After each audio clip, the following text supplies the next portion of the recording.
Chapter 283. Existence. Existence Mystic. If you take it literally. When he heard the name, Thale's heart skipped a beat. An inexplicable chill spread down his spine. Existence. He gently picked up a chess piece and took it away from the chessboard. A swordsman was suddenly missing from the chessboard. Thales clenched his right hand and covered the swordsman with his fingers.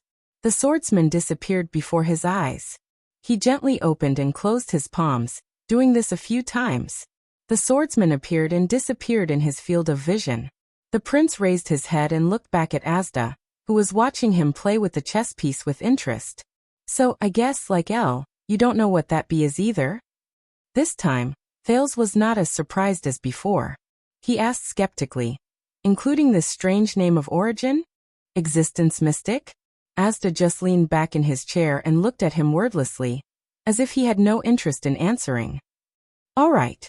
Thales put down the chess piece and subconsciously moved it to the next square. According to what you said, that bee started a war, became the enemy of the world, destroyed the magic tower and the final empire, and split the known continent in half. Why? The prince picked up his glass of water and said cautiously, why did he do that? Why did the mystics declare war? How did the war happen? Asda gently rubbed his fingers, and a guard began to move on his chessboard. I thought that your 6 years of special political career should have given you some inspiration, the mystic said faintly. The cause of the war is very complicated. Until today, no one can understand it. In fact, there is no need to understand it, because by the time we realized it, the reality was already like this. Thales took a sip of water and frowned. It's this inexplicable way of speaking again. Compared to the appearance of how the war happened. Perhaps we should discuss why the war happened, Asda said flatly. Thales pursed his lips, whistled silently, and plucked one of his opponent's chess pieces. All right. Why did the war happen? The prince raised his hand. He understood what the mystic meant. Why did the mystics break with the world? Asda did not answer immediately. The air mystic gently stretched out his fingers. It was rare for him to personally pick up a chess piece and take the next step. I am sitting here now, moving the chess pieces leisurely, watching the sun rise and set, listening to the breathing and conversations of countless Northlanders. His tone was very calm, and his fingers were very gentle. Under the afternoon sun, it actually gave people a sense of laziness. Asterisk thud. Asterisk a sudden, crisp sound rang. Asda pushed a chess piece onto the chessboard, startled Thales. At the same time, a blue light flashed in Asda's eyes. His aura changed and became fierce. He said through gritted teeth, but in the next moment, I can suck out all the air in the world. Or dilate all the air in the world. Thales, mystic, Asda ignored him, but the color in his eyes reminded Thales of another mystic. Imagine in the next second, from here to Dragon Cloud City, to Extet, the Western Peninsula, and even the entire world, all life on land will no longer be able to breathe, and will welcome the end of the world in the blink of an eye. As long as I move my fingers, Asda stared at him and said in an unnatural, fanatical tone, no one will live, and nothing will survive. How does it feel? Thales felt his skin crawl as he looked at his teacher, who was not acting normally at the moment. He remembered Dragon Cloud City and Shield District that night. He remembered the pain and despair of countless citizens who clutched their throats in the air, trying to inhale a mouthful of air in a silent hell. A few seconds later, the entire world? The prince's voice was a little hoarse. Can you do it?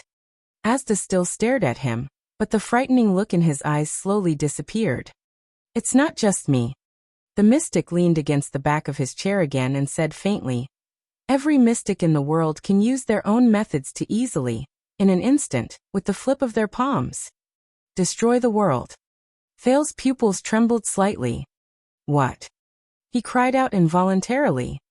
Then why hasn't the world been destroyed? Thales gaped for a few seconds before he reacted. Then why did the battle of eradication? Asda knocked on the chessboard and interrupted him. Because not every mystic is willing to pay such a price. Thales was stunned. What price?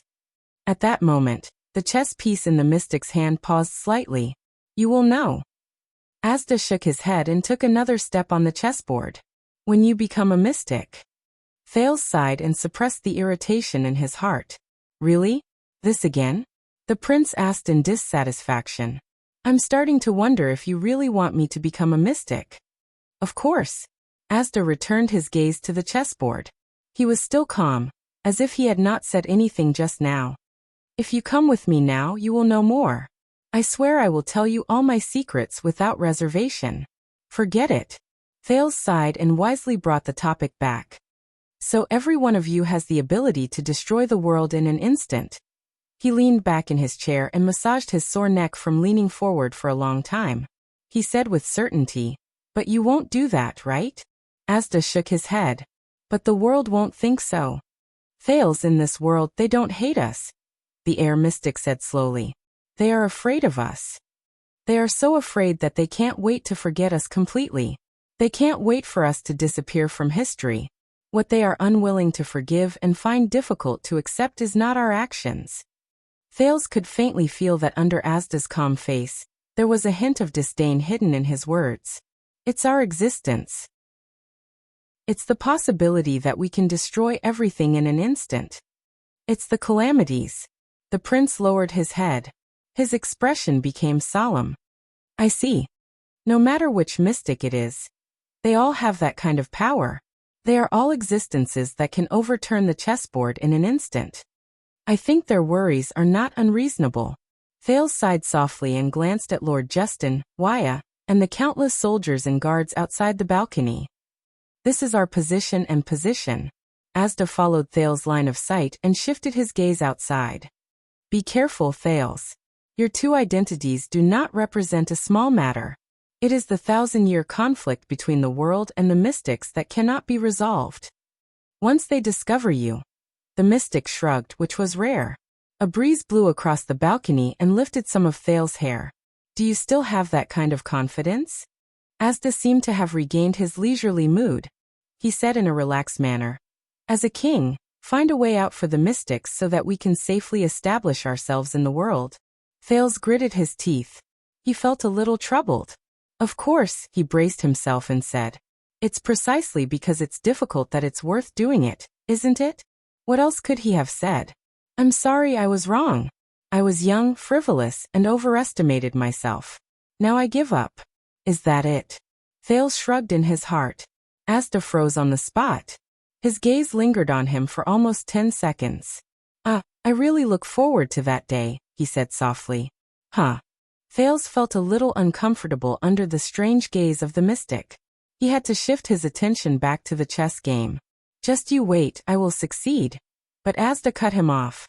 No. He wagged his finger and continued to stare at the prince strangely. What I look forward to, Thales, is not your ultimate success.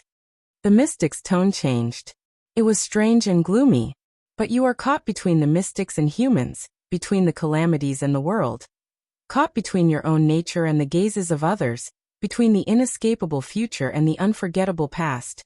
In the end, you will be torn apart by conflict, destroyed by conflict, and devoured by regret. In the end, you will compromise with us in the future. The two sections of the chessboard fell silent again. Only the two of them were left staring at each other. Thales resisted the twitching of his face and stared at Asda for a full 3 seconds before he awkwardly spat out 2 words. Thank you. That's really comforting. If on that day, you see a new way out in a brand new field of vision, a direction that only you can grasp. Asda did not finish his words. He said softly, don't hesitate anymore, accept yourself, and grasp the rudder that will change your fate. The mystic's gaze was like 2 sharp swords that pierced Thales' pupils. Remember my words. 1 word at a time. Engrave them in the bottom of your heart. Thales Jade Star. The prince heaved a long sigh of relief. He felt extremely awkward and did not know how to react. Engrave them in the bottom of my heart. There's another question. Thales laughed dryly and raised his finger unnaturally. How were B and his 5 companions defeated? Where are they now? One of them has already been sealed by you. Asda was very straightforward about this question. The others probably met a similar fate 600 years ago. Sealed. Thales clenched his fists and thought of that lovely yet terrifying girl, as well as the scene where she eventually turned into ashes. At that moment, the mystic lowered his voice and appeared a little desolate. Otherwise, this world would probably not be what it is today. Asda shook his head. During the days of the Battle of Eradication, I sensed that the number of people knocking on the door was almost as many as breathing. You make it sound like you need to breathe, Thales secretly criticized. Asda raised his head and nodded at him. If B's people come looking for you one day, remember this. Almost all of them are lunatics. They might not necessarily be your enemies, but they definitely won't be your friends. Think about Giza. Thales lowered his head and pondered. So, you're not one of them? No, I'm not. A few of us, including myself, think that B's response is too extreme. We call them extremists. Asda snorted softly. Correspondingly, they call us moderates, or even worse names. Extremists. Moderates. Thales recalled the confrontation and argument between Asda and Giza in Shield District. He came to a sudden realization. Extremists and moderates. The mystics are divided into two factions, opposing each other? If only it were that simple. Asda shook his head again. The moderates are not like the extremists, who are united and orderly, who advance and retreat together. We are just a group of scattered mystics who refuse to choose war. Even after the war, we are scattered all over the place, fighting on our own. Asda held the chess piece in his hand. The atmosphere suddenly became solemn. And the real opponents of the extremists. In the Battle of Eradication, there were two other mystics, the mystics said calmly. They chose to stand on the other side of the battlefield, facing B and his followers, regardless of whether they were mystics or normal people. 6 against 2. This was the situation at one point in the war. Thales took a deep breath. Realization dawned on him. So that's how it is. Two mystics who stood up for the world. Facing the extremists. The books in Rikuru's library, the calamities that the little girl said stood on our side. So it's Empress. Thales uttered a strange word. This time, it was Asda's turn to raise his eyebrows. His expression changed slightly. You know them? Thales raised his head and stared at Asda with a certain gaze. It's the two empresses, isn't it? In the history of the ancient empire and the final empire, there has never been a so-called empress. But I always hear this word on various occasions. It has also been mentioned once or twice in books. Thales recalled the few occasions where he heard this word. Even some of the great nobles in the two countries know of their existence. It sounds high and mighty. So the so-called empresses are actually mystics, Thales said tentatively. They are mystics who stood on the side of the world in the Battle of Eradication. They helped us. They stood on the side of the world and defeated the extremists led by B, so they enjoyed a transcendent status and were even called empresses. Thales exhaled. So, there are actually mystics who can coexist peacefully with the world, right? However, the moment he finished speaking, he noticed that Asda was looking at him with a thought-provoking look. Thales widened his eyes. What? Then, Asda shook his head again. No, he coldly denied Thales' words. This startled the prince. No. But the empresses, the two mystics who stood on the other side of the battlefield, they still think that they are a part of the human race. So, from the beginning to the end, they have been opposing the extremists. Asda shook his head and sighed. They are just two pitiful people who confuse the past and the present. We usually call them obscurants. Obscurants. Thales hid this term in his heart. They think they are human mystics? Thales' expression was calm, but a huge question mark was drawn in his heart. But Asda did not stop there, as though the obscurants were just a small interlude. The mystic continued to speak. As for the two empresses you mentioned, at that moment, Asda clenched his fist. Asterisk clack. Asterisk with a crisp sound. A red king jumped abruptly on the chessboard, took 3 steps on the empty path, and knocked a knight off the chessboard. Thales furrowed his brows. They are even worse existences. Asda's words only reached his ears at that moment. The knight rolled off the chessboard and swayed weakly on the table. With a heart full of doubts, the prince raised his head, and his body immediately tensed up. The air mystic's eyes shone with a strange blue light. It covered his original pupils, but it could not hide his murderous intent and chilliness. The so-called two magic empresses, Bloodspike and Helen. They are indeed mystics. They suddenly changed their stance at the end of the war. They betrayed all their peers in one night. They brought about the end of all mystics. Asda hissed the word through gritted teeth. The traitors. Even when he was facing Giza, Asda's words had never been so cold and chilling. Filled with hatred, disgust, wariness, and fear, Thales stared at him blankly for a while before he came back to his senses. The two empresses. How did they betray you? The prince inhaled and adjusted his racing heartbeat because of the mystic's abnormality. They are more terrifying than the legendary anti-mystic equipment. The mystic snorted, and the blue light in his eyes gradually disappeared. They are much more terrifying than the legendary anti-mystic equipment. The anti-mystic equipment is, after all, a non-living thing. And Thales narrowed his eyes, feeling a little anxious. More terrifying than the legendary anti-mystic equipment. And at this moment, Asda's words paused slightly. He turned his gaze back to Thales. Asda changed the topic. Do you really want to know? Thales widened his eyes, shrugged, and put on an expression that said, yes. Of course. Didn't you say that we need to distinguish between our enemies and comrades? Not just these. Thales propped his chin and frowned as he pondered over the information and intelligence he just received. Previously, you mentioned the extremists, the moderators, the obscurists, the two empresses. Then what do the obscurists think? How many mystics are there left? What are their names of origin and abilities? And Thales scratched his chin and muttered, who is Taurus, the one you kept talking about just now? Asda's lips curled up again, which was rare. It will take a lot of time to tell you all these. The mystic seemed to have returned to the calm and composed man's demeanor, and continued to tempt him. How about it? Do you want to come with me? Accept your nature and wholeheartedly embark on the path of a mystic. Then you will be able to acquire this knowledge in a more systematic, efficient, comprehensive, and convenient manner.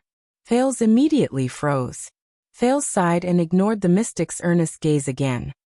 Thank you for inviting me again, but I still think that a successor to the kingdom with a delicate identity is more beneficial to our future than a mystic apprentice mystic who hides everywhere and cannot be seen.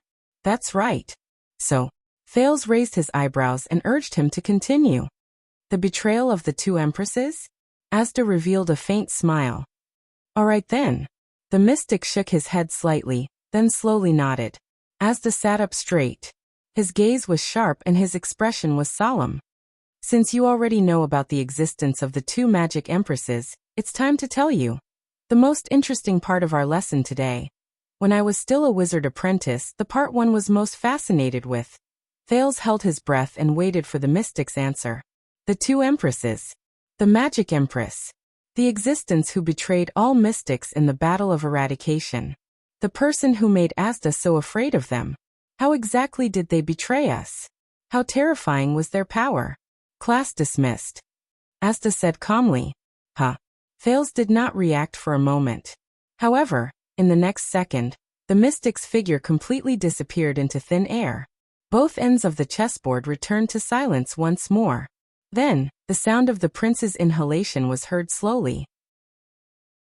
Thales blinked in disbelief and stared at Asda's seat in a daze. Class dismissed? The prince sat in a daze for a minute. However, other than the chess game on the chessboard that had unknowingly ended, Asda did not leave a single trace behind. It was as if he had never been here. Thales stared at the empty seat in astonishment. His mouth fell open in surprise. It was as if he could see the mystic's indifferent and hypocritical smile. He recalled Asda's words from before. The most interesting part of our lesson today. When I was still a wizard apprentice, the part one was most fascinated with. Then, class dismissed. Chapter 284. Filled with anger. Thales rode through the first gatehouse under heavy protection, and returned to Heroic Spirit Palace. His mind was shrouded in countless doubts. According to Asda, there were only a few mystics, but they were still divided into many factions. The extremists led by B, who started the war, were once the most powerful faction, the real calamities, who had committed countless crimes.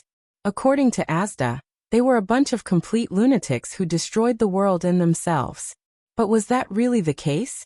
Thales always felt that even the unreasonable Giza did not seem to be such a crazy existence. With Asda as their representative, the moderates who rejected war. Asda described himself as a group of pacifists who stood aloof from worldly affairs, scattered in the world and disunited. But from Thales' point of view, at the moment, whether it was controlling Constellation's underground world or pursuing Thales, the air mystic was the most proactive mystic who wanted to change the current situation. The two obscurists who believed themselves to be humans, and thus fought against the extremists. Asda's attitude towards them was very strange. He neither hated them nor acknowledged them. Instead, his attitude was filled with pity. Where are they now? How are they doing? Thales' heart tightened when he thought of this. Bloodspike and Helen, the traitors of the mystics, known as the magic empresses, were shrouded in the most mystery. Why did they betray? How did they betray? Why does Asda hate them more than the obscurists who stand on the side of the world? How are they now? Thales sighed and dismounted beside Heroic Spirit Palace's stable. He took out the book from the saddle and comforted the reluctant Jenny as he handed the reins to the groom. Having just received his first lesson, the confusion in his heart did not diminish when he faced the world. The more he knew, the more questions he had. While he was deep in thought, Waya, who was behind him, nudged the young prince. His tone was cautious and vigilant. "Your Highness." Thales snapped out of his daze and looked up. He saw the person who made Wyatt and Ralph rather uneasy. It was a pale man. He leaned against the side of the stable with his arms crossed. A black-hilted saber was strapped diagonally on his back. He raised his head towards the prince and his entourage, revealing a sharp and unfriendly gaze. Including Lord Justin, the Grand Duchess guards and the palace guards all nodded at him in greeting. His entire body exuded a dangerous aura. It was just like the first time Thales met him. "It's already 6 o'clock, the man said coldly, "and I said 5 o'clock. Thales helplessly rolled his eyes at the setting sun. "Aren't you supposed to be busy protecting the Archduchess' safety?" The prince patted the dust off his body and bade farewell to Jenny. Once again, he watched how this beautiful girl caused a commotion among her peers after she was led into the stable. "Why do you have the time to visit a powerless and useless foreign prince at this time?" "Lord Nicholas?" Sorry, Nicholas was the legendary commander of the Archduchess Guards who had been demoted from the White Blade Guards to the Grand Duchess Guards. He was almost middle-aged. After the drastic change 6 years ago, as the wrinkles at the corners of his eyes increased, the once most trusted personal guard of King Nuvan became more stable and reliable, as well as more cautious. Wyatt anxiously turned his head to look for Ida, but after a few seconds he sighed and turned his head back. "That shorty has probably left the prince behind and gone to the suburbs to fight on her own." The Star Killer snorted coldly. "Others might think that you're inconspicuous, that you usually just read books and play chess. At most, you skip class and play hide-and-seek." As usual, Nicholas scanned his target with an unpleasant scrutinizing gaze.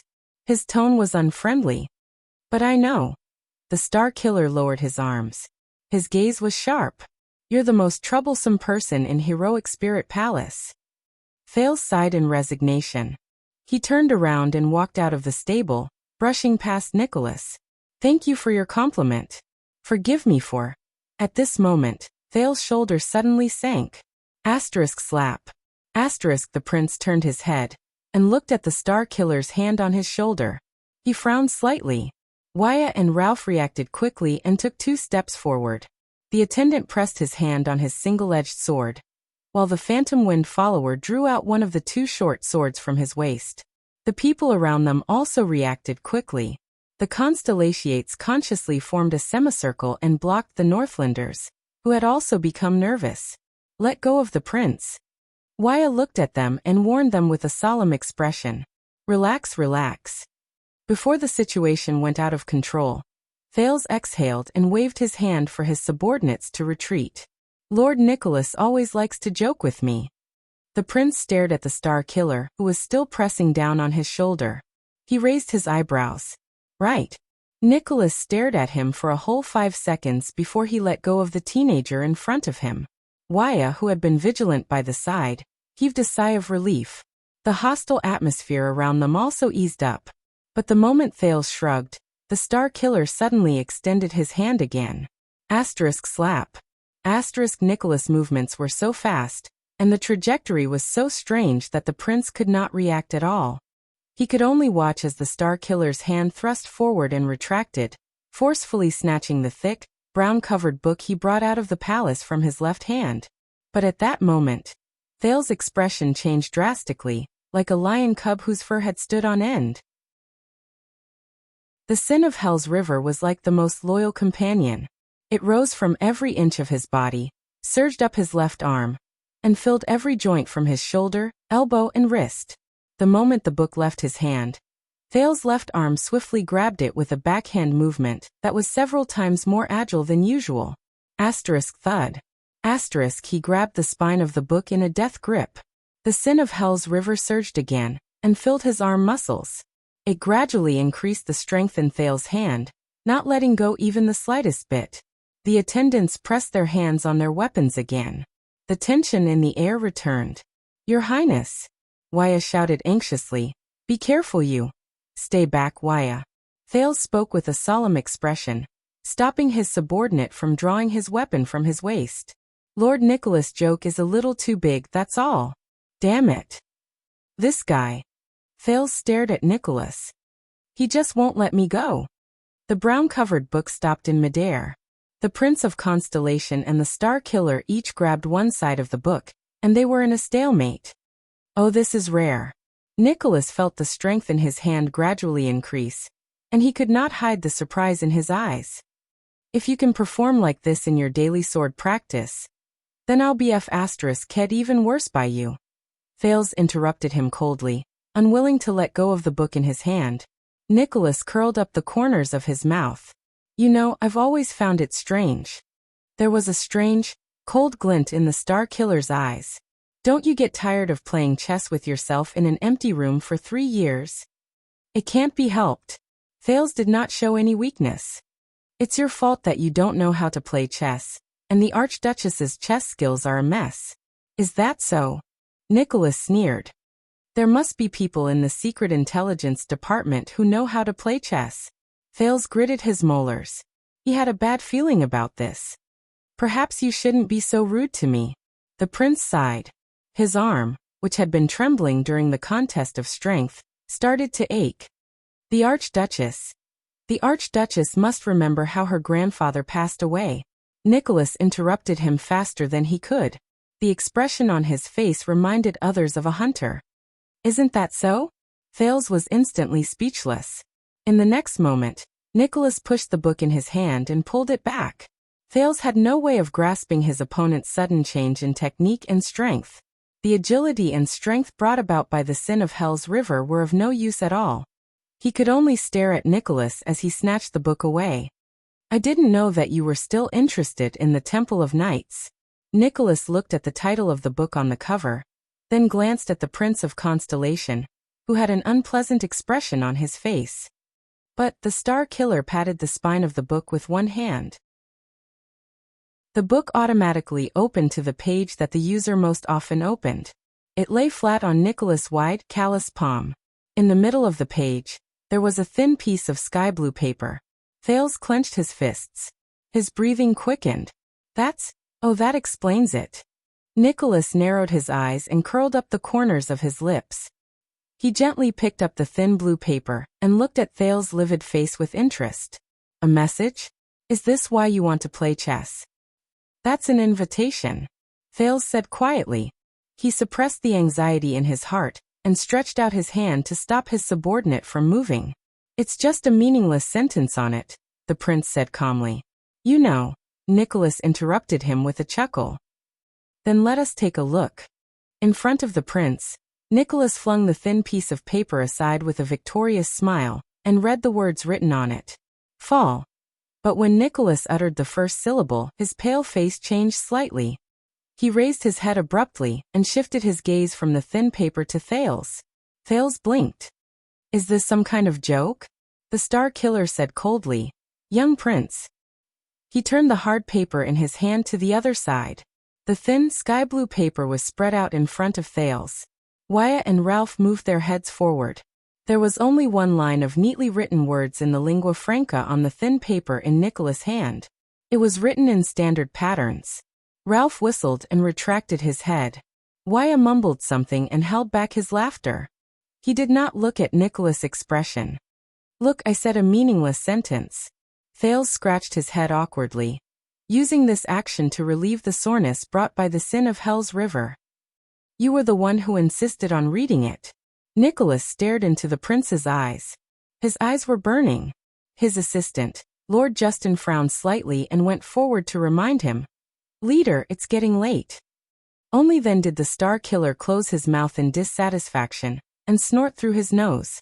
With an unpleasant expression, Nicholas crumpled the thin paper in his hand into a ball and threw the book back to Thales. Young prince, you'd better be careful. Use a new phrase next time. Thales caught the book and pretended to blow the dust off it. I'm used to it. No. Nicholas' gaze turned cold, and his words were profound. What I mean is, be careful. At that moment, Thales' pupils shrank. What do you mean? The prince asked faintly. Thales sensed something unusual in Nicholas' words. I mean it literally. Nicholas tore the thin paper in his hand callously. Dragon Cloud City hasn't been peaceful lately, and you're the most interesting bargaining chip in Dragon Cloud City. The Star Killer tore the thin paper in his hand and walked forward slowly. He approached Thales' face with an oppressive force, and his tone became more and more frightening. Of course, if you and the hand behind you want to do something. Thales furrowed his brows tightly. At that moment. Enough. It was a clear and loud female voice. It sounded rather young, and it rose out of nowhere in the empty space outside the stable. Thales exhaled. In response, Nicholas snorted coldly in displeasure. Wyatt's expression relaxed. He turned around and mouthed to Ralph, I'm saved. Footsteps could be heard outside the stable. A blonde girl in a dark brown one-piece formal dress walked to the front of the stable under the protection of the Archduchess guards on both sides. An old but rather dignified nobleman accompanied her with powerful steps. The old-fashioned Madame Gings and two maids followed behind them. Beside the stable, both the Archduchess guards and the palace guards retreated in unison and bowed respectfully. Lord Nicholas. The young girl who suddenly appeared continued to speak with her bright voice. Her voice was like the soft cry of a skylark, and it made people feel as if the setting sun was rising again. Prince Thales is our honored guest and also Dragon Cloud City's ally. He represents the friendship between the Jadestar family and Constellation. And you should display the bearing and actions that befit the honor of a Northlander, my personal guard captain. The girl stared straight at Nicholas, who was confronting Thales. Her expression was calm, but there was an inexplicable sense of indifference. After all, we fought alongside him. The Star Killer inhaled softly and glanced at the prince. Then he took a step back and bowed slightly to the girl. Of course, Nicholas said coldly. As you wish. Your Grace. Thales shrugged. He turned around and flashed a friendly smile at the girl who helped him out of his predicament. He did not know when it started, but the sloppy little rascal he knew 6 years ago had turned into a beautiful 15-year-old girl. She was the current Archduchess of Dragon Cloud City, Saroma Walton, who amazed Thales, even though he saw her every day. The girl blinked her green eyes, which were even more spirited than before. Her nose was curled up into an adorable arc, which made people want to reach out and pinch it. Her lips were slightly thick, but they had a unique texture. Her bright cheeks were flushed with a healthy red, which made the 2 strands of platinum hair that fell from her chest look even brighter. The only thing on her body that ruined the brightness was probably the big, thick, black-rimmed glasses on her face. Good night, my respected and noble Archduchess of Dragon Cloud City, the beautiful and elegant Lady Saroma. Thales smiled in a relaxed manner. He raised his right hand at Saroma, pressed it lightly against his left chest, and performed an elegant, proper, and unmistakable bow. Lord Nicholas was only joking with me. Please do not be too harsh on him. The young Saroma stared at him quietly. No emotion could be seen in her eyes. But I still thank you for your concern, and I will keep this gratitude in my heart." The prince curled his lips into what Gings, the female officer, said was the best angle, and nodded slightly. "I hope you have a pleasant day today, my lady." "And the two of you, Count Leespan and Lady Gings?" Thales raised his eyebrows. He watched as Leespan, who looked stern, and Gings, who looked calm, returned his bow. Finally, Saroma furrowed her brows slightly and pursed her lips, which made her look even cuter. She walked forward slowly and looked at Thales at the same level. The young girl walked in front of Thales. She pouted, extended her hands, and elegantly lifted the hem of her dress, revealing a pair of small deerskin boots and a pair of beautifully curved calves. Thales straightened his back. He could not help but notice that the girl's once dirty hands had become white and smooth. They were lightly wrapped around her waist. Under the well-tailored formal dress, her neck looked slender, her waist was straight, and her slightly large breasts were tightly bound in her tight shirt. Her entire body exuded a youthful vigor. However, just when Thales thought that the Archduchess was going to lift her skirt and bow back to him, thud. Thales cried out in pain. He took 2 steps back and crashed into the stable behind him. He bent down in pain and rubbed the bone of his leg that was kicked. Behind the young girl, Count Leespan and Lady Gings both frowned. A pair of maidservants covered their mouths and cried out in surprise at the same time. Nicholas scratched his neck and shook his head gently. Saroma snorted coldly and retracted her boots. Her hands trembled, and she angrily flung her skirt down. As the Archduchess moved playfully, the jeweled headdress on her full forehead shone brightly under the setting sun. Even the cloud dragon spear emblem on her sleeve seemed to have gained a hint of color out of nowhere. The Prince of Constellation, who had been kicked for no reason, raised his head with an incredulous expression. "Hey." Feeling the pain in his leg, Thales protested in dissatisfaction. "Why?" Saroma walked up to Thales. She was slightly taller than Thales, and she curled her lips as she stared at the guests of Constellation with a displeased expression. Wyatt and Ralph looked at each other and wisely took a step back. They chose to abandon their duty and abandon their prince. From Constellation, respected, noble, handsome. The girl's expression was ice-cold, and she emphasized the last 2 words. "Prince Thales. Highness Thales." Thales sighed.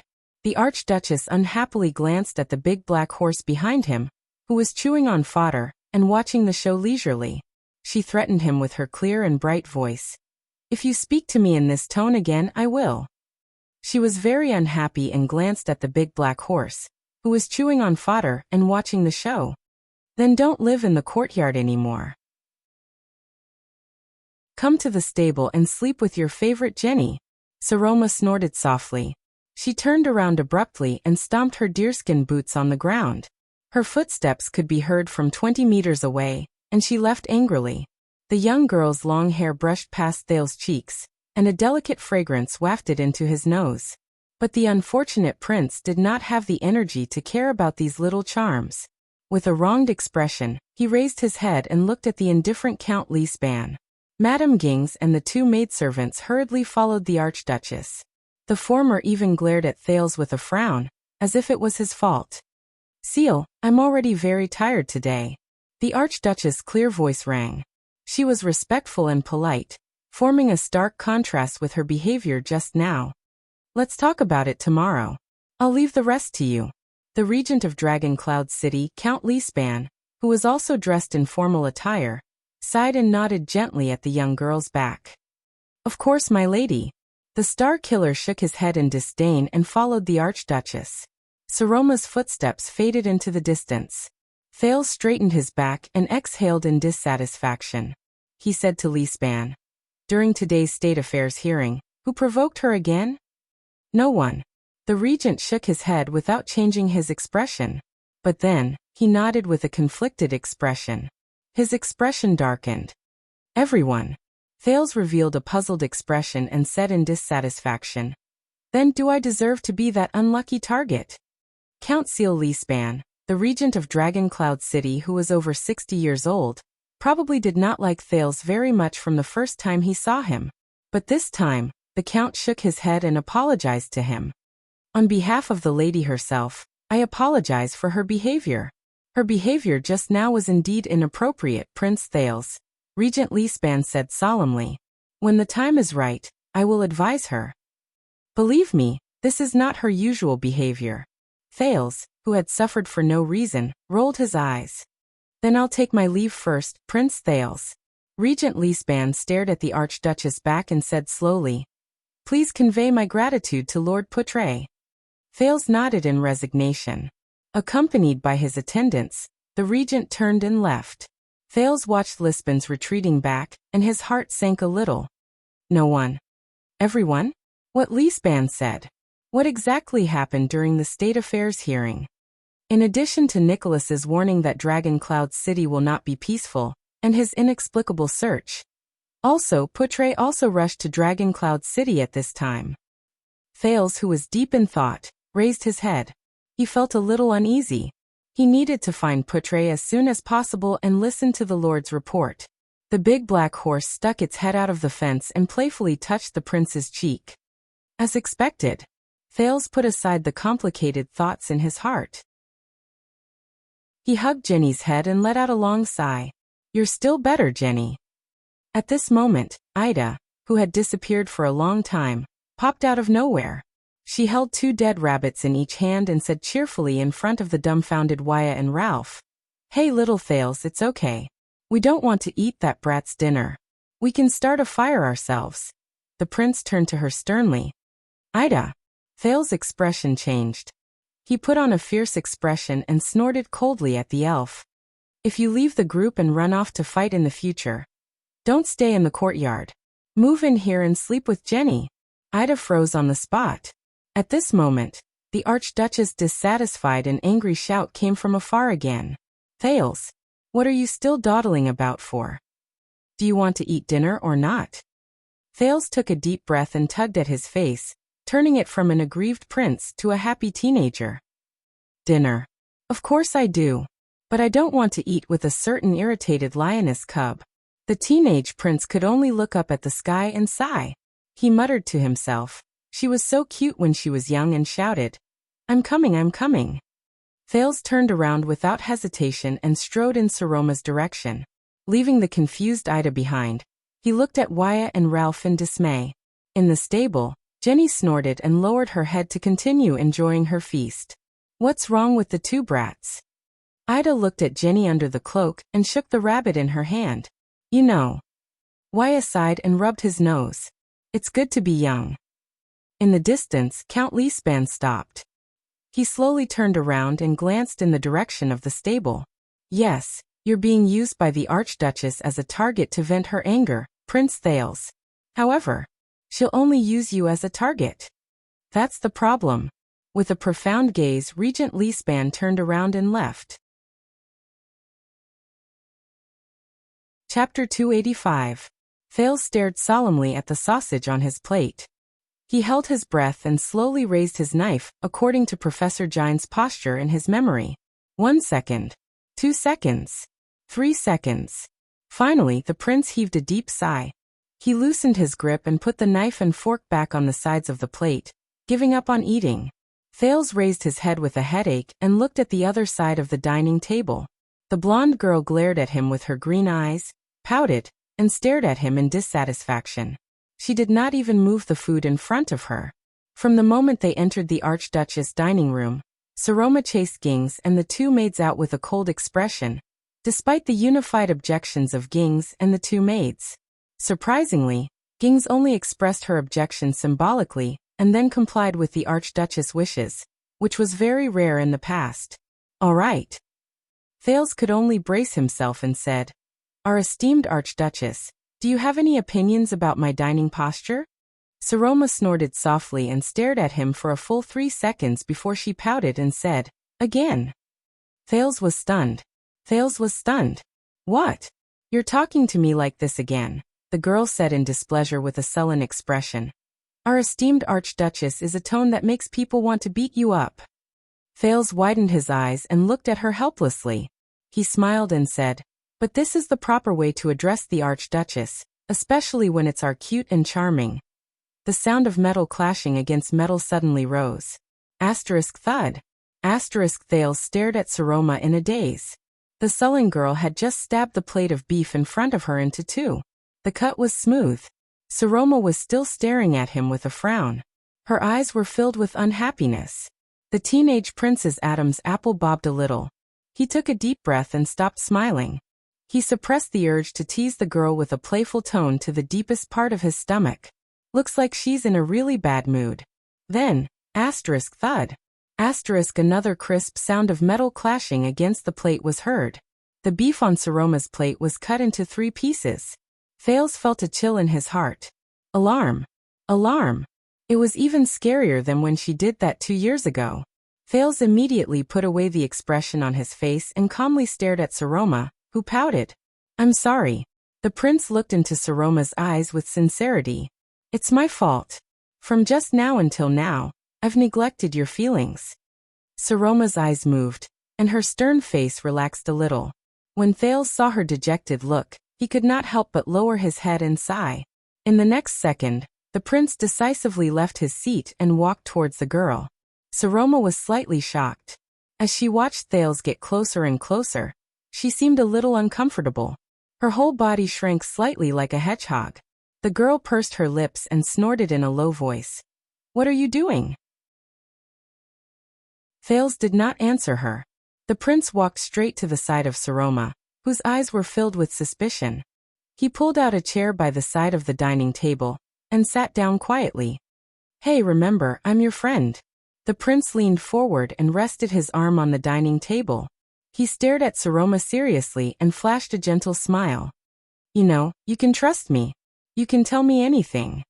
Saroma's breathing became slightly erratic, but she still tried her best to maintain that dissatisfied expression, and snorted through her nose. But Thales was still very patient. He looked at her gently and did not shift his gaze. 1 second. 2 seconds. This time Saroma, who had been keeping a straight face, felt a little embarrassed under his stare. The girl cleared her throat unnaturally and turned her head away. But Thales still stared at her with a burning gaze. Finally, Saroma could not stand his stare anymore. She took a deep breath in resignation and blew it upwards forcefully. She looked up and saw the hair on her forehead being blown up by the wind. Forget it. It's nothing. Saroma pouted and glanced at Thales. She lowered her head with a gloomy expression. It's just my own bad temper. No. Thales shook his head. Saroma. The prince exhaled and tried his best to speak slowly. Good girl. I know that today must be very difficult for you. On the day of the state affairs hearing, those disobedient vassals. Saroma turned her head around abruptly. Her breathing quickened. Humph. She stared at Thales angrily and asked sarcastically, Difficult? Difficult? How can that be? I am the Archduchess of Dragoncloud City, the only one in the past 700 years, the only one. I control the most powerful territory in Extet. How can it be difficult? Saroma's breathing became heavier. The girl crossed her arms and said with an unpleasant expression. Thales stared at her quietly. My vassals are among the most loyal. Saroma snorted angrily. They are powerful and wise. With them around, Dragoncloud City is as stable as the Sighing Mountains. I don't have to worry about anything, including my own.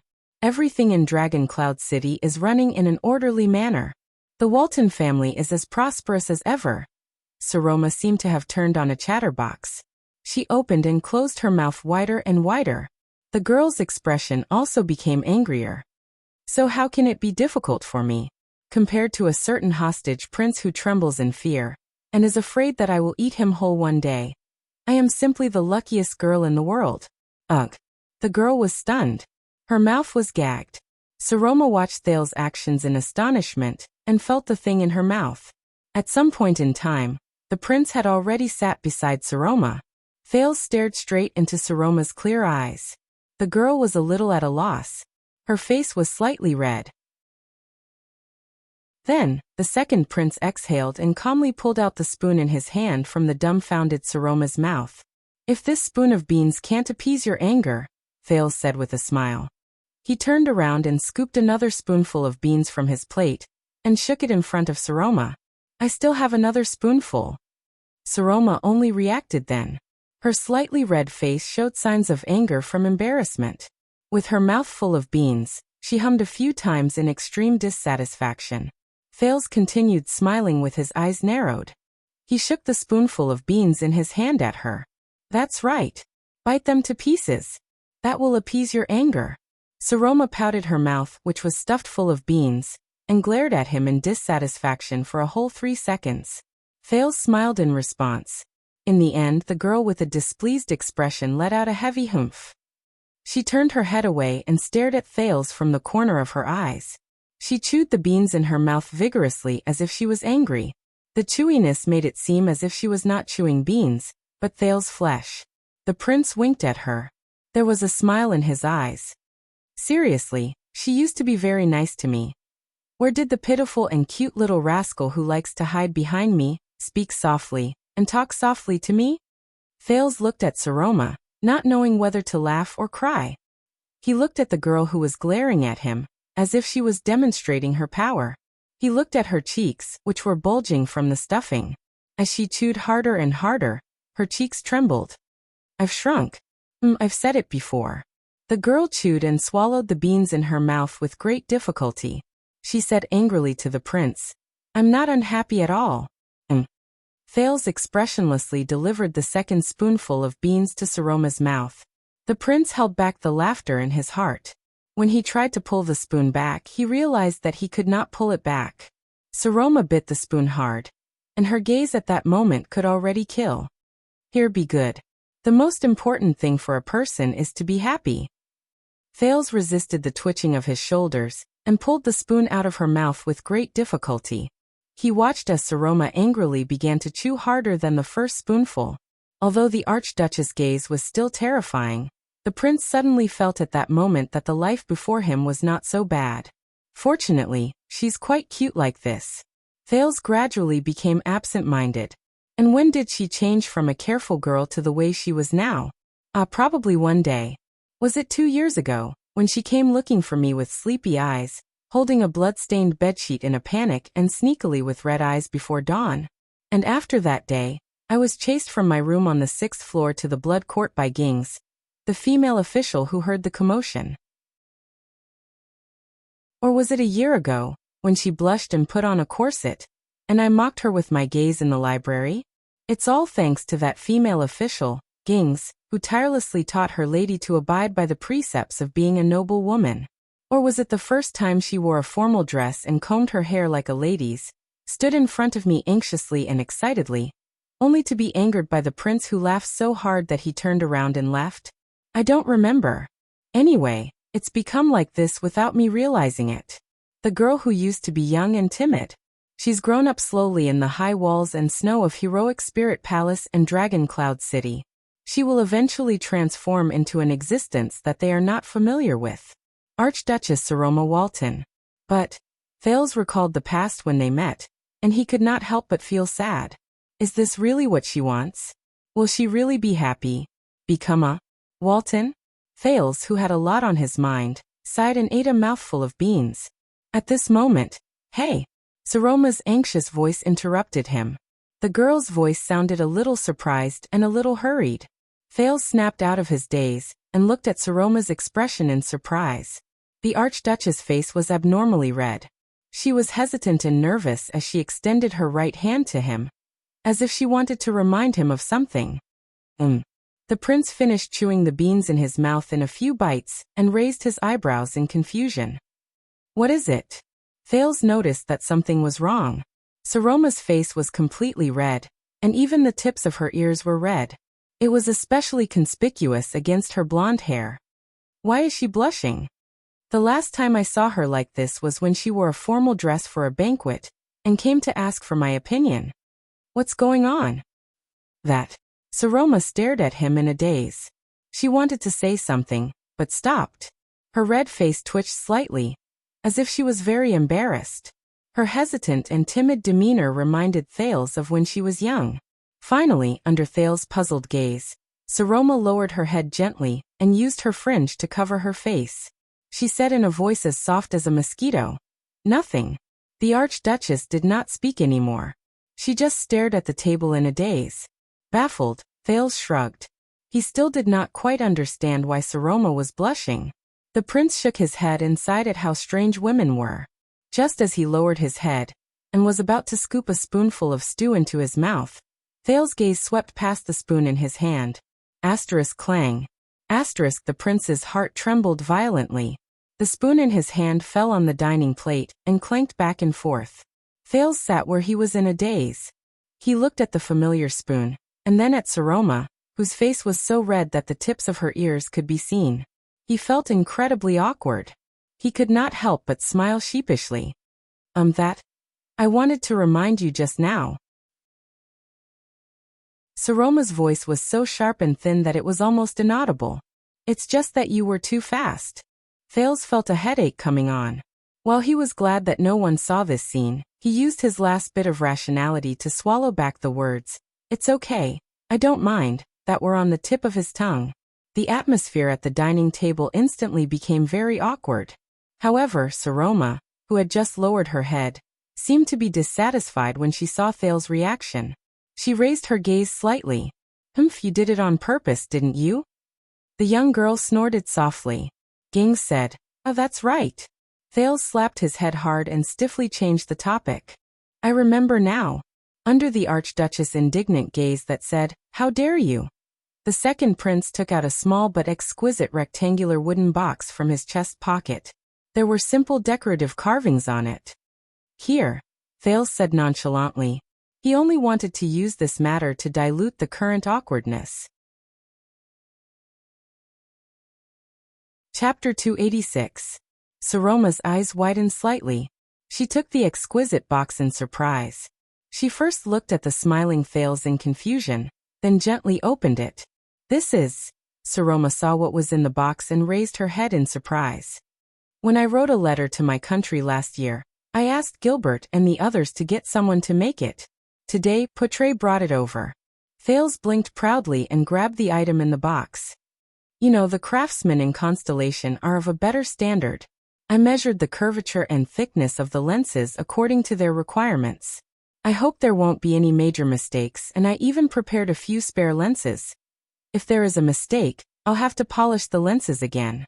Speaking of which, manual polishing is very expensive." Saroma inhaled and looked at the item in Thales' hands, which was obviously the product of meticulous craftsmanship. "Let me introduce the pince-nez." Thales smiled and picked up the new pair of glasses in his hands, which was completely different from the one on the girl's face. This pair of glasses was very strange. It did not have ear frames at all, and only one side of the frame was connected to a chain. The frame was very thin, and the nose cone was also slightly peculiar. Thales skillfully extended his left hand, stroked one side of Saroma's forehead, and removed the large and heavy pair of black-rimmed glasses from her face. It was as if he had practiced this thousands of times. But Saroma only stared at him blankly, and let the prince take off her glasses without any resistance. She did not even care that her vision was greatly affected. It was as if she had experienced this thousands of times. Thales excitedly fiddled with the new glasses in his hands. He pressed it on the bridge of the girl's nose and touched the soft skin on her face with his fingers. "Like this, I used a bit of the principle of air pressure to clamp it on my nose, and I can stabilize the glasses. There's no need for ear frames at all. Then put this chain in." Thales grabbed the thin chain at one end of the glasses and lowered his head, trying to find a pocket on Saroma's body to put it in.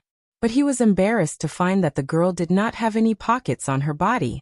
The only gap was in front of her chest, which was tightly bound by her coat and corset at the same time.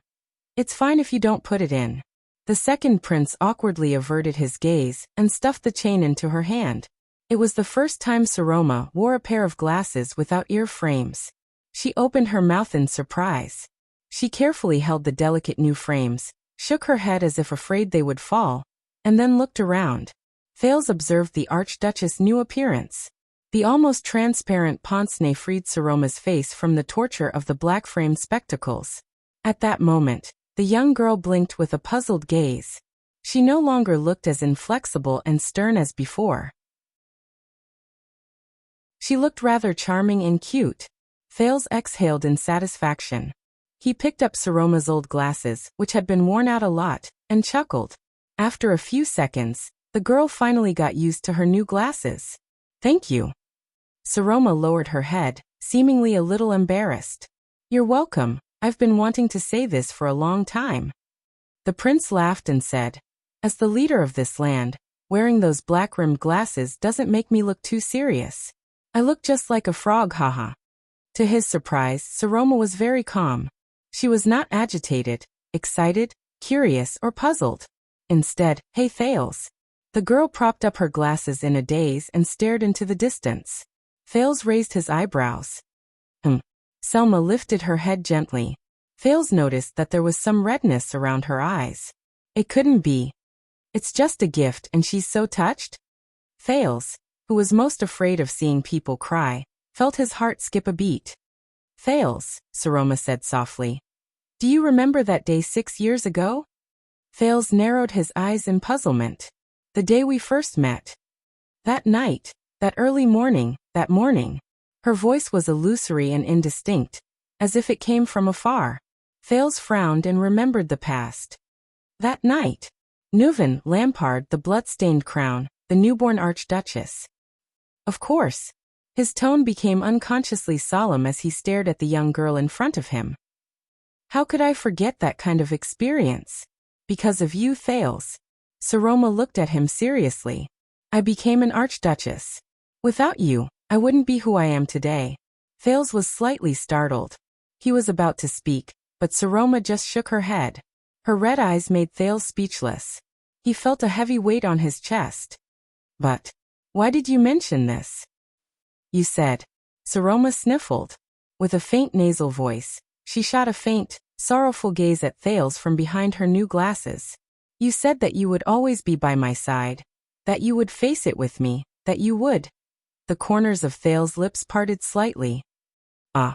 The prince took a deep breath and remembered what he once said. He subconsciously flashed a reassuring smile. I will always protect you. Saroma did not speak.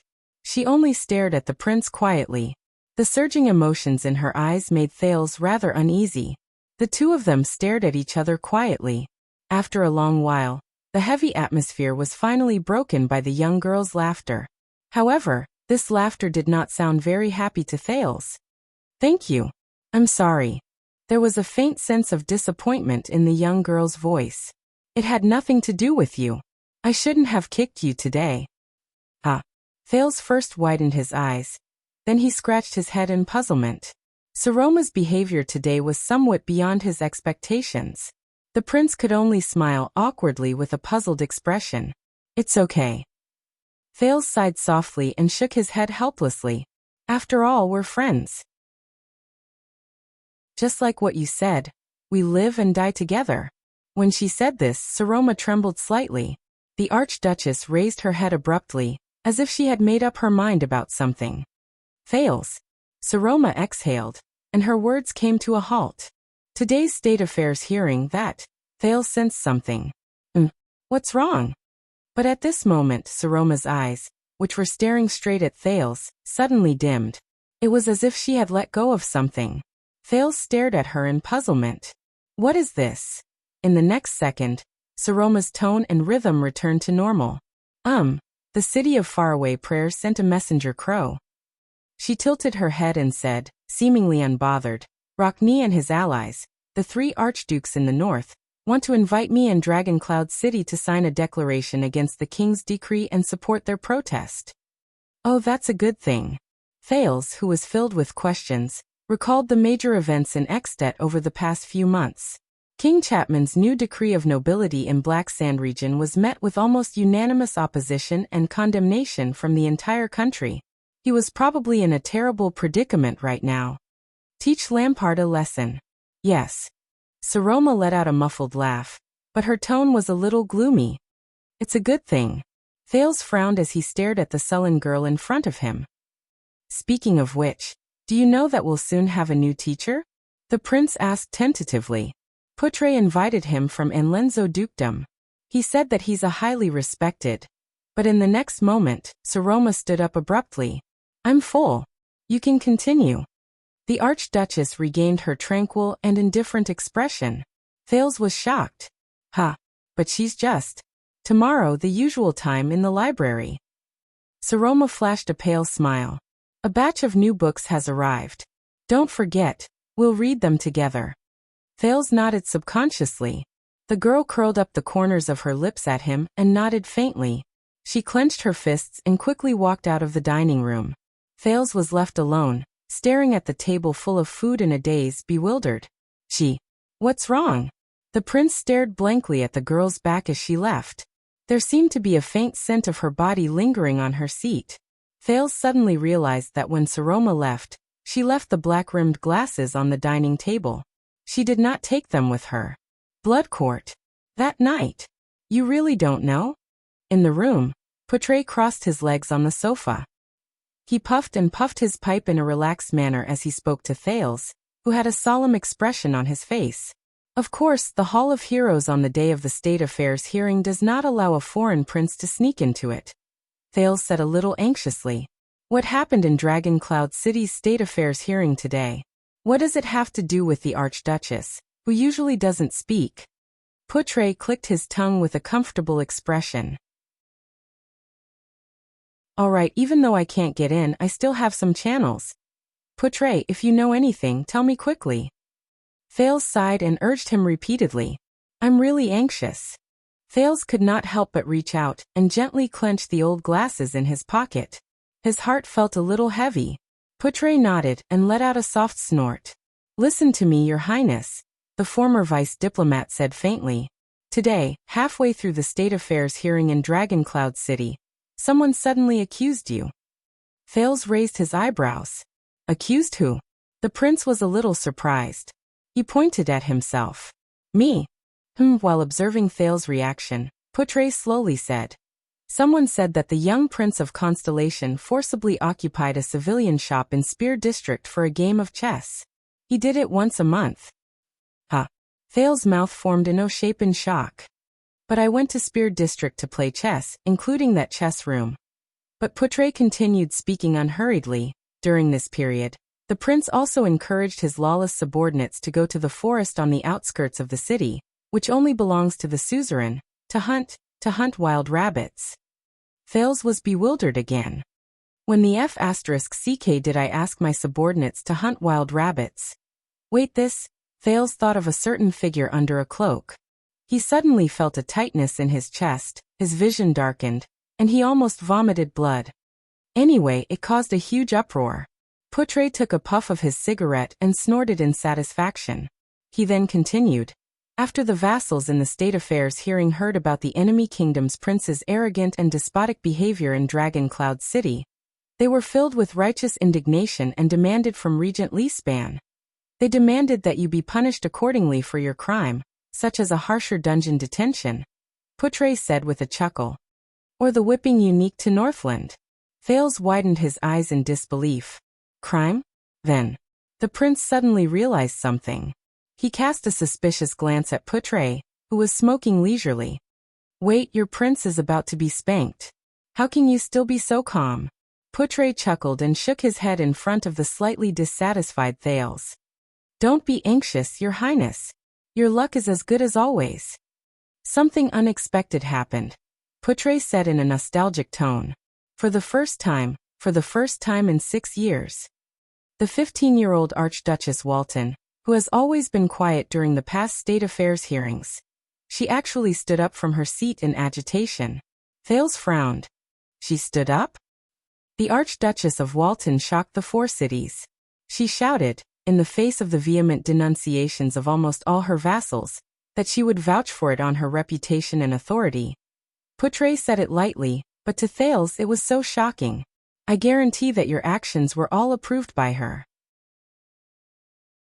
If you want to pursue responsibility, you should start with her.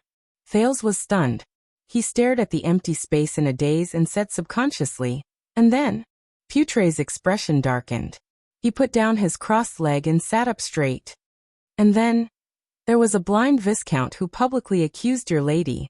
Portray heaved a long sigh. He said that she was so protective of a prince who was a hostage. Could there be something between the two of them? Thales listened to Portray's narration in a daze. He did not notice the special way his lordship addressed the girl, intentionally or otherwise. Of course, he was beaten black and blue by the angry Northlanders on the spot, and chased out of the hall. What happened after that was ugly. I heard that the Archduchess lost her temper and smashed a stone cup. Regent Leespan almost lost control of the situation. For an outsider, I think the vassals of Dragoncloud City probably have a worse impression of their ruler. After Poutre said this, he exhaled softly and blew out a ring of smoke. So, Thales subconsciously sat on the bed with a stunned expression. He touched his knee and remembered the girl's vicious kick. Today he also remembered her abrupt words at the dining table. Her tearful tone. Because of me. But because of this, many of the vassals had unpleasant expressions on their faces.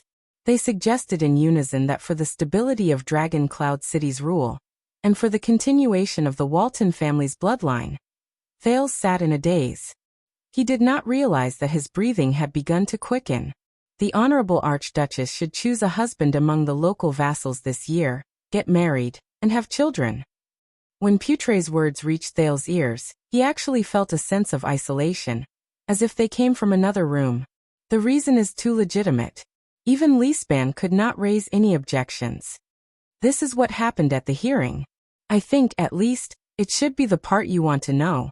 Thales subconsciously clenched his fists. Poutre looked at the somewhat dispirited Thales thoughtfully and sighed softly. Your Highness, be prepared. Your friend.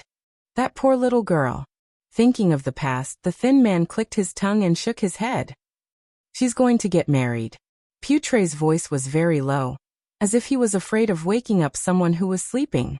On the other side, Thales, who had been silent for a long time, had even forgotten how to react. Poutre quietly blew out a perfect and beautiful ring of smoke, and quietly watched it drift away into the air. It was as if it had never existed. Only the person who blew out the smoke ring could remember how perfect it was at that moment. A few seconds later, Prince Thales Jadestar subconsciously turned his head and looked outside the window. You will always be by my side. You will face it with me. You will. Little rascal. He called out the name that he had not said for a long time in his heart, but it was as clear as ever. He stared in the direction of Heroic Spirit Palace in a daze. He felt his hands and feet go cold, and he felt lost. Chapter 287. Dragoncloud City, Heroic Spirit Palace Training Ground. Under the gazes of countless Heroic Spirit Palace guards and attendants, the sweating Thales swung the longsword in his right hand, lifted the shield in his left arm, spread his legs apart, and solemnly adopted the iron body style that he had practiced countless times. Even though he was preoccupied, the prince still had to carry out the necessary outdoor training every day. I don't know why you're still practicing this sword style. In front of him, the pale-faced former commander of the White Blade Guards lifted a heavy sword with a disdainful expression. Even when fighting against the orcs, our army's combat style has been reinvented for hundreds or even thousands of years. And your sword style of holding a sword and shield and waiting foolishly for people to beat you up. Are you going to keep talking nonsense? The prince said impatiently. I remember that this is outdoor training, not satirical poetry writing. Nicholas pursed his lips. His gaze was unhappy. The Star Killer's attitude towards the second prince, which was neither good nor bad, lasted for a whole 6 years, took a drastic turn for the worse after yesterday's State Affairs hearing. He began to scrutinize Thales with a hostile gaze, and was extremely harsh towards the Constellatiate teenager during outdoor training. Of course, Thales later found out why. Thales shrugged, indicating that he could attack. In the next second, Nicholas widened his footsteps and swung his sword. Asterisk thud. Asterisk Thales' shield collided with Nicholas' heavy sword. The prince stepped forward and counterattacked with the long sword in his right hand, but Nicholas easily dodged it. If you really want to know, this sword style means a lot to me. Thales turned around and quickly aimed the tip of his sword at the enemy again. A strict teacher once told me that I have to at least practice it to the point where it looks like it. As he said this, the letter brought by Gilbert Toptil suddenly appeared in his mind. Madame Gines emphasized that you have to pay attention to your diet at this age. Don't be picky, especially when it comes to a balanced diet of various foods. Even the bitter vegetables from the western desert are of considerable value. You can try it.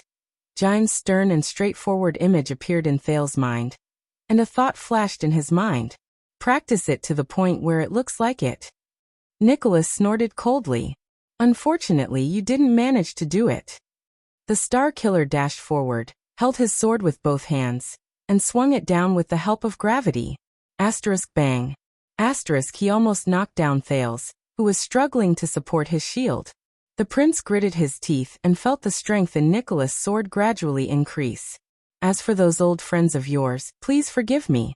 I must tell you, ashamed and disappointed, that we still did not find them during the 10th search. Regardless of whether it was the female bartender from Sunset Pub or those child beggars, they are no longer in Eternal Star City. Although this is not the right time, I must suggest to you that perhaps your highness should give up on the search for them. First, the result may have already been decided, and second, a search as long as 6 years is really not in your favor. Where's the boldness you had when you snatched the book from me? The Star Killer roared furiously. Take it out. Don't make me feel like I'm sparring with an idiot. Thales lowered his body and twisted his hips with great effort to deflect the opponent's heavy sword. Then he thrust his sword forward again. Perhaps you should redefine who snatched the book from whom. Hey! However, before the prince's sword could take effect, the Star Killer lowered his body and kicked Thales, who was changing his posture, so hard that he staggered. Outside the training field, Thales' attendant, Wyacasso, stood by the side with his hand on his longsword. He sighed and said to the silver-masked Ralph, who was leaning against the wall with his arms crossed. You know, I am not slandering the prince. In fact, he is the earliest child I have ever seen. But you have to admit that aside from being good at analysis and planning, when it comes to intense battles where fists hit flesh and blood are involved, he is really. Waya looked at Thales, who was flustered and struggling in the training field, and shook his head. He really lacks talent. Ralph frowned and looked at the chattering Waya with a displeased expression. This chatterbox. He has never stopped talking for 6 years. Is he treating me like a trash can? CK him. Ralph snorted in dissatisfaction. He did not even bother to turn his head as he stuck out his middle finger. But Waya did not care. He knew that Ralph, who could not speak, hated talkative people. However, if he could make the Phantom Wind follower unhappy and enjoy his irrefutable, angry gaze, why not? Just like how Ralph also liked to gloat when he saw Waya's clumsy appearance when he did not understand the prince's sign language. Waya disliked Ralph's casual and boorish street habits, and was also dissatisfied with the sign language that only he and the prince could understand. The Phantom Wind follower hated the attendant's confidence and self-awareness as the prince's only spokesperson, which he was. He also looked down on the attendant's almost fastidious attitude towards etiquette and addressing. That was right. Even though they had fought side by side many times, the two attendants of the prince, who were born into worlds apart, had never had a good relationship with each other. Waya continued to frown and said, if he had time and preparation, whether it was chess, negotiation, or even sword practice, the prince would undoubtedly be able to give a beautiful answer. But like this, when faced with a sudden attack, he would easily become flustered, nervous, and lose his composure. To be honest, he is a little like a new recruit, especially those ordinary civilians who are averse to blood and are not used to fighting. This is fatal in a battle. If you make a mistake at a critical moment, you will regret it for the rest of your life. At this moment, you can just say that Thales is not good at fighting. Putre walked to their side and watched the training in the field. Surprisingly, he did not take out his pipe. Your Grace. Waya nodded respectfully, while Ralph only shook his head symbolically. Is there any way to overcome this? Putre's eyes were bright. Is there a problem where Thales becomes flustered at critical moments and his mind goes blank? I'm afraid it will be very difficult. Waya turned his head around and looked at Thales, who was knocked to the ground for the second time. He sighed. Swordsmanship can be practiced, and skills can be improved, but it is not easy to overcome the habits and character that have been around for many years. At this moment, Ralph suddenly raised his palm gently. With a sinister gaze, he made a throat-slitting gesture. Putre noticed Ralph and raised his eyebrows. What do you mean? Waya looked at Ralph and narrowed his eyes slightly. I think the mute probably means. I've heard in the tower that there's a quick way to develop combat instincts. Throw people into a battlefield where there's a slim chance of survival. Blood and death are the most efficient teachers. Over there, even a harmless sheep can turn into a ferocious dragon. Even the weakest warrior and the most unfamiliar recruit can quickly change their bad habits. Of course, the premise is that they don't die. And even supreme-class elites, whether it's the Star Killer or the Kingdom's Wrath, their extraordinary combat abilities were slowly accumulated through fighting and killing. It's impossible for them to reach supreme class if they train against wooden stakes and targets. Thale's eyes widened. Ralph snorted softly. It was unknown whether he agreed or disdained Putre. Putre furrowed his brows. Thales is not a Northlander. He is a prince of Constellation, a Jade Star, and may even become a king in the future. The former vice diplomat shook his head. He only needs to dabble in the atmosphere of the battlefield. Whether it is personally going into battle or fighting on the battlefield, it should not be a necessary skill for him. He also does not need to become supreme class. His duty is to move the chess pieces in his hands under the protection of thousands of soldiers and horses. Ralph mumbled something that no one could understand. Waya exhaled. But during the Bloody Year, even with the protection of heavy guards, the Jadestar royal family. At the mention of this word, Putre suddenly turned his head. The atmosphere seemed to have turned cold in an instant. Be careful with your words. Putre's sharp and rude gaze forced Waya's words back into his mouth. Do not make rash judgments about things that you do not understand, especially during the Bloody Year. And Jadestar? Waya looked at him, a little confused. Ralph snorted coldly, taking pleasure in Putre's misfortune. I'm sorry, I should not have talked about the royal family. Waya, who was brought up in a noble family, apologized with great self-restraint. He sighed and found the next topic. Speaking of which, it seems that you plan to stay for a long time after returning to Dragon Cloud City this time, Your Grace? Putre then shifted his attention back to the field. Yes, he said faintly. It may be a little longer than you think. Speaking of which, the prince once mentioned it to me. Waya frowned slightly. 6 years ago, where did you go? Putre paused for a moment. 6 years ago, on the second day after King Chapman's coronation. It was also when Leespan started to clean up the mess in Dragon Cloud City. Prince Thales was in a bad situation. Waya's seemingly idle chatter continued.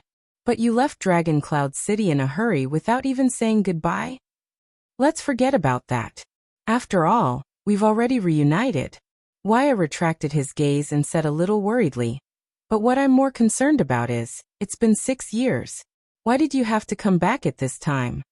Why not earlier, when the prince had yet to gain a firm foothold, or later, when the prince had to face difficult problems such as marriage? Why did it have to be now? This makes me a little worried. Ralph also frowned. It was rare that he did not express his opinion on Waya's words. The corner instantly fell silent. Putre lowered his eyelids. Slowly, he reached into his bosom and took out the old tobacco pipe that he had been using since 6 years ago.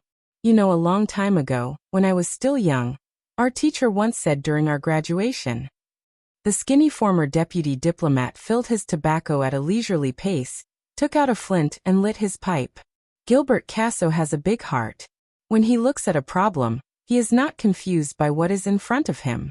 He jumps out of the rut and grabs the main point beyond his sight. Perhaps he will be the kind of chess player who has great foresight, is good at long-term strategies and schemes. That's why that naive bastard always thinks too much. When he heard Putre's incoherent reply, Waya raised his eyebrows in surprise. Ha! Even if you don't admit it, Waya.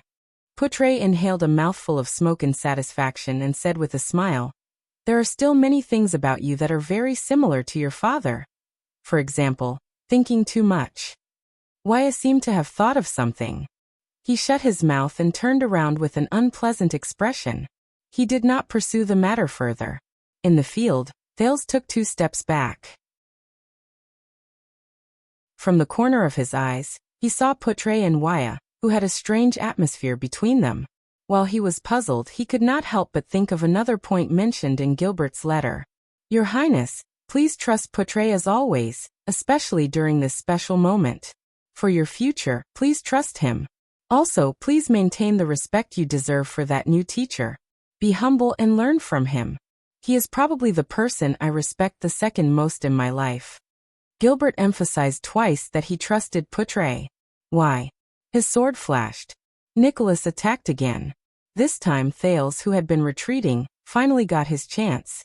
When Poutre hit his shield for the third time, the prince blocked the attack and performed the breaking edge style that he had prepared for a long time. He went straight for the enemy's weakest left side, which made Nicholas' eyes brighten. Good idea. But immediately after, the Star Killer swung his heavy sword back and faced this sharp counterattack.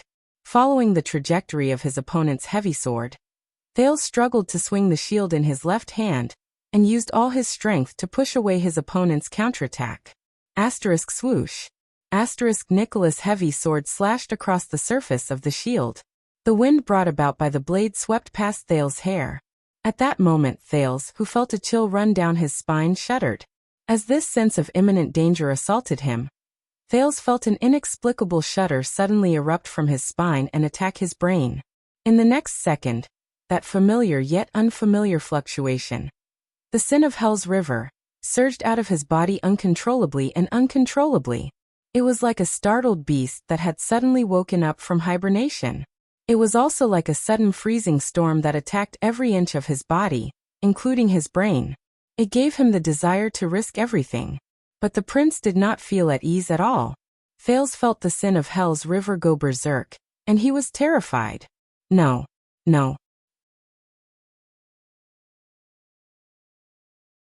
Chapter 288.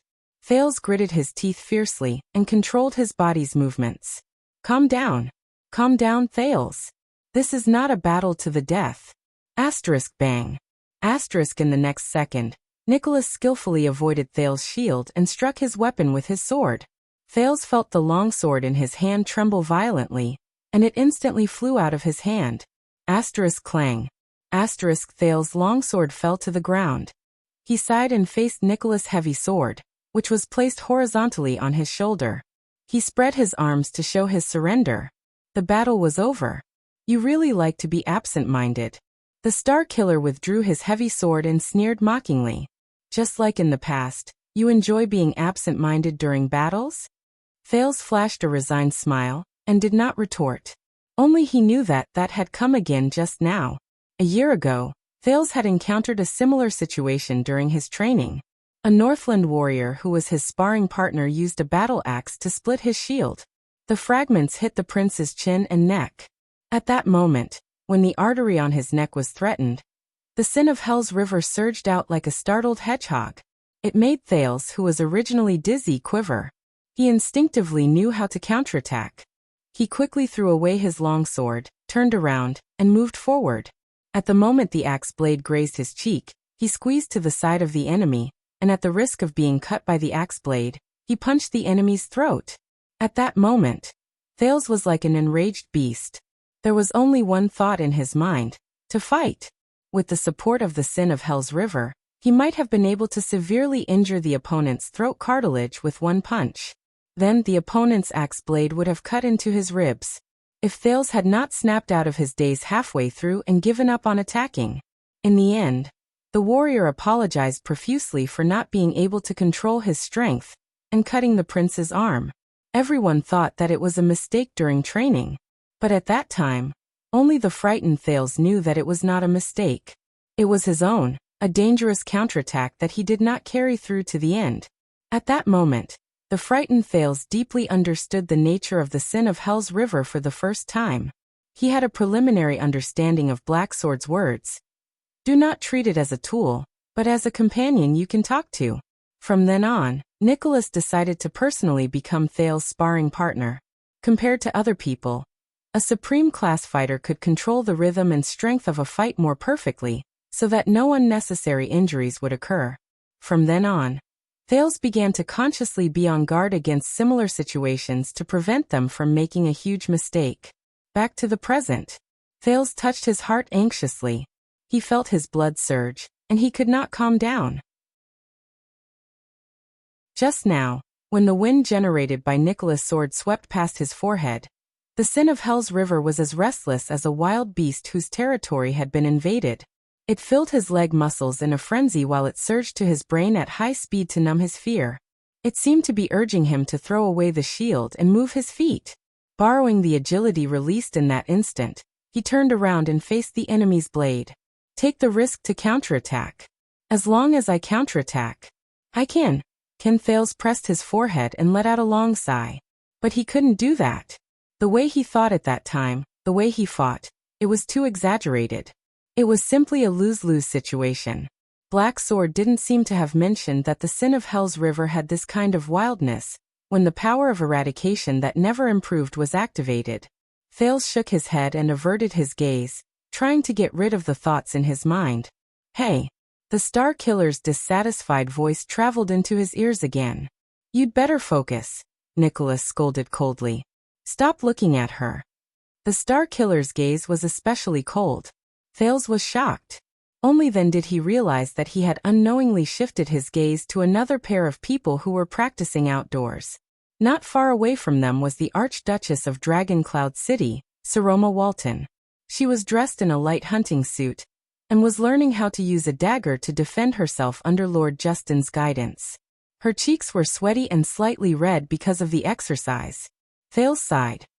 He knew that Nicholas had misunderstood the reason for his absent-mindedness. But Thales remembered the second-to-last paragraph in Gilbert's letter. Also, although I am very pleased with your political efforts to strengthen the diplomatic relations between the two countries, I would still like to remind you that in your interactions with Madame Walton, please clearly separate politics and personal feelings. If you can deepen your friendship with the Archduchess of Dragoncloud City through this, then no matter how expensive the hand-ground spectacles from Master Punk's workshop are, they will still be worth it.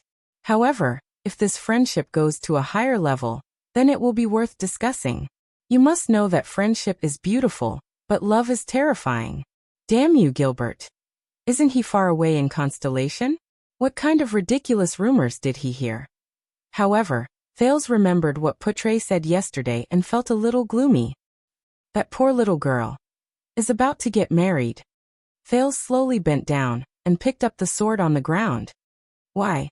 Nicholas narrowed his eyes slightly. What?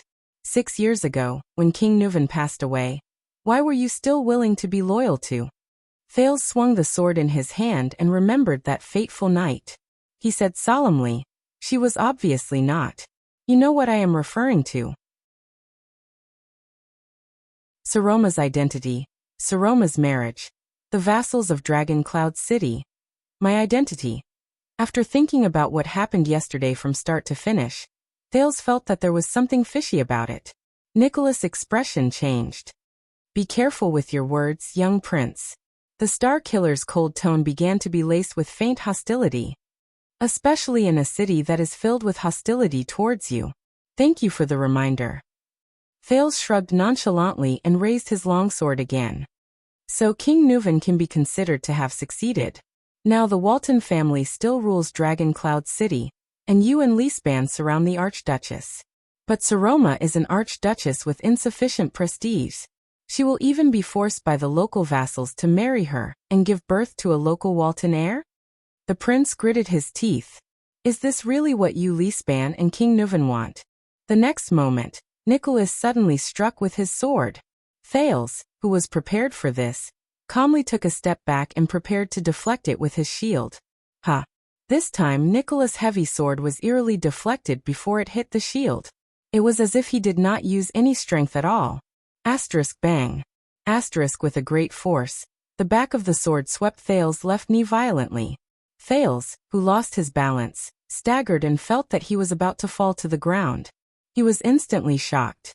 The sin of Hell's River surged up with a bang. But unexpectedly, long before the sin of Hell's River took effect, the merciless Nicholas decisively threw away the heavy sword that had lost its momentum and punched him in the ribs. Sharp pain shot through him. It was followed by numbness. Asterisk clang. Asterisk Thales' shield and longsword both fell to the ground. Asterisk thud. Asterisk his body also fell to the ground with a bang. Wyatt and the others who were watching the battle cried out in surprise. Thales, who was holding his abdomen, lay on the ground, drenched in cold sweat. His face was contorted and he curled up. Before the sin of Hell's River could react, he had completely failed. He instantly lost all ability to fight back. At that moment, Thales' hope of getting lucky, along with his pride, vanished. His little self-consolation of, "I only suppressed the sin of Hell's River," was crushed under Nicholas' merciless attack. That's all for today.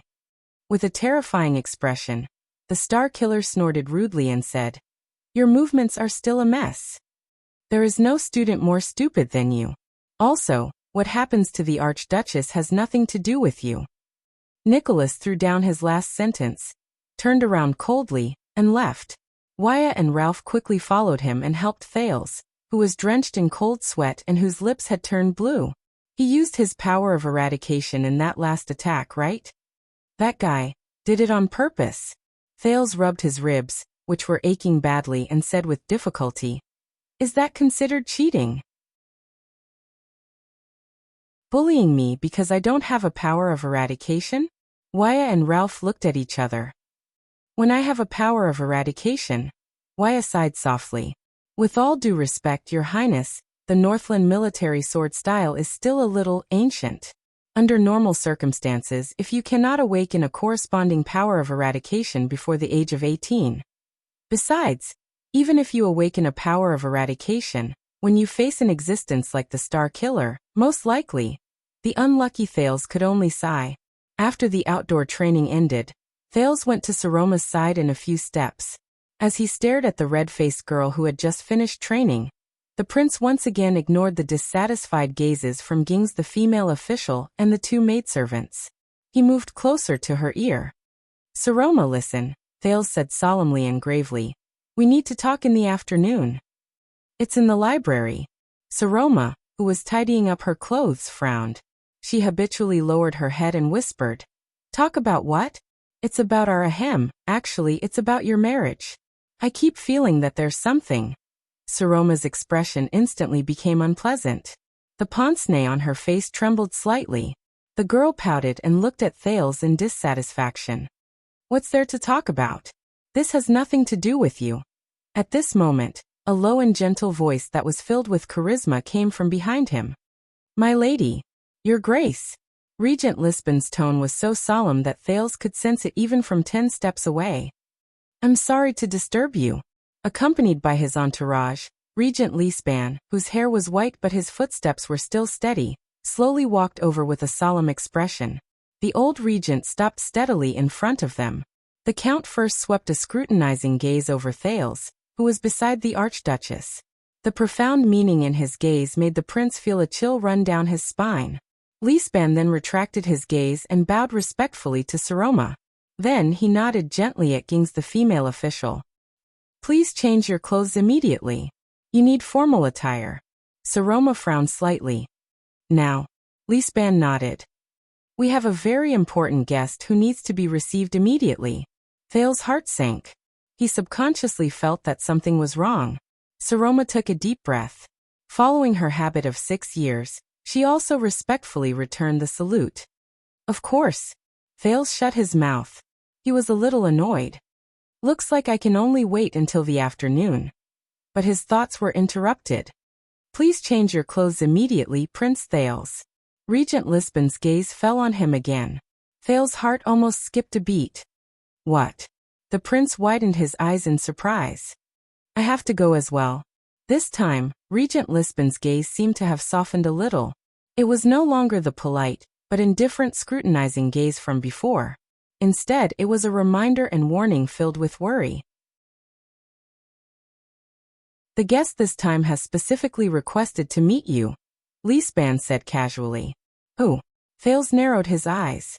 Lisban's expression did not change, but he clenched his fists tightly. "I believe that you are no stranger to them." The count enunciated each word clearly. The second assistant advisor of the Imperial Conference, King Chapman's goosekeeper, Viscount Lassa Kentvita of the city of Halton.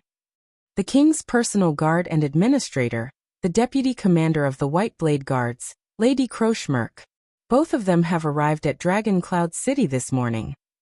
At that moment, Saroma and Thale's expressions changed. When they heard the Count's words, Nicholas, who was wiping his hands in the distance, Ralph and Waya, who were leaning against the wall and chatting, were all stunned. They brought King Chapman's greetings and concern, as well as important information. Lisbon's words were filled with coldness and wariness. "They want to convey the message to you in person." At that moment, Thales, who could not hide the strange expression on his face, subconsciously turned his head and looked at Poutre, who was beside him. He wanted to ask for his opinion. However, the thin lord was still smoking his pipe leisurely. His expression did not change. He did not seem surprised. Chapter 289. In the corridor of Heroic Spirit Palace, Thales tidied his sleeves with a headache, trying to straighten the 9-pointed star emblem on his upper arm to his shoulder as he walked beside Saroma. Based on the experience of the past 6 years, don't the king's envoys usually only come when the seasons change? The second prince said, feeling vexed and worried. And they usually come to check on you. To check on your situation. Saroma nodded absent-mindedly. She looked at the flustered Thales, sighed and rolled her eyes. She extended her hand to help him straighten the emblem on his shoulder and said in annoyance, "To make sure that a certain unlucky prince is still in his pet cage." "Oh." Thales frowned and snorted expressionlessly. "Thank you for the reminder." Behind him, Count Lisban coughed softly. The regent quietly extended his hand and pressed on Thales' shoulder. "As well as monitoring, reminding, and warning Dragon Cloud City that we are the greatest threat in King Chapman's eyes." Lisban pushed him 2 steps away without a trace and said solemnly, "Even when the Waltons lost their throne and the people of Dragon Cloud City were in a state of panic, this never changed. Especially when the future of Jadestar and the Waltons is in Dragon Cloud City." Thales raised his eyebrows and looked at Lisban, who had unknowingly walked between him and Saroma. When it came to dealing with Thales, Count Lisban's attitude had always been full of alienation and vigilance. There was even hostility that was difficult to ignore. However, when it came to Black Sand Region and King Chapman, this vassal and assistant that Nuven trusted the most when he was alive showed rare trust and kindness towards a common enemy. He even reminded Thales from time to time that they were on the same side. Thales remembered what Poutre had once told him. "If I remember correctly, Rockney and his allies from the City of Faraway Prayers are waving their flags and shouting war cries, denouncing the king's disrespect for tradition throughout the entire territory. That seems to be the top priority for Chapman to worry about, and not 2 powerless brats?" Saroma rolled her eyes at him. "So this is the interesting part." Lisban did not seem to understand Thales' sarcasm. He swept his gaze over the 2 teenagers. "Guess why they are here?" Thales exhaled. "Win over Dragon Cloud City, fight for support for Lampard's pitifully poor reputation in the country, and fight against Rockney and the other opposers?" Saroma's expression darkened. But she immediately took a deep breath and tried her best to put on a solemn and indifferent expression, just like she did for the past 6 years. "Then they have the wrong idea. Dragon Cloud City is the most unlikely force to stand with him. We all know what happened 6 years ago. No one can forget."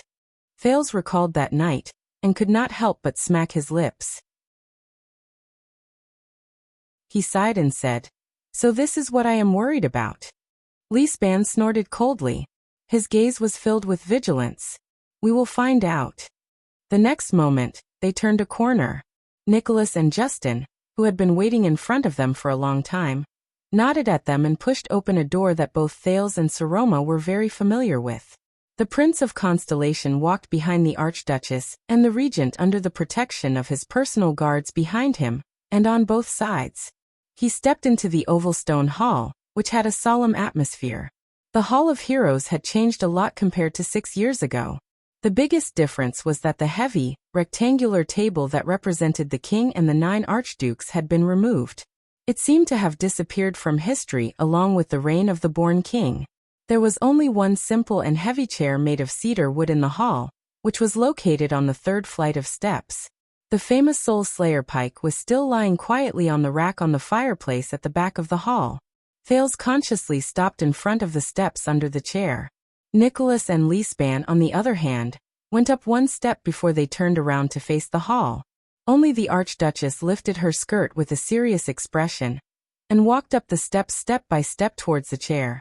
The prince watched with complicated emotions as Saroma skillfully and anxiously sat on the chair that was almost as wide as 4 or 5 people. It was the chair that belonged to the suzerain of Dragon Cloud City.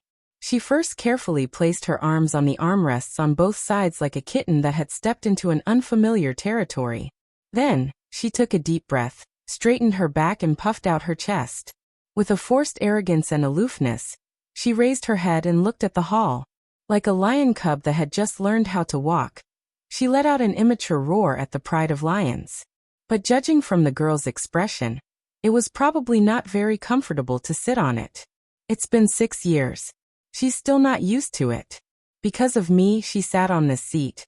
Because of me, she had no choice. Saroma seemed to sense something. The girl turned her head stiffly to look at Thales. There was an uneasiness in her eyes that only the prince could understand. For a moment, Thales did not dare to look at the chair and its owner. He turned his head slightly and stared at the floor tiles with a gloomy expression. The next moment, the herald's sonorous and melodious voice rang in the hall. The Viscount of the city of Halting Light from Black Sand region, the king's special envoy and goosekeeper, and the second assistant advisor of the Imperial Conference, Lesa Kent Vita. The atmosphere in the Hall of Heroes instantly became tense. Nicholas intentionally or unintentionally flung the hilt of the sword on his back to his right shoulder. Lee Span, on the other hand, put his hands behind his back out of habit. The guards on both sides puffed out their chests and raised their heads. They pursed their lips tightly. Even the veteran personal guards who had served as White Blade guards subconsciously adjusted their breathing and put on the most serious and fierce expressions. They knew who the newcomers were. As the sound of 2 footsteps drew closer, a man and a woman appeared at the entrance of the Hall of Heroes. Thales narrowed his eyes. It had been 6 years since they last met. Kent Vita, King Chapman's #1 strategist, the tall viscount who once escorted the prince to Dragon Cloud City with 2,000 soldiers, appeared to have matured a lot. Compared to his military attire back then, he was currently dressed in plain clothes, but his footsteps were still agile. Coupled with his polite smile that seemed to be examining him, Thales could not help but feel that he was more difficult to deal with than before. But the person who attracted the most attention was not him. Kent Vita's companion walked past the herald, but stopped. "What's wrong?" It was a female warrior with a buzz cut, fully equipped with light armor. Her presence was in no way weaker than Kent Vita's. The longsword hanging from her waist had a familiar white hilt. The female warrior turned her sharp gaze and stared straight at the herald at the entrance. "Don't you have the habit of registering female guests?" At the far end of the hall, the few people around Saroma looked at the entrance curiously. The herald stared back at the female warrior warily, but he did not show any signs of weakness. He snorted softly through his nose. "Welcome to Northland." The female warrior chuckled. "Is that so? Even though all of you have been ruled by a woman for 6 years?" The herald furrowed his brows, as though he was choked by this sentence.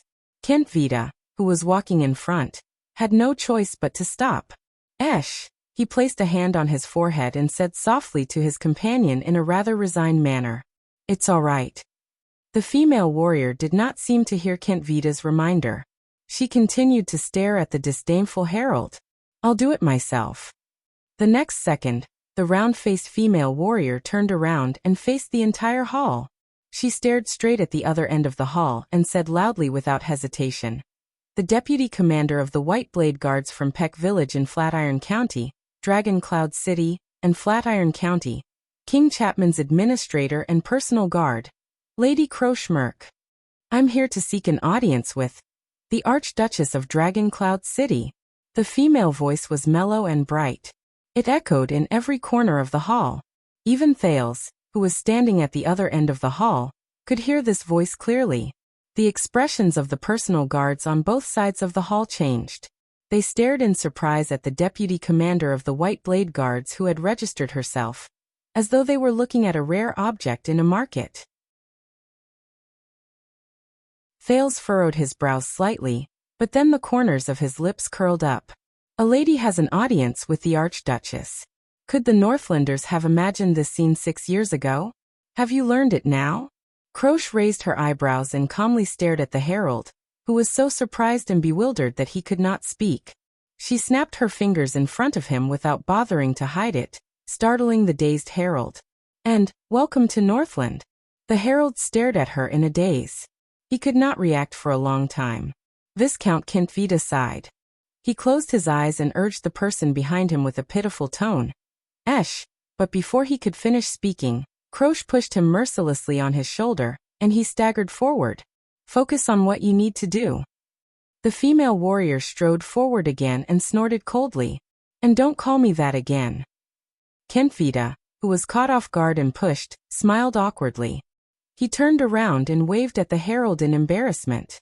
Sorry, Esh has always been a little hot. With a cold expression, Croce pushed him again. The Viscount could only smile in compromise. He straightened his clothes and walked into the hall. In the distance, Saroma furrowed her brows and stared at the two people who had just caused a commotion. Did they do it on purpose? Lisban shook his head.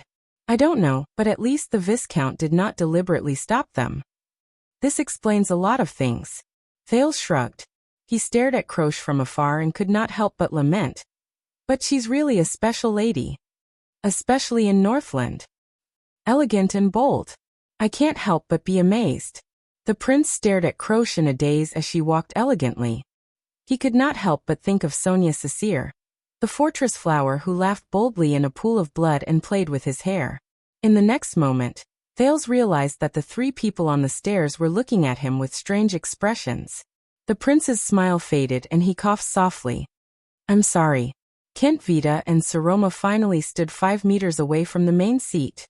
The Viscount stared at the young Archduchess with great interest. Saroma silently endured his gaze.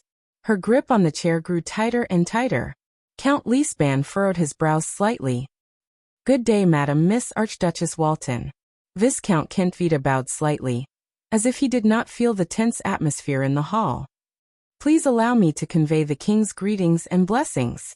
I wish that everything goes smoothly in your reign in Dragon Cloud City. Thales clearly felt that this etiquette was not very respectful. In comparison, Croce's bow was more sincere. Saroma nodded slightly. She first glanced at Lisban and said cautiously and emotionlessly, Of course, please also convey my gratitude to His Majesty. She leaned back in her chair and said nothing else. Viscount Kentvita's eyes moved. He swept his gaze past the silent Archduchess and the stern-looking Lisban. A profound smile appeared on his face. I don't seem to see those familiar important ministers of Dragon Cloud City. The Viscount looked around in a dignified manner. Where are the counts other than Regent Lisban? Wasn't yesterday the day of the state affairs hearing? This is not an official diplomatic mission, Lisban himself answered. The former prime minister said coldly, There is no need to alarm them. Is this really all right? Kentvita put on a slightly surprised expression. I heard that they were still discussing the Archduchess' marriage yesterday. I heard that Count Hurst and Count Nazir are both good candidates for the Archduchess' husband. Yet, when the king's special envoy came, they left them behind. Thales' breathing instantly froze. You're really well informed. Only the direct vassals of Dragon Cloud City would know so accurately. Count Lisban quickly followed up after a barely noticeable moment of astonishment. His tone was unfriendly. Could it be that you've bribed another rat in the Hall of Heroes? Kentvita laughed. How would I dare? The vassals of Dragon Cloud City have always been loyal. Why would they be bribed by us? I'm just saying that the rats in the palace are infested with rats. Lisban replied without a trace. Why would you think of vassals? Kentvita raised his eyebrows. Seal Lisban, the former prime minister who served the kingdom for decades, the born king's most capable assistant, and the man who was once known as the Eye of the Dragon. He lived up to his name. He was a difficult opponent, and he became even more determined as he aged. It's been years since we last met. I'm glad to see that you're healthy and healthy. The next second, Kentvita cast his gaze on the only teenager with the 9-pointed star emblem in the hall without hesitation. He flashed a smile. On behalf of the king, may I ask how you've been? Prince Thales. Leespan and Nicholas furrowed their brows at the same time. They looked at Thales. Saroma blinked. Amidst her surprise, she actually breathed a sigh of relief. She seemed to be a little glad that the prince shared the burden of the opening scene. Thales furrowed his brows. He endured the stares from everyone present, especially from Leespan. With a face full of suspicion, he stared back at the smiling Kentvita. Damn it. This guy. He makes it sound like I'm very familiar with Lampard. Even though I'm indeed very familiar with him. It's true that we haven't seen each other for many years, Viscount Kentvita, but Thales braced himself and said, I'm healthy and healthy. Why do your words sound like you're comforting those old people who are about to die soon? The aloof Saroma snickered. Kentvita's polite and complacent smile froze on his face. Beside him, Croce did not bother to hide it. She seemed to be mocking Kentvita. Coincidentally, Count Leespan, who usually did not smile much, actually laughed coldly in cooperation with him at that moment. You're still as eloquent as before. Kentvita looked around at the hostile gazes around him, and had no choice but to put away his smile. He said stiffly, His Majesty misses you very much, Your Highness. He often mentioned that you still owe each other a glass of wine. Thales sighed in his heart again. Lisbon's gaze swept towards him again. 18 years ago, my Uncle Herman died from a glass of poison wine. The prince scratched his head. Owe each other a glass of wine? Are you sure these are the king's exact words? Kentvita shut his mouth. Looks like His Majesty is right. This journey of ours will be very interesting. At this moment, Count Leespan laughed. Cut the useless nonsense and provocations, and get straight to the point. As the Night Falcon of Black Sand region, Viscount Kentvita, who has risen to fame in recent years, why have you come? The regent's laughter rang through the entire hall. Night Falcon? Can't you Northlanders come up with a slightly more imaginative nickname? Thales could not help but ridicule in his heart when he remembered that Dukarun's nickname was Iron Eagle. Leespan tilted his head and sized up Kentvita. King Chapman wouldn't have sent you just to sow discord when he is in a terrible predicament because of Rocknee's alliance against the king, right? There was an indescribable majesty in the count's voice. It reminded Thales of the born king who had passed away many years ago. You can't save your king, who is in dire straits and in constant trouble with just your glib tongue. So what important information did you bring? Kentvita raised his head. The smile on his face gradually faded. His gaze on Leespan slowly became serious. I must admit that a small disagreement has arisen between the archdukes and His Majesty. Thales sneered in his heart. A small disagreement? But I believe that we can stand together for the common future of Extettians. For the common glory and disgrace of Extet, no matter what difficulties and obstacles we face, we can work together to overcome them. Viscount Kentvita's expression turned cold. He uttered a sentence that moved the expressions of all the people present. Like now. Thales' heart skipped a beat. Now. Wait. He said that for the common glory of Extet. That means. The silence in the hall lasted for a few seconds. The shrewd and perceptive Count Leespan had already realized something. Common glory and disgrace? The old count stared intently at Kentvita's expression. He enunciated each word clearly and slowly said, What is it?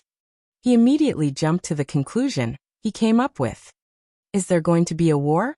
Thales' eyelids twitched. Kentvita raised his eyebrows slightly, as if he was surprised by the count's answer. What made Thales rather uneasy was that in the next second, Kentvita smiled and said, he nodded. Wake, farewell, funeral, cremation, burial. Up until now, the funeral for his grandmother's funeral had gone smoothly. Tomorrow was the 7th day of her death. After some traditional worship ceremonies and banquets, even if the funeral was held, the matter would come to an end. When I was guarding the memorial tablet, I took some time to write this chapter. Thank you, my readers, for your understanding and support over the past week. There were probably no other books that could remain in the top 10 bestsellers list of fantasy novels after not updating for 6 consecutive days. Of course, The Kingdom had its fair share of twists and turns this week. The plagiarism incident had just ended when the book encountered another supernatural incident. On the 11th of July, between 12:30 p.m. and 14:30 p.m., the Kingdom's Bloodline received more than 500 negative 3-star reviews on Chidian's PC page by a bunch of Smurfs who had 0 fan points. Swordless could only express that he didn't know whether to laugh or cry. The editor also said helplessly, "I'm probably being targeted, and it's allowed by the rules. Even the technical backend can't do anything about it. I can only spread my hands and wait for the day when my rating drops to 0. Sigh. Haha, just kidding." Just like Thale's experience, Swordless Sword believed that only blazing fire could forge true steel, and only by constantly updating could a good chapter be written. What's more, it was just over 500 negative reviews. This was still far from the raging fire. Patting the commenter's shoulder earnestly, "The revolution has not succeeded yet. Comrades, you still need to work hard. Everyone wait for my return." I was guarding the memorial tablet alone, preparing to continue the incense.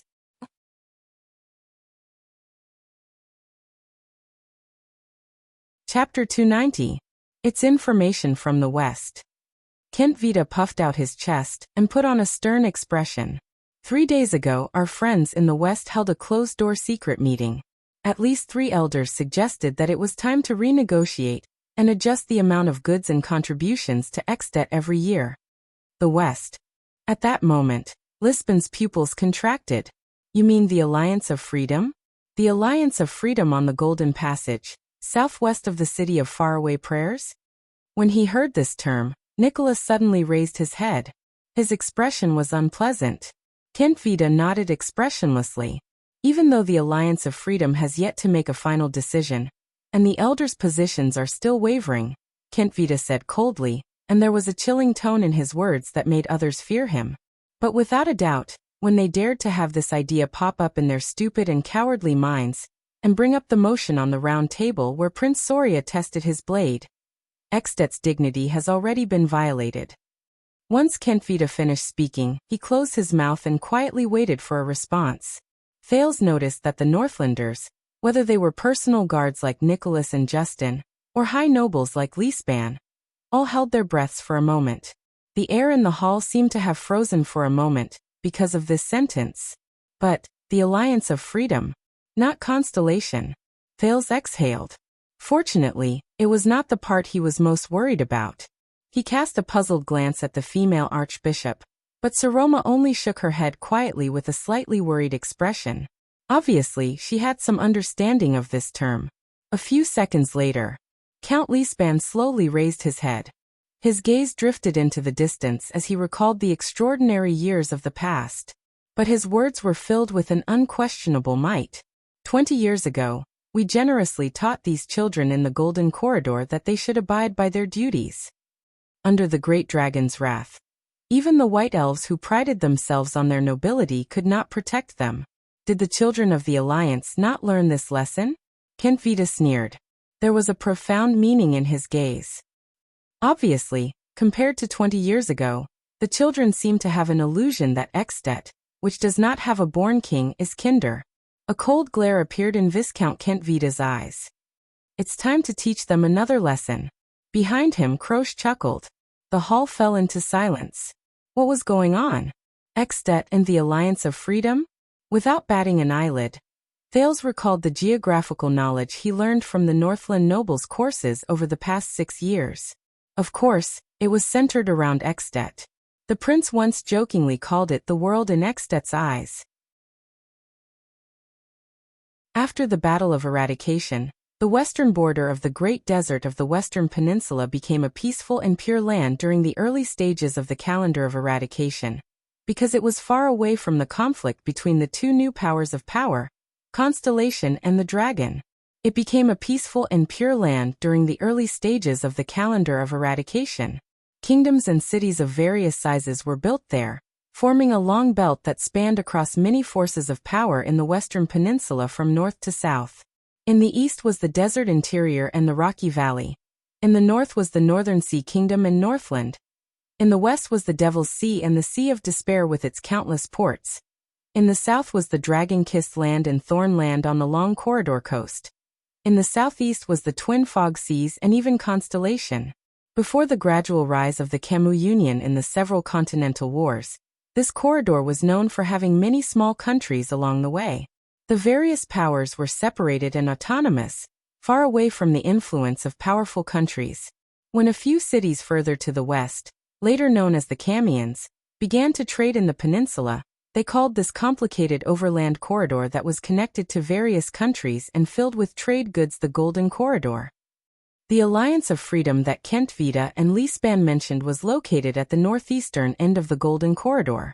It was adjacent to the city of Faraway Prayers in the west of Ekstedt in the east, and Good Flow City in the west of Camus Union. If one was a little more daring, they could even reach Constellation's western desert hill by going southeast through a stretch of desert. For a relatively long period of time, this land, which was the end of the Golden Corridor, was in chaos. It was only after the Fourth Peninsular War that the Alliance of Freedom, which was ruled by many powers in a compromise, appeared. In the past 100 years or so, the Alliance of Freedom had managed to maintain its existence amidst the complicated situation where many internal and external forces intertwined with each other. It was obvious from Lisbon's words that the Alliance of Freedom had sided with Ekstedt in the most recent battle. The Northlanders, who were at the height of their power, had relied on their terrifying achievements in subduing Constellation and Camus Union with violence to seize influence and dominance over the Alliance of Freedom. They had also occupied a large amount of benefits in the northernmost part of the Golden Corridor.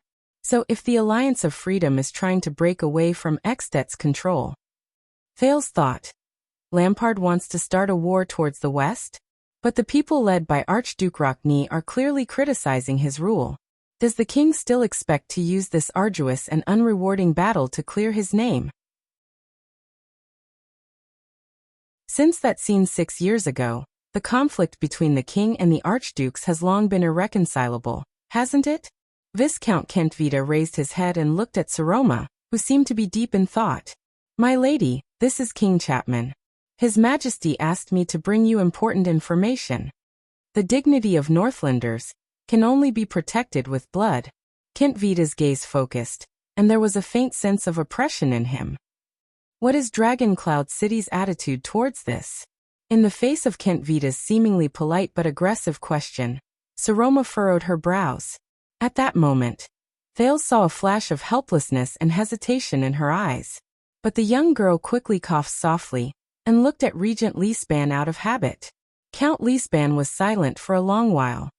It must have been difficult for you to obtain information. Finally, the regent raised his profound gaze, which seemed to carry a weight of 1,000 pounds. Black Sand region is clearly far away from the desert and the Golden Corridor. But you actually reacted to such a major matter earlier than the city of Faraway Prayers, which is right next to the Alliance of Freedom, and even sent someone to inform us earlier. Is it Archduke Rockne's oversight, or are you being too considerate? Leespan especially emphasized the word considerate.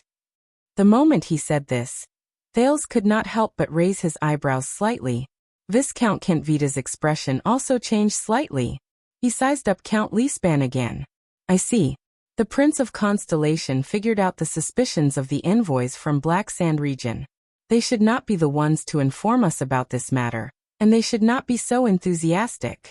Behind Kent Vida, Croche snorted softly and said coldly, Of course, we have to live up to his ambitions and grand plans when we serve a king who aspires to travel far and wide.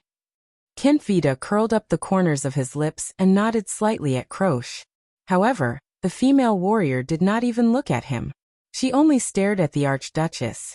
Leespan snorted indifferently. Let's not talk about Ekstedt's influence on the Golden Corridor for now. Count Leespan straightened his back slightly, and his tone was solemn. The Alliance of Freedom is connected to abundant commercial goods and huge profits. It is also adjacent to the city of Faraway Prayers. Once it breaks away from our control, the one who will suffer the most and worry the most should be Archduke Rockne. Am I right? You are really generous to trouble yourselves for his sake.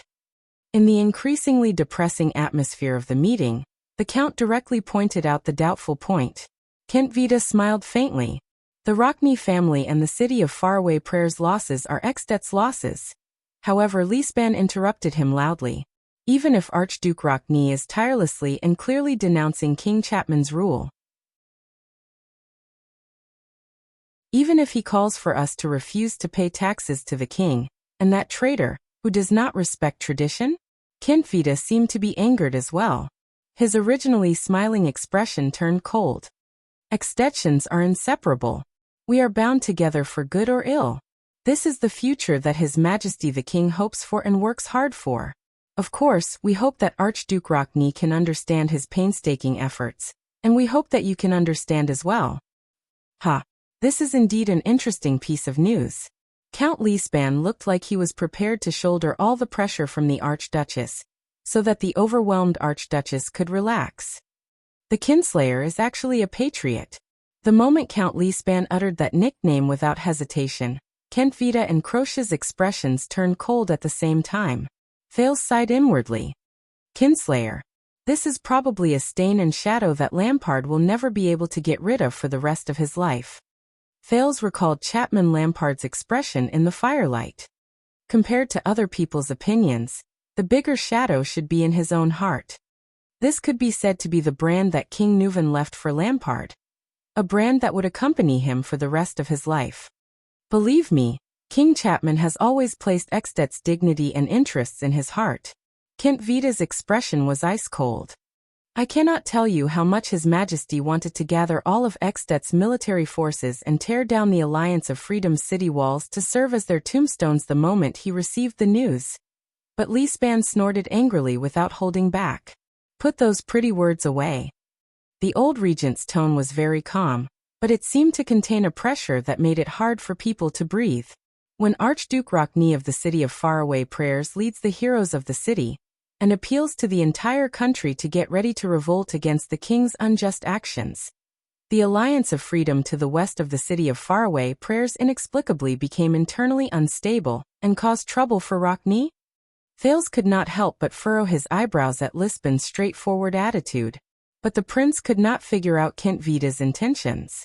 This is a fight between the king and Rockne, but why did he deliberately inform Dragon Cloud City? Does King Chapman still expect Dragon Cloud City to stand on his side? Rockne has to choose, right? Lisban removed his hands from his back and crossed them in front of his chest. He took a step forward and stared at Kentwida, who was at the foot of the stairs. In the name of justice, if he wants to solve his immediate worries and protect his prestige as the Archduke of the City of Faraway Prayers, he must give up on protesting and opposing Chapman. He must even work with the king. Only then will he be free to deal with the internal strife of the Alliance of Freedom and seize back the interests that belong to the City of Faraway Prayers. Kentwida was silent for a few seconds. I do not understand what you mean, Your Grace. Lisban snorted coldly. We are all Northlanders. Let's not play the Constellatiates politics of the Empire. Constellatiates? Politics of the Empire? Thales could not help but raise his eyebrows. The prince swore that he saw the corners of Saroma's lips curl upwards. Tell me, Lisban said sternly. If Rockne does not make a choice that meets your expectations, how will King Chapman react? Kentwida stared at Lisban for a few seconds. In the end, the envoy of Black Sand region laughed. I believe that His Majesty still has to respect the joint ruling pledge. After all, the Alliance of Freedom is the closest to the City of Faraway Prayers. So when it comes to handling matters related to the Alliance, he respects Archduke Rockne's attitude. He also respects the interests and autonomy of the City of Faraway Prayers even more. Condemning those children is one thing, but recklessly meddling in the Archduke's internal affairs is undoubtedly unwise. Hey! Lisban shouted sarcastically. At this moment, our king actually remembered the joint ruling pledge, and remembered that this is the internal affairs of the archdukes. Kentwida did not answer. He only bowed slightly, and the regent shut his mouth. The hall regained its strange silence. Thales saw Nicholas furrowing his eyebrows tightly, while Saroma seemed to be deep in thought. Strange. In this strange audience, Thales quickly found a few suspicious points that he could not figure out. Black Sand region mentioned the Alliance of Freedom, but according to Lisban, this was just one part of the game between King Chapman, Archduke Rockne, and the other opposers. But what does this have to do with Dragon Cloud City? Why did Lampard send someone to inform Saroma about this? More importantly, what does this have to do with me and Thales Jadestar? If what Gilbert said about, there are no meaningless words in diplomacy, and testing our footsteps and strength, is true, Thales frowned. He had too little information. A few seconds later, Count Lisbon's expression changed. He raised his gaze. I know why you came to Dragon Cloud City. The Count became solemn. And what happened yesterday? Lisbon narrowed his eyes. You sent Dragon Cloud City into the eye of the storm. What? Sent Dragon Cloud City into the eye of the storm? Thales was slightly stunned. He could not keep up with their train of thought. Obviously, he was not the only one who did not understand Lisbon's words. Saroma widened her eyes. This was the usual behavior of a young girl, when she was confused. The young girl and the teenager looked at each other. They saw the doubt and puzzlement in each other's eyes. Eye of the Dragon Seal Lisban. Kent Vita's expression became completely serious. He looked at his opponent again. As expected, you live up to your reputation. At that moment, Thales had a feeling that today's meeting was a confrontation between Lisban and Kent Vita. It was a game of chess that only they could understand. Let's end the audience here, my lady, Lisban said coldly. Saroma stared at Lisban in a daze, but she still nodded obediently. Are you sure? Kent Vita sneered. This concerns the great dragon's honor and disgrace, and His Majesty is waiting for the Archduchess' reply. The Viscount added meaningfully, and not the regent's reply. Thales sighed in his heart. That's enough. You know better than anyone else how this will proceed.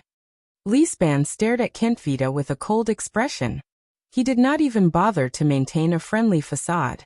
The Archduchess will give you an answer, but not now. The Count said coldly. At least, not before the city of faraway prayers sends an envoy to visit. Kent Vita inhaled and regained his calm expression. He bowed slightly. Then we shall take our leave, Your Grace, the Viscount of Black Sand Region said softly. By the way, Kent Vita cast a meaningful glance at the slightly puzzled Saroma. He said, the new spectacles are very beautiful. Saroma could not help but change her expression. Thales felt a chill run down his spine. The regent's gaze on him was very oppressive. Count Lisban snorted coldly. Enough said, Your Grace. Kent Vita smiled, bowed slightly to the Prince of Constellation intentionally, and turned to leave. At that moment, Star Killer, my superior sent his regards. Croche, who had been silent all this while, suddenly raised her head and looked at the warrior on the other side of Lisban. That knife is really difficult to use. Those were his exact words. On the stairs, Nicholas sneered. This knife is quite useful. The Star Killer shook his head. What a pity. Croche nodded and turned towards the Archduchess' seat. Your Grace, please take care. She stared at Saroma with a gentle and hopeful gaze, causing Thales to be slightly startled. Ah, thank you for your kindness, Saroma answered subconsciously. Please believe that your weight and value are far greater than you imagine. The female warrior seemed to only want to finish what she wanted to say. Croche said softly, no matter what, your existence is a miracle that has not been seen in Northland for 1,000 years. You are the flag that allows us to move forward. Please seize the power that belongs to you, be independent, and become a true Archduke of Ekstedt. Because you are not inferior to anyone else. After saying this, Croche bowed deeply. Then, ignoring Saroma, who had yet to react, she turned and left resolutely, following Kent Vita's footsteps. The hall was filled with astonishment and solemnity.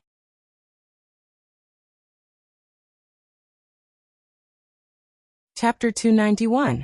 Even though Thales was baffled by the baffling meeting with Lisban, and the confrontation between Lisban and Kent Vita under the table was also filled with suspicious points, the second prince did not intend to be troubled by this for too long.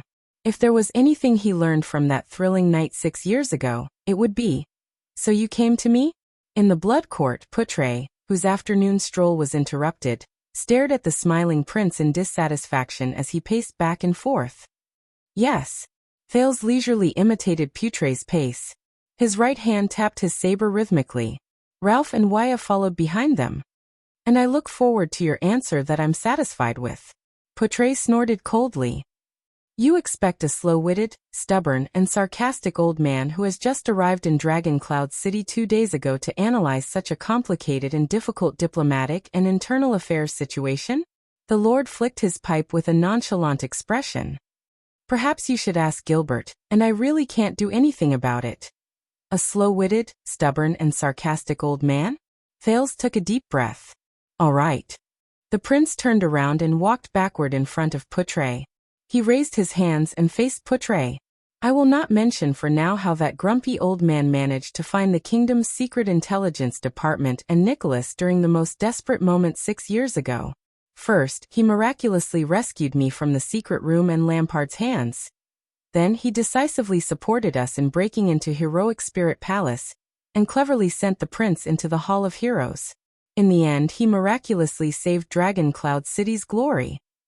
Wyatt chimed in cooperatively behind him. Even Ralph nodded and hummed. Thales gave them a thumbs up. Portray flashed an unpleasant smile. Not for now. Thales ignored Portray's smile and continued. I'll just say that on the first day I arrived in Dragon Cloud City, that grumpy old man told me in a baffling manner, vividly, and in great detail what kind of shocking secret happened in the highly secretive Hall of Heroes during the council hearing in Dragon Cloud City on the day of Dragon Cloud City's affairs, which is difficult to get close to. Do you know how furious Lisbon's expression was when Kent Vita revealed the contents of the hearing? Portray raised his eyebrows. I have more friends, that's all. And most importantly. As Thales retreated, he raised his right index finger and pointed at Portray.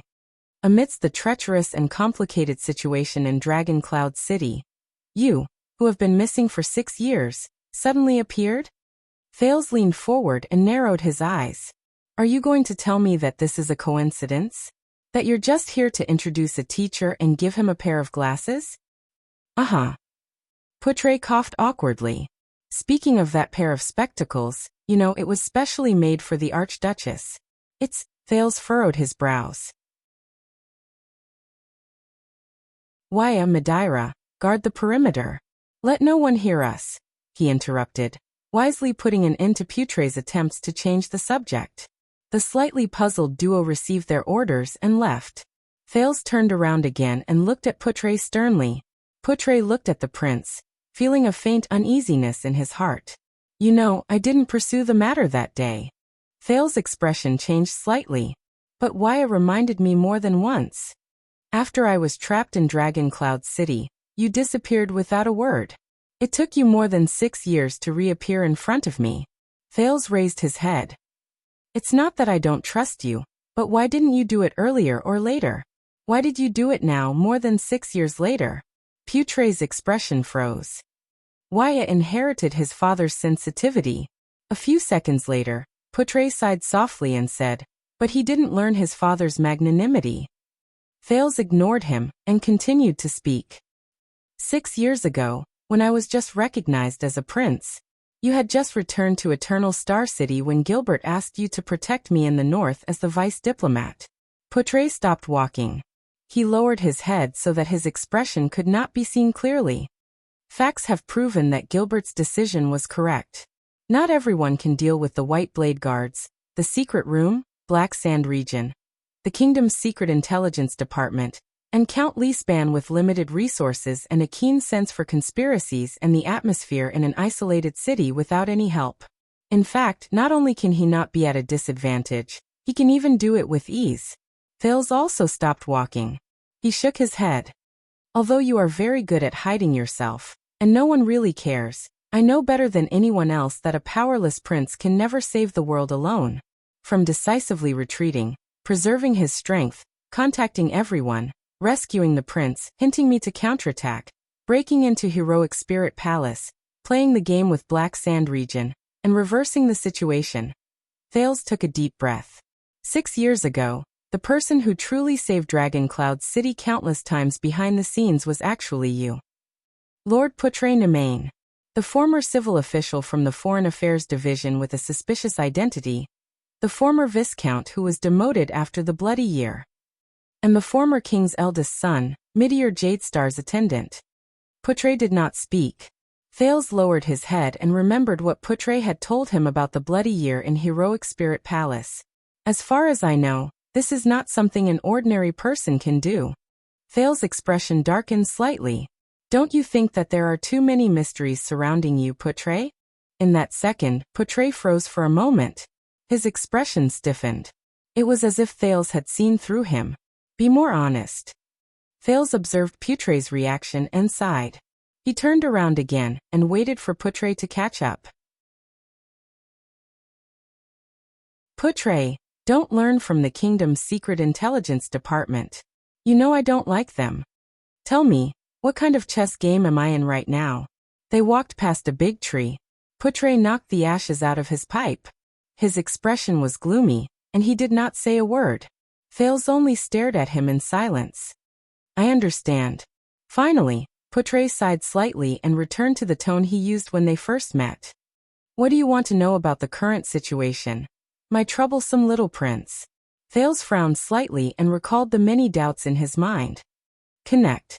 After a few seconds, the teenage prince looked around and said cautiously and softly, I want to know how all the major events on the surface are connected through the hidden interests under the surface. I think this is your forte. Putre put his pipe back into his tobacco pouch and was slightly startled. Connect?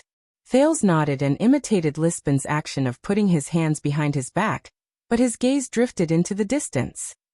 6 years ago, Miranda Arun told me in the prison cell that everything that happened in Dragon Cloud City seemed to be unrelated, but there was actually an important clue that connected everything. Thales narrowed his eyes. Later, we discovered that the clue behind the scenes was called Dragon's Blood. At that moment, Putre unknowingly slowed down and fell a step behind the prince. Over the past few months, ever since King Chapman issued the new enfeoffment decree, the city of Faraway Prayers gathered everyone to denounce the king. Lampard was condemned. I was blamed as a hostage. The Archduchess of Dragon Cloud City was forced into a marriage. The Alliance of Freedom was unstable, and Black Sand Region came to Dragon Cloud City as ambassadors. Thales was completely unaware of everything around him and continued to ponder. Although everything is very fragmented, and some things are not even related. But I feel that the current situation is the same as it was back then. There is also a vague clue that connects everything. I want to seize it, instead of passively dealing with the troubles that come knocking on my door. Putre's gaze froze for a moment. Both of them were silent for a few seconds. Finally, Putre let out a long sigh. You know, when we met the day before yesterday, I thought you were more cheerful than before. The thin man shook his head. But now I realize that the real you is even more anxious, vigilant, and nervous than before. Can you really sleep at night? This time, Thales stopped moving. 6 years ago, I fell once due to carelessness and complacency. The prince's gaze slowly focused. The price was my freedom, and an enemy of the king. That feeling, the feeling of helplessness and fear where you can only drift with the wind, not knowing where to go in the next second. Thales stared fixedly at the stone slab under his feet, which had cracked due to age, and said flatly, I don't want to experience it a second time. At that moment, for the first time, Putre felt that the 14-year-old teenager beside him was a prince named Jade Star. The Lord shook his head gently and whispered, You've changed. Thales snapped out of his daze and smiled faintly. Everyone changes. Either more or less. Putre stared at him for a long time. Finally, when Thales thought that a few centuries had passed, Putre started walking again. This time, the Lord's expression was no longer languid and sarcastic. It became serious and nervous. For many years, the Alliance of Freedom has been dependent on the city of Faraway Prayers for survival. Here it comes. Thales quickly caught up with him and pricked up his ears. As the Great Dragon's vassals, they provide Exdet with benefits from the Golden Passage. Exdet also maintains its control over the Golden Passage and the western side of the peninsula through them, keeping Camus Union in check from afar. Putre scratched his chin and said seriously, You know, it's just like our relationship with Sarah Dukedom. Constellation controls Dragon Kiss Land, which means that they control the southeastern end of the Golden Passage and the coast of the Long Corridor. They even affect Thornlands. I know. Saroma's teachers taught me that Extet and the Alliance of Freedom had a fight 20 years ago. Thales coughed and waved his hand, cutting off the former bard's desire to talk and perform. Let's get straight to the point. Poutre glanced at him in dissatisfaction. He seemed to be very displeased with the fact that the little prince who was obsessed with listening to stories had now become a young man who interrupted him. However, he still continued, about what you said about the fight. 20 years ago, the governor of the Alliance of Freedom found a new ally. He thought that King Nuven was busy with the dangerous situation at the glacier defense line, and had some disagreements with the city of faraway prayers, so he had no time to care about the West. So, for the first time, he had the idea of independence. Thales was slightly startled. A new ally? Poutre nodded. White Mountain, he said cautiously. These arrogant white elves rarely interfered in human affairs. They were not very powerful, but they should not be underestimated. They supported the Alliance of Freedom in seeking independence, the Lord said as he walked. Of course, some people suspected that the Camians were also involved. Extet and Vine City, which is located in the south of Camus Union, were united by marriage. This made several northern Camus Union states very uneasy. Thales was slightly startled. He thought of Marquis Shiles, who was always smiling. And the result? The result? Poutre snorted softly. There was a hint of mockery in his tone. The overconfident governor of the Alliance seized the tribute goods sent to Extet without authorization. He also wrote a tactful but firm letter, requesting that they reevaluate their friendship. Even though the city of Faraway Prayers and Dragon Cloud City were in conflict, as the supreme ruler of the kingdom of the Great Dragon, King Nuven did not gloat over their misfortune, nor did he reply to the letter to wrangle. Poutre put on a stern face. He did not hesitate to blow the enlistment order. The army of Dragon Cloud City traveled a long distance and met up with the soldiers from the city of Faraway Prayers and Defense City. They then marched towards the Alliance of Freedom. Thales quietly listened to the past of the Alliance of Freedom and Extet. He quickly connected the details of the information that were not recorded in class or in history books with the current situation. As a conclusion, more than 20,000 Extension warriors trampled through every gate and barricade in Fort Liberté. Prince Soria's troops even fought their way into White Mountain and threatened the White Elves' Archon Court. They stained the Good Flow River red with the blood of their enemies' skulls.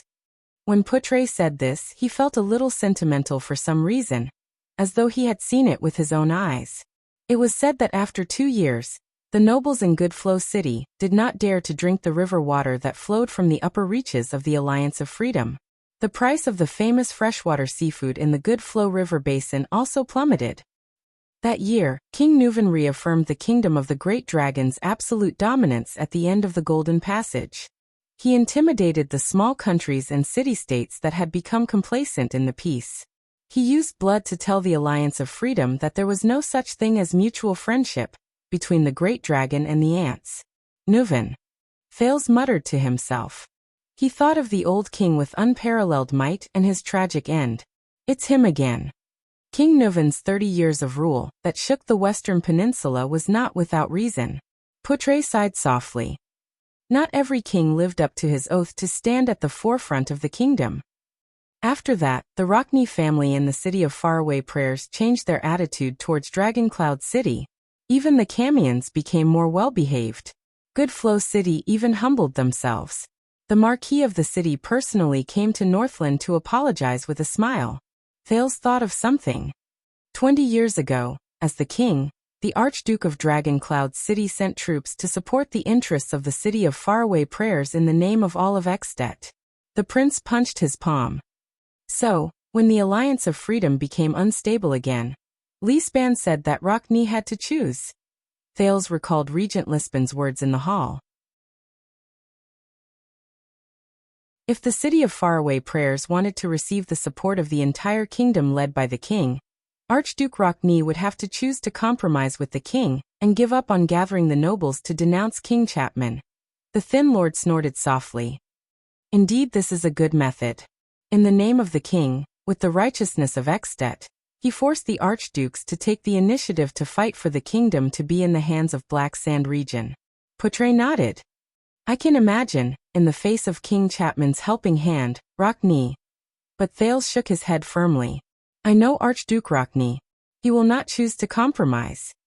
The image of Lampard and Rockne with ferocious expressions appeared in Thales' mind.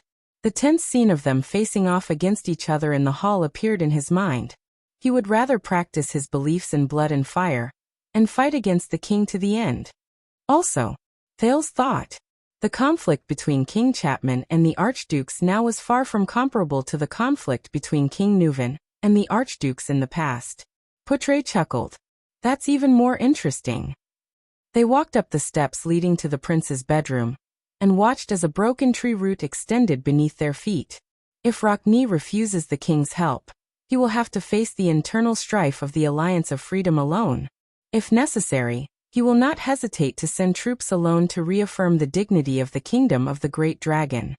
It is a small matter for the city of Faraway Prayers to watch the Alliance of Freedom go out of control and lose a large amount of income, but Archduke Rockne's prestige will definitely suffer a heavy blow. Regardless of whether the city of Faraway Prayers is humiliated or Ekstedt is humiliated, it will not be a good thing for him. Thales desperately tried to recall the geographical overview of Ekstedt's western side. To deal with the Alliance of Freedom alone, can the city of Faraway Prayers and Rockne do it? This is the time to test the city of Faraway Prayers' strength, as well as Archduke Rockne's control over his vassals. Portray seemed to be recalling something. But I think, even if it will not be as smooth as when the three archdukes worked together 20 years ago, it will still be more than enough for the city of Faraway Prayers to deal with the small Alliance of Freedom, which is adjacent to the desert and the Golden Passage. But the problem is, once they put all their energy into the internal strife of the Alliance, Rockne's plan to continue contacting the nobles and denouncing the king will be affected. Thales furrowed his eyebrows. So Regent Lisbon's suspicions are true. The internal strife of the Alliance of Freedom is related to Lampard, and he might even be the one behind it, the prince said faintly. This will allow the city of Faraway Prayers and Archduke Rockne, who are on fire in their backyard, to stop pressing forward, and save Black Sand region from being denounced by the entire country. Portray raised his eyebrows. Who knows? But Thales stopped again with a puzzled expression. But I still can't figure it out. If this is just a game between the common elected king and Archduke Rockne, why did King Chapman send Kentvita to Dragon Cloud City? And why did Lisbon say that Dragon Cloud City was sent into the eye of the storm? Why Dragon Cloud City? Portray also stopped in his tracks. He smiled faintly, and his eyes shone with a strange light. You found the point, young prince. Thales' eyebrows twitched.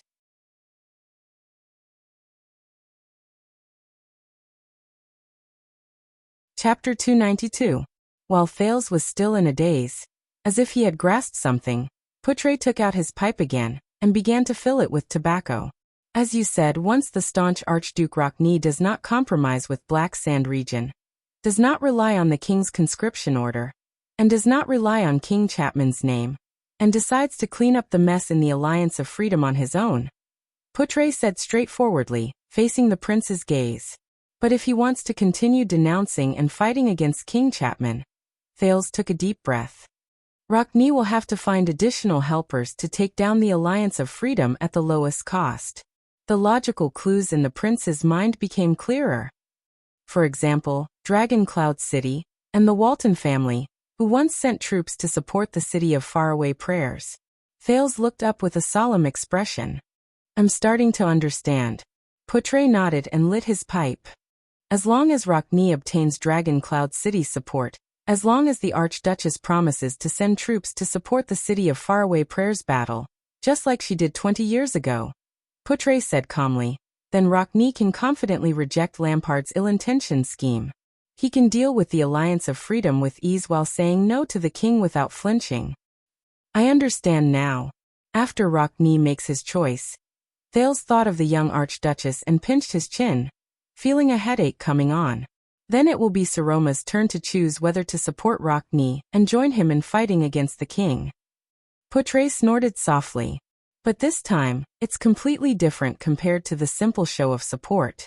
Supporting the city of faraway prayers means that she has to put up a bargaining chip, pay a price, and make a promise.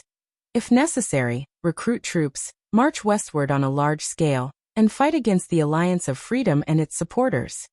The current situation is like when Prince Mariah was assassinated, and King Kessel was faced with the choice of whether to fight or to make peace. As he puffed out smoke, Portray let go of the pipe in his mouth. The Archduchess of Dragon Cloud City has to make a decision on behalf of Dragon Cloud City, to fight or to make peace, to pay the price and resolutely support the city of faraway prayers in dealing with the alliance, or to stand by and watch the situation develop. The prince slowly raised his head. The choice King Kessel faced when Prince Mariah was assassinated? Thales recalled the Supreme King of Constellation, who coldly raised the scepter in his hand when he was pressured by the vassals in Renaissance Palace 6 years ago. Wait, it would be fine if it was someone else. Thales recalled what Portray had told him about the feud between the two countries and the past. He could not help but be slightly shocked. But Dragon Cloud City? Portray was a little surprised by the prince's reaction, but he still nodded expressionlessly. For an ordinary extension, when faced with the Alliance of Freedom, this is just a question of fight or not. But for Dragon Cloud City and the Walton family, this isn't just about the great dragon's honor, it's also about the family's dignity. Portray exhaled a puff of smoke. His gaze was sharp. 20 years ago, on the day the Alliance of Freedom's Governor-General's rude letter arrived in Dragon Cloud City, before the snow on the envoy's boots had dried up, Nuvan VII blew the conscription order of the kingdom without hesitation. Attack the Alliance of Freedom. Thales' expression became extremely solemn. A year later, King Nuvan's eldest son, Soria Walton, chopped off the Alliance's Governor-General's 10 fingers one by one in Fort Liberté, which had surrendered, in front of the shivering elders of the Alliance. Portray's tone also slowly became solemn. It was said that every time he chopped off a finger, he would loudly ask one of the elders, "Do you know how to write a letter?" After chopping off the last finger, Prince Soria threw the disrespectful letter back to the almost fainting Governor-General. "No, you don't," Soria said with a smile. Then he hanged all the elders who did not answer no. Soria Walton. Thales furrowed his brows. Sounds like a brutal commander. Portray narrowed his eyes and lowered his head slightly. But he also succeeded in making the Alliance of Freedom remember the great dragon's anger and terror. During those years in the Golden Passage, Soria's name was more useful than King Nuvan's. Even Camus Vine City, which was the Walton family's in-laws, benefited from it. Even their most hated enemy in the Alliance did not dare to make things difficult for their goods. Thales clenched his fists. "Do you understand now?" Portray stared at the prince. King Nuvan ordered to send out his troops, and Soria won. Just like that, the Walton family protected Extet's dignity. And 20 years later, if the Archduchess, who has been criticized and questioned by the people, chooses to remain neutral and watch from the sidelines when faced with the Alliance of Freedom, chooses to retreat and avoid war when faced with the same problem, Thales exhaled. He had figured out the crux of the matter. She had no choice. The prince said firmly, in order to prove that she did not let down her father's honor, and to protect the Dragon Spear family's dignity and rule, Saroma had to send out her troops. So in the game between King Chapman and Archduke Rockney, which was triggered by the instability of the Alliance of Freedom, Dragon Cloud City is the key.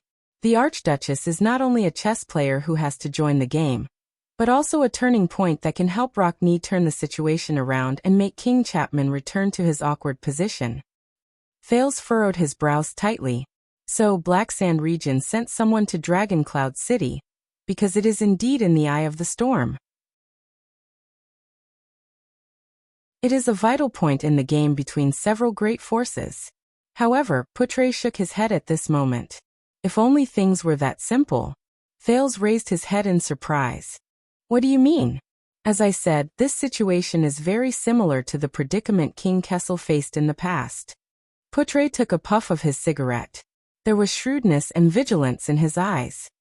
If the Archduchess made a promise to the city of faraway prayers and supported Rockne's expedition to the west against the Alliance of Freedom at the critical moment, the problem is, how many vassals in Dragon Cloud City will support her? How many soldiers can be enlisted and should be enlisted? How will the benefits and costs be distributed? If only the direct territories of the Walton family are willing to respond, then should this war be fought? If an army is enlisted, which noble and respected vassal should lead the army? Thales was stunned. Compared to the predicament King Kessel faced in the past. What Kessel faced? That means.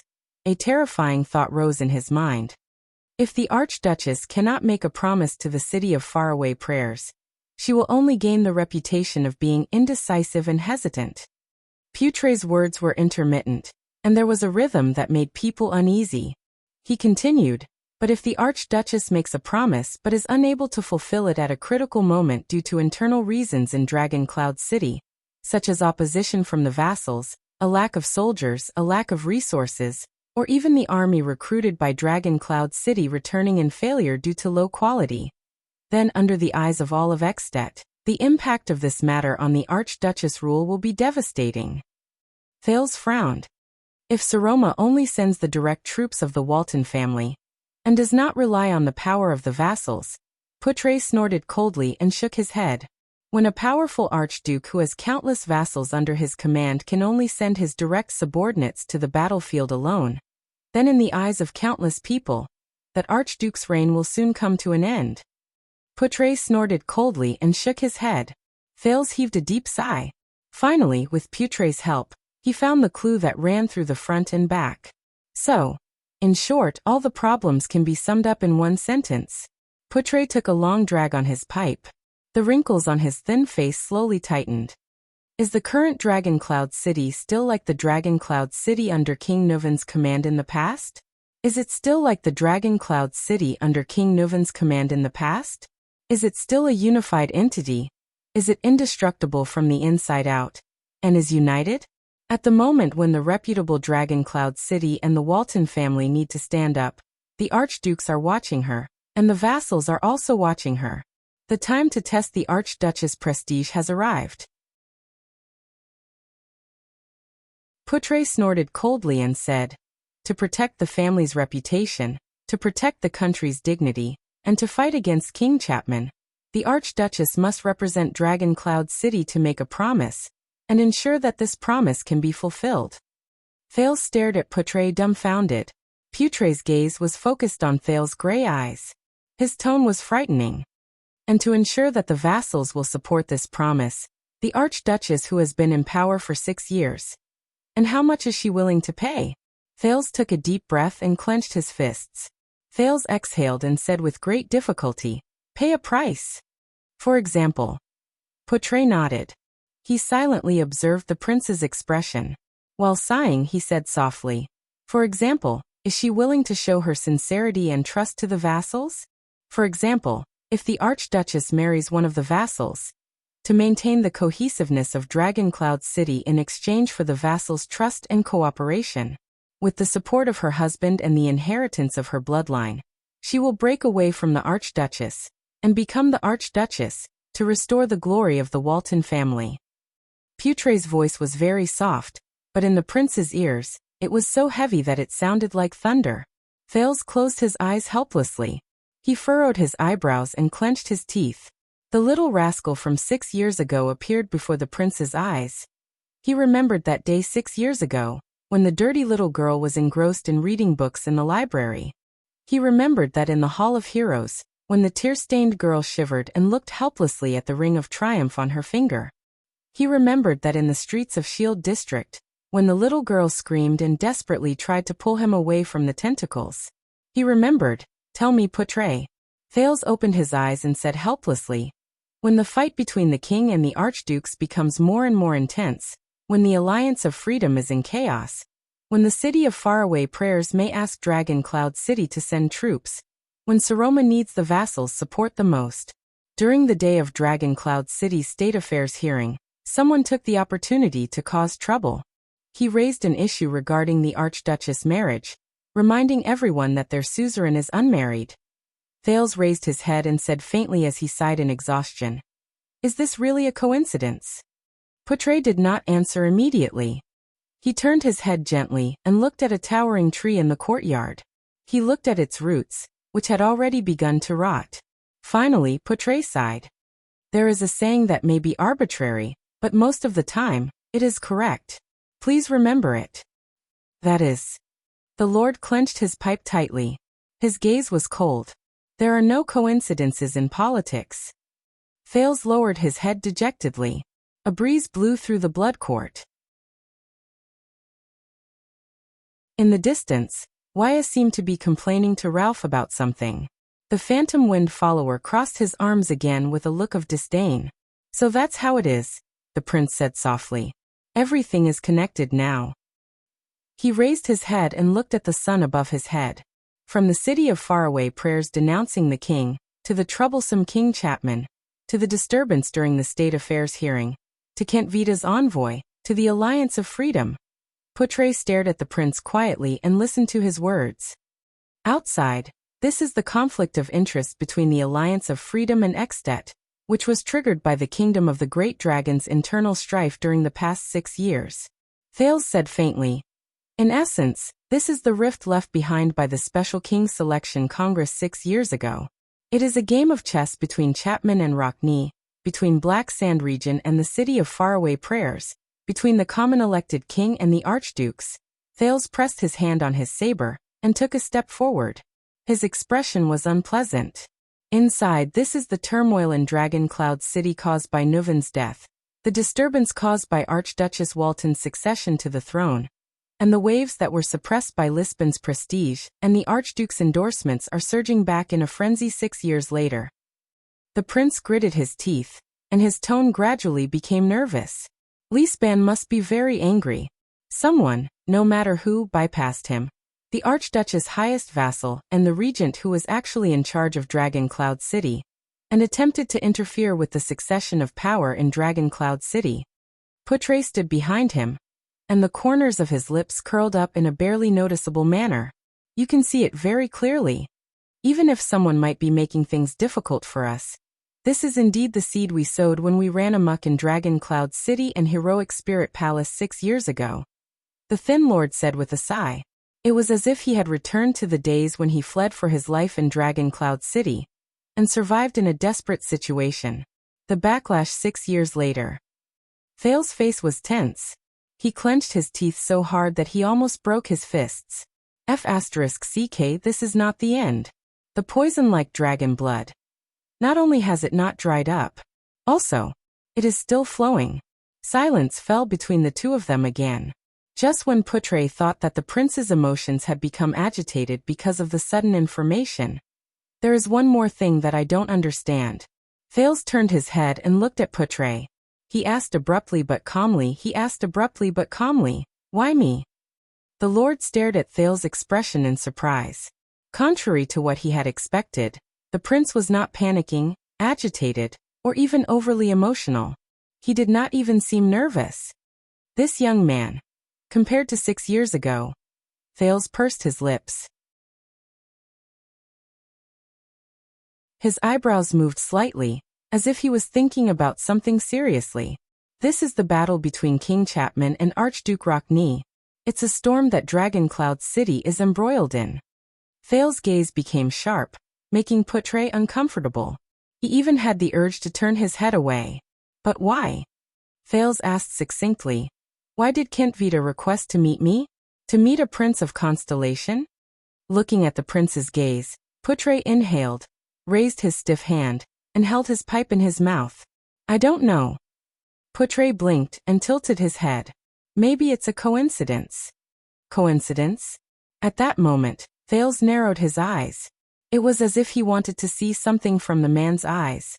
Portray smiled and took a deep puff. The old pipe smoker, who treated tobacco like his life, suddenly realized that his pipe had been extinguished. He sighed. "I suggest that you pay less attention to these matters in Dragon Cloud City. To be honest, because of the storm the other day, you are now in an awkward position. After all, this matter has nothing to do with you for now." Portray shrugged. "Unless you can't bear to watch your little lovers." Thales was slightly stunned. Poutre smiled faintly. The prince's expression was unpleasant. He frowned and looked at the lord. His face was full of suspicion. Little lover? Poutre blinked again. It's just a joke, your highness. Thales crossed his arms and snorted in dissatisfaction. But he was immediately stunned. Wait, Poutre. The words you used just now. The prince stared at the thin lord with an unpleasant expression. His tone was full of doubt. What do you mean by, for now has nothing to do with me? Under Thales' questioning gaze, the thin lord coughed. His expression was solemn. It's time for you to meet the Archduchess. You should go to the library, Poutre said with a serious expression. I can't let the Archduchess wait for too long. Thales was instantly stunned.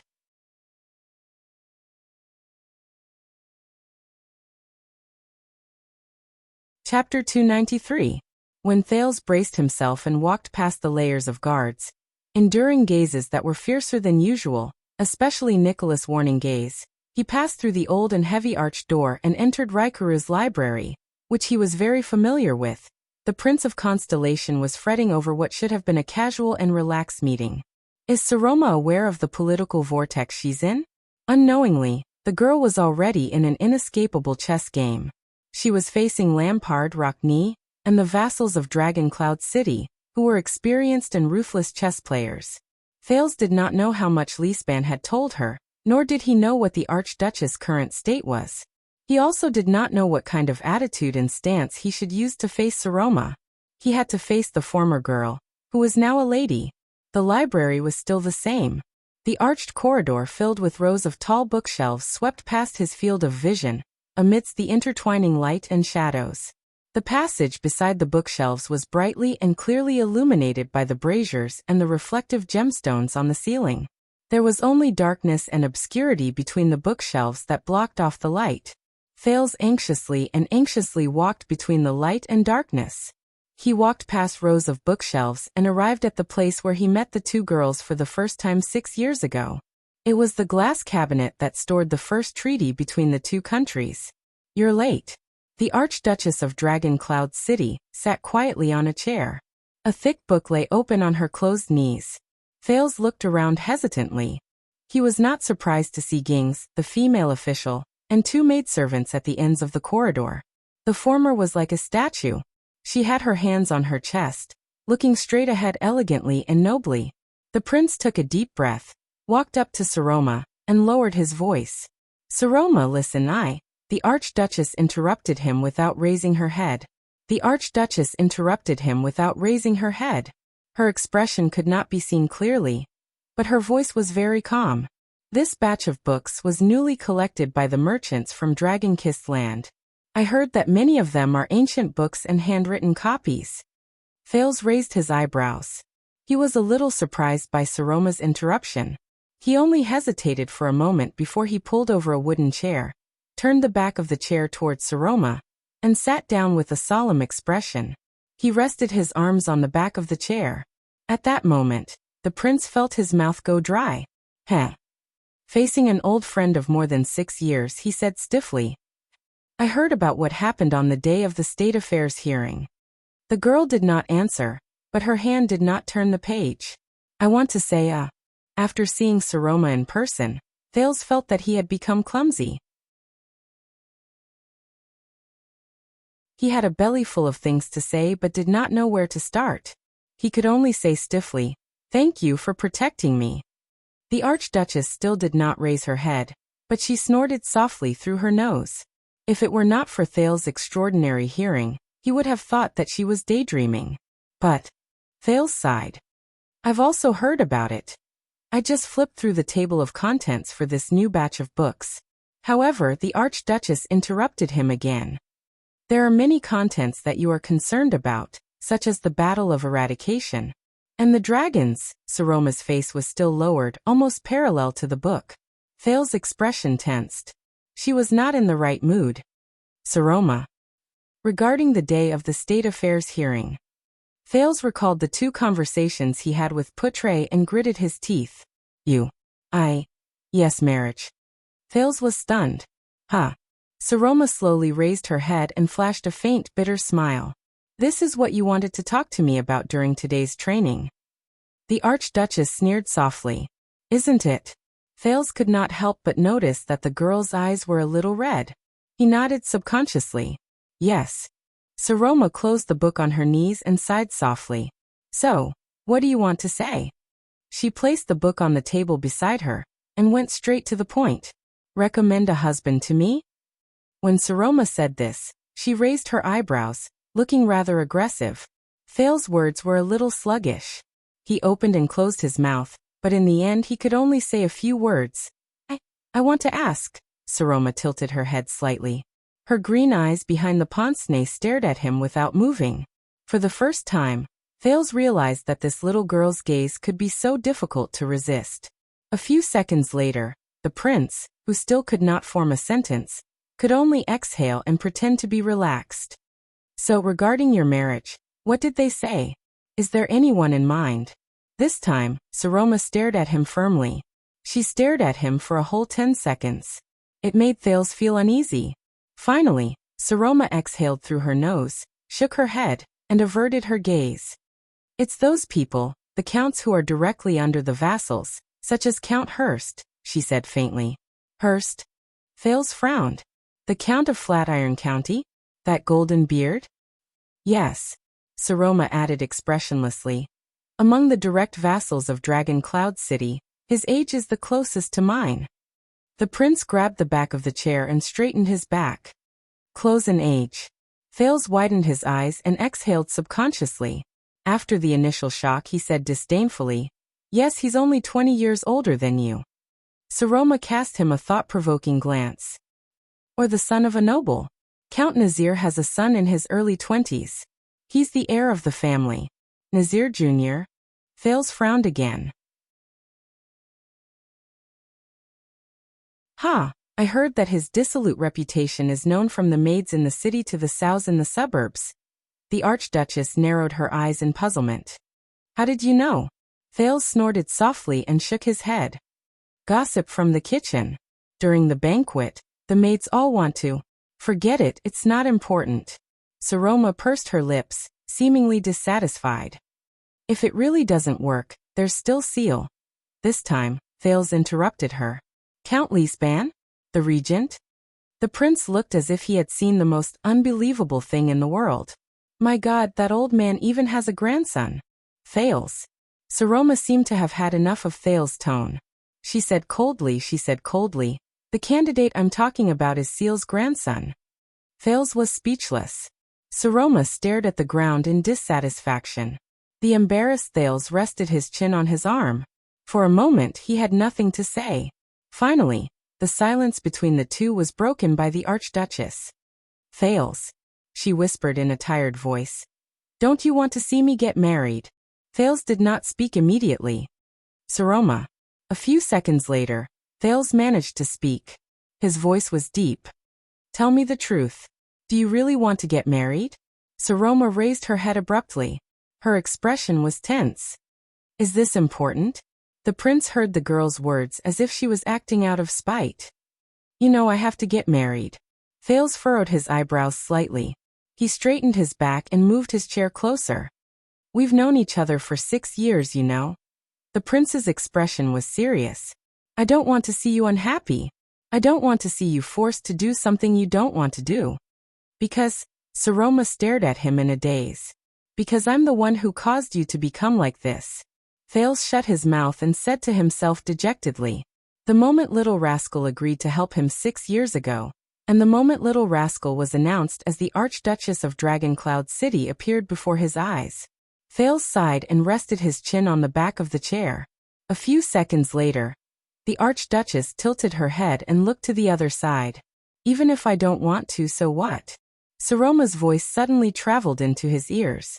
What can you do? Can you forbid them from marrying me? The Archduchess still tilted her head. Her expression could not be seen clearly, but her shoulders trembled slightly. Or can you forbid me from marrying them? Thales raised his gaze, feeling melancholic. She doesn't like this, he told himself. Thales sighed. If you don't want to, then don't marry them. Saroma suddenly turned around and stared at him coldly. Humph, she snorted. If I don't marry them. At that moment, the girl's gaze was very strange. Then who should I marry? Thales felt his eyelids twitch. Before the Archduchess could say anything strange, he stood up from the chair abruptly. Well, what I mean is, you're an Archduchess. Thales coughed and scratched his head, imitating a certain burly police officer in his memory. As long as you insist on your own will, no one can force you to do anything you don't want. If you don't want a husband, then you don't have to force yourself to marry. After saying this, Thales felt uncomfortable all over. He shrugged and smiled awkwardly. Saroma stared at him deeply, not saying a word. After a long while, the Archduchess said softly, "You've also seen the envoy from Black Sand region today. Seal told me that the matter with the Alliance of Freedom isn't that simple. Seal also said that Dragon Cloud City has no choice.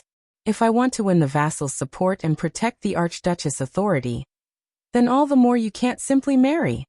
Thales interrupted her and quickly added, "You can't hope to win support with marriage.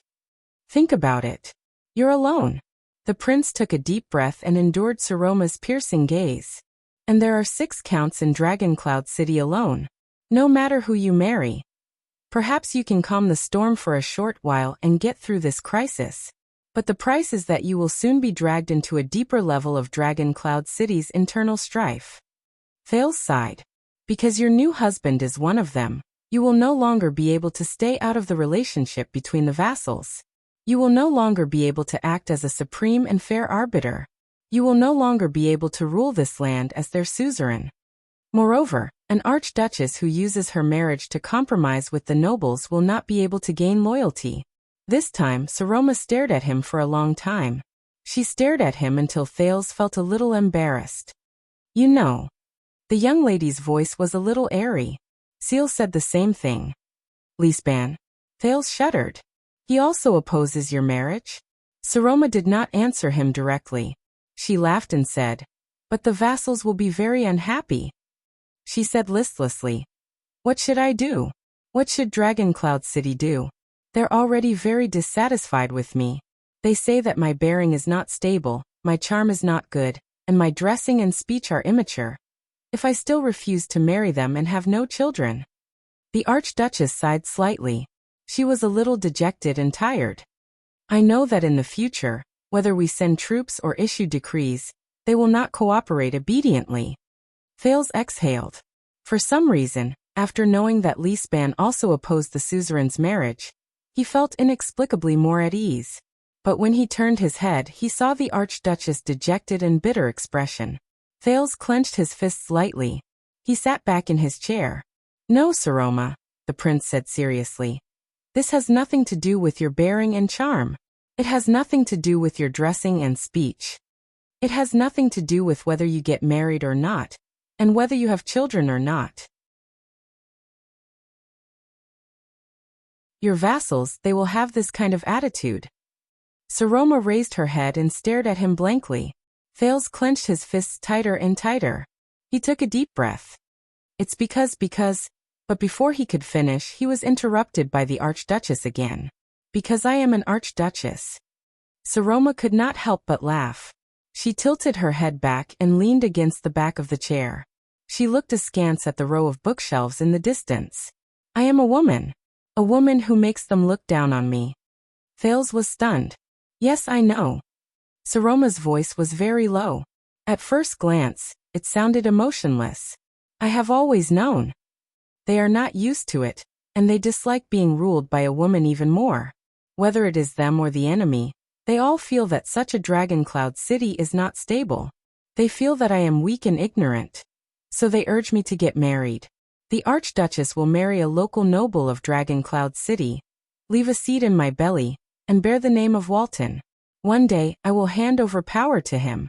Then, Dragon Cloud City will be considered stable." Thales did not speak, but his grip on the back of the chair tightened.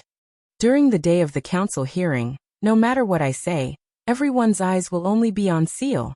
Saroma's words sounded like she was talking in her sleep. "If I am right, they will cast praising gazes at Seal. If I am wrong, they will cast reproachful gazes at him. It's not just this time. It's the same in the past. It will be the same in the future. Saroma gently shook her shoulders and laughed in spite of herself, as if she was numb. None of my so-called vassals care about me. The Archduchess' voice was very weak. She leaned all her weight on the back of the chair, as if she had lost all strength to support herself. They only care about the title of Archduchess and the Walton bloodline. And I am not important at all, except for my belly, because it can give birth to the Walton's seed. Thales gritted his teeth slightly. Saroma took a deep breath and stared at Thales with bloodshot eyes. She suddenly burst into laughter. Maybe they are right, Thales. Saroma bit her lower lip and expressionlessly said, maybe I can't be an archduchess at all. Maybe I was born weak and should rely on others.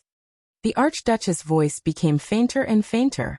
In the thick and simple library, she leaned against the chair and said faintly, when I was young, I relied on Alex and was an unknown little maid. When I grew up, I relied on you and King Nuvan to become an archduchess with your strength. Now I rely on Seal to rule Dragoncloud City on my behalf and deal with those things that I can't think of. In the future, I also have to rely on my husband and the bloodline in my belly to stabilize Dragoncloud City and live the rest of my life. Moreover, I don't even have the Walton bloodline. Asterisk bang. Asterisk. The prince slammed his palm on the back of the chair. Saroma. Thales said sternly, reprimanding the stunned girl. Saroma, little rascal. The prince took a deep breath and put on the most serious expression he could think of. Do you know why I dragged you to skip classes? Especially Madame Ging's etiquette class. Without waiting for her to answer, Thales spoke. Because you are an archduchess. The teenager clenched his fists. But they teach you weaving, sewing, embroidery, playing music, singing, dancing, and housekeeping. They think of you as an archduchess. Archduchess and archduchess are the same word. Thales gritted his teeth. But they are worlds apart. They are absolutely not the same.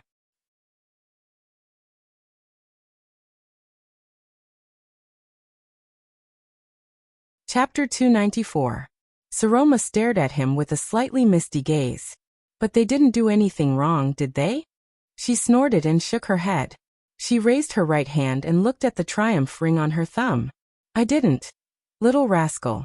Thales once again used that name from a long time ago, and fiercely interrupted her. The girl raised her head in a daze. Don't, Saroma. Even if you can't choose who you want to be. But at least, don't become who they want you to be. Thales stared at her. Please don't become that. But Saroma was only slightly startled. She shook her head mockingly. It's useless.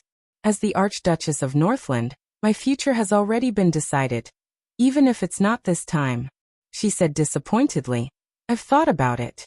I'll marry a local noble, give birth to a male heir, and then be politely sent to a secluded place until I'm old. Asterisk slap. Asterisk. A crisp sound rang. Saroma stared at the second prince in a daze. She watched as he grabbed her right hand. Little rascal. Thales stared at her seriously, and moved triumph to the center of their line of sight. Even if you're a woman, you can still live a very exciting life. I know of a woman like that. Ah, the female official Jines Bachkovic who taught you swordsmanship and etiquette. Saroma shook her head and laughed. I've heard you say it 1,000 times. The legendary woman who broke away from the shackles of her family and stood alone in the capital. She's good with table knives and longswords. But she's special, and she's not a suzerain. No, not her. Thales spoke decisively and stopped Saroma from speaking. I'm talking about another young girl. Saroma was slightly startled. Her wrist, which Thales was holding, trembled slightly. You mean a young girl? Yes. Thales nodded firmly. She's also the last orphan of a great family. She survived the chaos of war and riots, inherited the title at the age of 3, and led a region. Saroma did not refute him. Instead, she looked at the prince with a puzzled and inquiring gaze. Thales took a deep breath and recalled the autumn and winter 6 years ago. When I first met her, she was about the same age as you are now. She was 15 or 16 years old. She was inexperienced, young, and even a little immature. But at that time, she was already an important person who could take charge. I still remember the scene when she crossed the entire Hall of Stars and faced the country's emperor, ministers, and people with sonorous and forceful words. Thales said absent-mindedly. And when she walked into the hall valiantly in that casual purplish-black hunting suit, the crowd in the entire hall automatically retreated to make way for her. At that time, there were also people who mocked her, looked down on her, despised her, and looked down on her. How can Constellation be ruled by ignorant women and children? As for that girl, she just walked over slowly with a cold face and small steps, elegant and aloof. She didn't care about what she wanted to say, whether it was ridicule or condemnation, whether it was support or opposition. Even the two powerful counts could only walk behind her. One of them looked murderous, and the other looked noble, but they could not outshine her brilliance. Instead, they were suppressed by her aura to the point that they could barely be seen. When she waved her long sleeves and spoke in a cold voice, it was as if everyone present had become her foil, be it the king or the duke, the nobles or the commoners. Saroma listened to his narration and was slightly surprised. You're talking about Constellation, the guardian of Blade Edge Hill. The Duchess Lyanna Tabark. The Duchess Lyanna Tabark. The prince narrowed his eyes. As far as I know, she is still an unmarried woman. Under the emblem of the Blood Moon, she single-handedly supports the Tabark family of the 6 great clans, protects and rules Blade Edge Hill. Thales turned his head abruptly and looked at the stunned Saroma. If she can do it, so can you. One day, you will also be able to stand at the top of Dragon Cloud City with your own strength, without relying on anyone else, and win everyone's respect. Thales inhaled and fixed his gaze on the girl's face. One day, you will be able to tell the vassals of Dragon Cloud City in a dignified manner that the person who rules them is an archduchess. Saroma stared at Thales. After being stunned for a while, she smiled helplessly. It's too difficult, the girl said with a sigh. I can't do it. Thales shook his head and said with determination. It's not difficult. What's really difficult is that you think you can't do it. That's why your vassals feel that Dragon Cloud City under your rule is not stable. Saroma blinked and stared at the prince with a softer and brighter gaze. I still remember the little rascal who risked her life to drag me out of the hands of the calamities. I also remember the little rascal who crawled out of the fireplace and anxiously memorized her lines to help me out of trouble. At that time, the girl did not hesitate to say, "It's too difficult." Saroma did not say anything. She only watched Thales hold her hand in silence. Saroma, remember this. Choose who you want to be. If you don't want to be a vase that is manipulated by others and traded casually. The prince squeezed her hand tightly. His tone was unquestionable. Then don't act like a vase. Saroma stared at the prince in a daze. A few seconds later, her originally misty and unfocused gaze became focused again. If you don't want to marry a man who is old enough to be your father and live on your belly. Thales' gaze became fierce. Thales' gaze turned fierce. Then reject them. Let's think of a way together. Of course, I think Lispan will help you. As long as you say that you don't want to. Then you don't have to marry them. The two of them stared at each other and remained silent for a long time. Thales did not turn his gaze away. Saroma's eyes flickered. She seemed to be a little touched and a little panicked. Finally, Saroma looked at the prince with a determined expression and took a deep breath. Thales. Saroma cleared her throat. She seemed to be a little hesitant. Thales responded with an encouraging gaze. But the hesitation only lasted for 3 seconds. The girl gritted her teeth and tensed up. Thales. Saroma raised her head. Her gaze was serious. I don't want to marry Count Hurst. Thales exhaled and nodded heavily. Yes. I don't want to marry Count Nazir's son either. Yes. I don't like them. Saroma's words slowly became smoother from the stiffness in the beginning. I don't want to marry anyone else either. Thales stared at her. Very well. The prince raised his eyebrows. You won't marry them. Thales shrugged. Because I don't like them either. The two of them stared at each other. A few seconds later, they snorted and laughed together. Phew. Thales sighed slightly in his heart. Now Putre is going to nag me with an expression that says, I knew it would be like this again. I have to think of a reason to convince him. If the Archduchess doesn't marry, it will be more beneficial for us. And I have to find time to talk to Lisban these few days. About Dragon Cloud City. And the Archduchess. While laughing, Thales pretended that nothing had happened and let go of the other party's hand. In the library, a maid frowned. With all due respect, Gings, I know that the lady's mental state has not been very good lately, but their behavior is still a little too intimate. For the Archduchess' sake, we should intervene. The maid turned to Gings, the female officer, and said tactfully, she needs us now. Gings, the female officer, still had that old-fashioned expression on her face.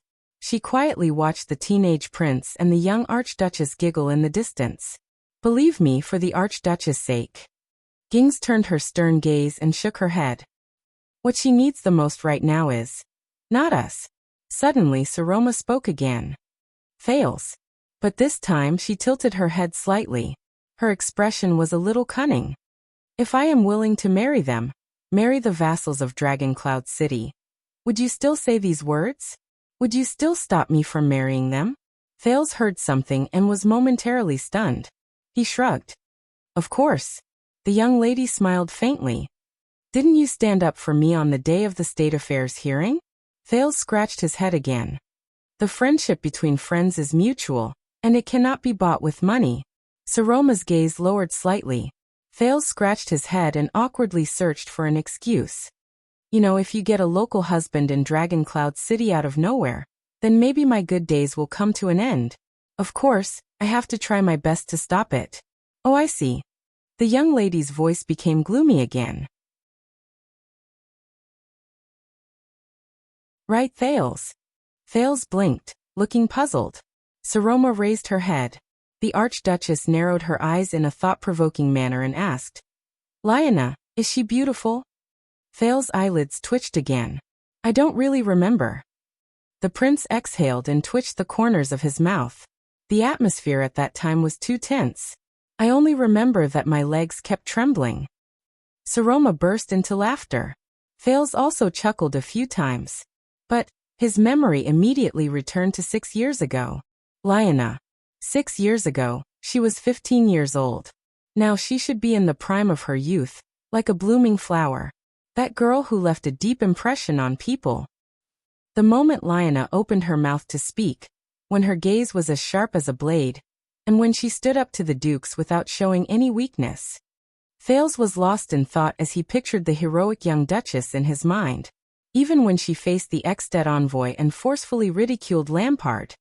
Saroma widened her eyes and looked at the prince's response. I realized that the words beautiful, pleasant, unparalleled, and other words used to describe a beauty were no longer sufficient to describe her. Lyanna at that moment. Thales closed his eyes and took a deep breath. Just like a magnificent diamond that reflects the sunlight. The prince recalled the past in Renaissance Palace, and sincerely praised the heroic Duchess of Blade Edge Hill. He exhaled and said, dazzling, dazzling, and dazzling.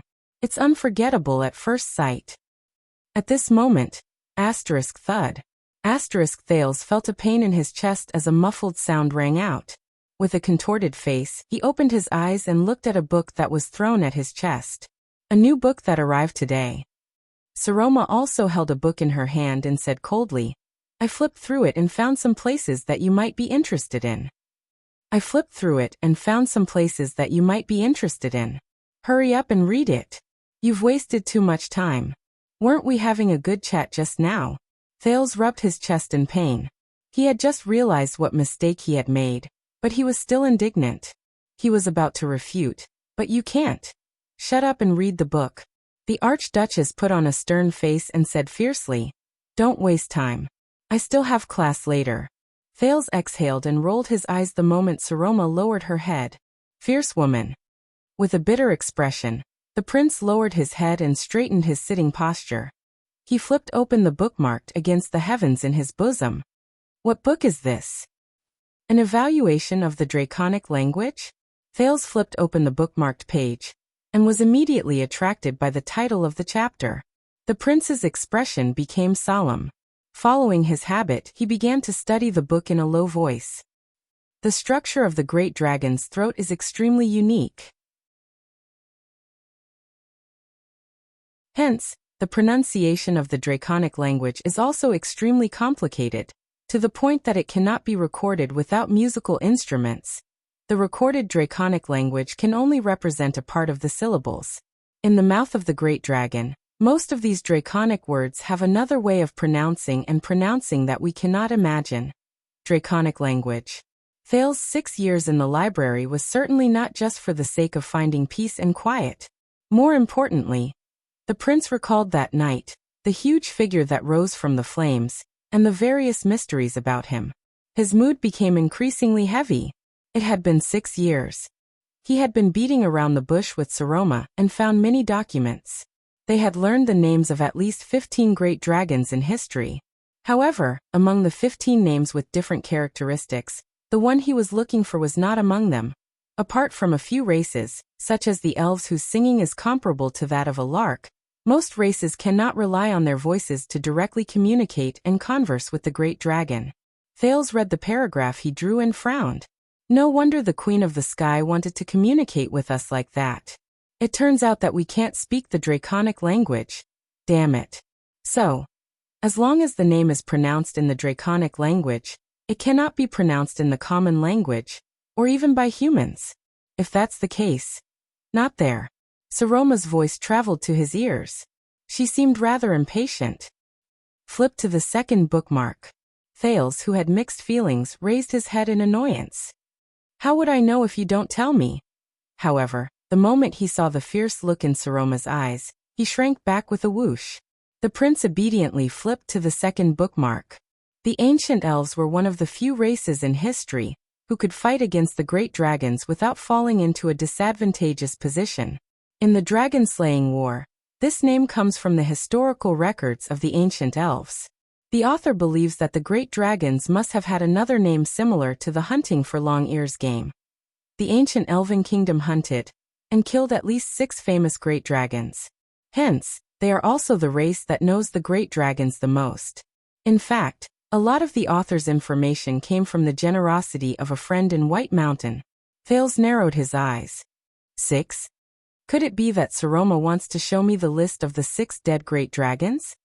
Saroma knew that he had always been interested in the great dragons, and often looked up the names of the great dragons, but she might not know that the great dragon he was looking for had lived until now, at least 14 years ago, until he was born in this world. And it know her name was. The warriors who killed the great dragons were usually divided into several groups and worked together. They were usually equipped with a machete that was sharp enough to cut through metal, similar to the ones used by the elven imperial guards. They also had a mithril shield that had a melting point that was high enough to insulate temperature. They were equipped with both offense and defense. The author suspects that this was the origin of human swordsmanship. At the very least, the Northland military swordsmanship should have borrowed the tactics of the great dragons in terms of spirit and equipment. Wizard J.L. Mindes, the Northern ancient history expert in the Ascetic Tower, and the author of the legend of the Iron Blood King, Wizard J.L. Mindes, holds the same view.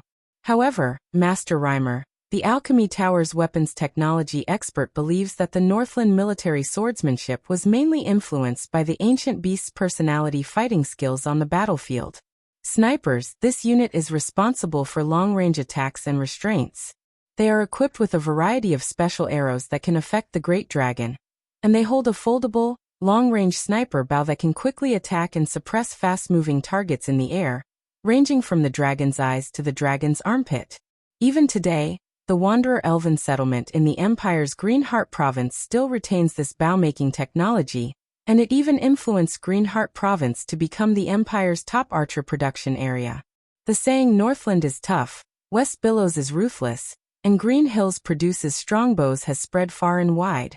The Romete family's Greyhood Archer unit is a terrifying existence that can take a person's life from hundreds of steps away. I believe that this has something to do with the ancient Elven Kingdom's dragon hunting skills, although the Greyhoods refused to admit it. Thales was puzzled. The more he read, the more confused he became. What are these? How do they hunt the great dragon? Obliterators. These elves, who have the least number of people, have the most dangerous tasks. They have to get close to the great dragon's fatal weakness in battle, and strive to injure or even kill the enemy in one strike. The obliterators are usually the most outstanding scouts and vanguards. They go into battle lightly and sneak up on the enemy. They only have the most inconspicuous but most expensive short sword in their hands. It can be said to be priceless. It is said that this kind of dagger was forged with special and secret materials and methods. It can pierce through dragon scales without any hindrance. But what the author can't understand is, even if it is so sharp, how can such a short weapon pose a fatal threat to the huge body of a giant dragon? According to the author's research, this legendary weapon is known as the Dragon Breaker. There are very few of them in history, and only the most powerful obliterators are qualified to wield them. It is said that it is a weapon with magic power. Every time a great dragon is injured or killed, the blade of the sword will accumulate the power of the hunter and become more powerful, sharper, bizarre, deadly, and full of vitality. These are the original words in the ancient elven literature, but the author still has doubts about the translation of the last word. When Thales read up to this point, he raised his head to look at Saroma from time to time. However, the other party's angry gaze made him have no choice but to lower his head again and again. The prince could only sigh deeply. All right. He flipped a page. In the next second, Thales shuddered. Did you see that? Saroma sighed. I'm also very surprised. Thales raised his head in a daze. The large book opened to one of the pages, and on it was a simple sketch of a weapon. He touched the drawing and instantly knew what Saroma wanted him to see. This is... Thales said in a daze. Yes. Saroma nodded solemnly. According to the records, this is an elite weapon that only the ancient elves' obliterator army possess. Dragon Breaker. More than 300 years ago, the king of the Oath Keepers, Midir IV, built the sturdy fortress at the border between the two countries. It was named after this. Thales lowered his head in a daze and looked at the weapon sketch drawn in the book in disbelief. It was a short sword with a strange weight ball, and a gem embedded in the center of the crossguard. The handguard was curved in a reverse arc towards the blade. Even though it was not painted, he could still recognize it. Dragon Breaker? In Thales' nearly 14 years of this life, he had seen a short sword of this style once. No, he had not only seen it before. 6 years ago, Thales had held a short sword of the same specifications with his own hands. It was a short sword that was as red as blood. It woke up like a warrior who had been asleep for a long time and shone in his hands. The short sword seemed to have a mind of its own. It transmitted vague syllables and words and called him Blood Brother. I'm so tired. Sleep.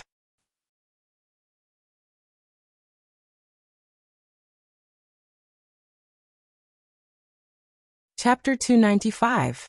5 days later, Thales sat listlessly in the Archduchess' study room in Heroic Spirit Palace. Saroma sat at the desk opposite him, engrossed in reading a book called Cahilliero's Selected Poems. The Prince of Constellation lowered his head slightly and exhaled. The shock brought about by the library did not last long. The sketch in the book did not give Thales any more information. He could only guess that the blade of purification, as a weapon that might have drunk the great dragon's blood, had formed a connection and resonance with his unique physique. And the bridge in the middle of this connection was becoming clearer. That draconic name. But this was not the thing that bothered Thales the most at the moment. I've gone to Count Leespan. Thales' light words attracted Saroma's attention.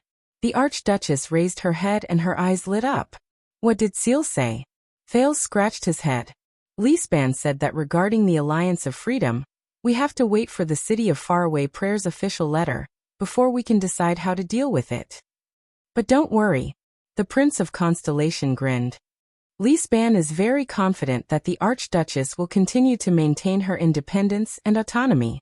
He already has a plan. As King Nuvan's prime minister, he is not an ordinary person. The corners of Saroma's mouth curled up slightly, showing that the Archduchess was in a good mood at the moment. Thales, thank you. Thales shrugged. He recalled the scene of him privately talking to Leespan the day before yesterday, and could not help but sigh. Thank you for your concern, Prince Thales. We will naturally deal with the Archduchess affairs. Please do not forget that we are the vassals of Dragon Cloud City. You are, after all, just a guest, not the master. Not in the past, not now, and not in the future. Of course, as the Archduchess' most sincere friend, please do not have any unnecessary thoughts, let alone actions. No matter what they are, it is very disadvantageous to you, to the lady, to Dragon Cloud City, and to Eternal Star City. Of course, as the Archduchess' most sincere friend, please do not have any unnecessary thoughts. I admire your reputation for being intelligent and mature, and I do not wish to see you degenerate into a mediocre person who is addicted to desires. I hope you take care of yourself. You must know that your situation is not very safe. Really? Thales closed his eyes and hammered his head hard. What do you mean by unnecessary thoughts? And mediocre people addicted to lust? Charles Leespan, an old man in his 60s or 70s, what was going on in his head all day long? After this incident, Thales realized that his unpopularity in Dragon Cloud City had reached a new breakthrough. Not only Leespan and Nicholas, even Madame Gings and the two maidservants looked at him strangely for the past few days, causing Thales to be cautious even when he greeted the servants. He was afraid that a masked man with a knife would suddenly jump out from a corner and charge at him while shouting for extat. Unexpectedly, Poutre did not seem to be in a hurry when it came to the prince taking the initiative to get involved in Dragon Cloud City's political struggle, as well as his determination to help his friend break away from an unfortunate marriage for the sake of friendship. However, the way he smoked his pipe and smiled with a crooked face that said, "I understand," really made Thales worried. Even Wyatt and Ralph's gazes gave Thales the illusion that he had a guilty conscience. We're not surprised at all. You know, teenagers always have to experience some special events before they can grow up. This was what the Lord, who was puffing out smoke rings, answered with a smirk when Thales could not help but ask when he was learning bardic poetry from Poutre one day. Because of this sentence, Thales deducted all the bounty that was supposed to be given to the Lord on the day of reward. In the study, Thales shook his head and tried to chase the memories out of his mind. By the way, do you know anything about the new teacher who will be coming later? Saroma put down her book and asked doubtfully. I heard that he was introduced by your interesting vice diplomat. Poutre? Immersed in his memories, Thales said with a straight face, he's not my vice diplomat. I'm not familiar with him. Selma looked at him strangely, snorted soundlessly through her nose, and returned her attention to her book. At the same time, the sound of two people's footsteps suddenly came from outside the study. Thud, thud, thud, to be precise, it was the sound of one person's footsteps and another person's thud, thud, thud. Thales frowned. This is the sound of wood hitting the ground. The rhythm is chaotic, unorganized, and careless, as if it's just knocked on the ground. But it's also very heavy. Just like. The door to the study opened. The female official, Gings, walked in and bowed slightly to the Archduchess and the prince. Then, she left politely and discreetly. Behind the female official, a thin and frail figure appeared. The newcomer's body was slightly hunched, and he was leaning on a rather old and heavy walking stick. He put all his weight on the stick, and the tip of the stick was firmly planted on the ground. Thud, thud, thud. Gings closed the door to the study. The prince and the Archduchess immediately sat up straight and looked at the newcomer. He walked step by step towards Thales and Saroma, who were sitting beside the study table. My apologies, sirs and madams. I'm old, ahem. These broken bones of mine can't withstand the torment. Following the guest was an old, weak, and shriveled voice, accompanied by a clear throat. It was as if he would not be able to continue speaking if he did not do so. The carriage I took from Manlenzo to Ekstedt almost threw my butt off. The lads were afraid that I would die on the way, so they had to slow down. After I arrived at Dragon Cloud City, I had to rest for 4 days. Thales first glanced at the walking stick. He remembered the Black Prophet, whom he had met a few times a long time ago, and it made him feel uncomfortable. The prince got rid of the unnecessary impression. He narrowed his eyes and sized up the newcomer. It was a thin and short old man. The top of his head was sparse with white hair, and his face was lined with wrinkles.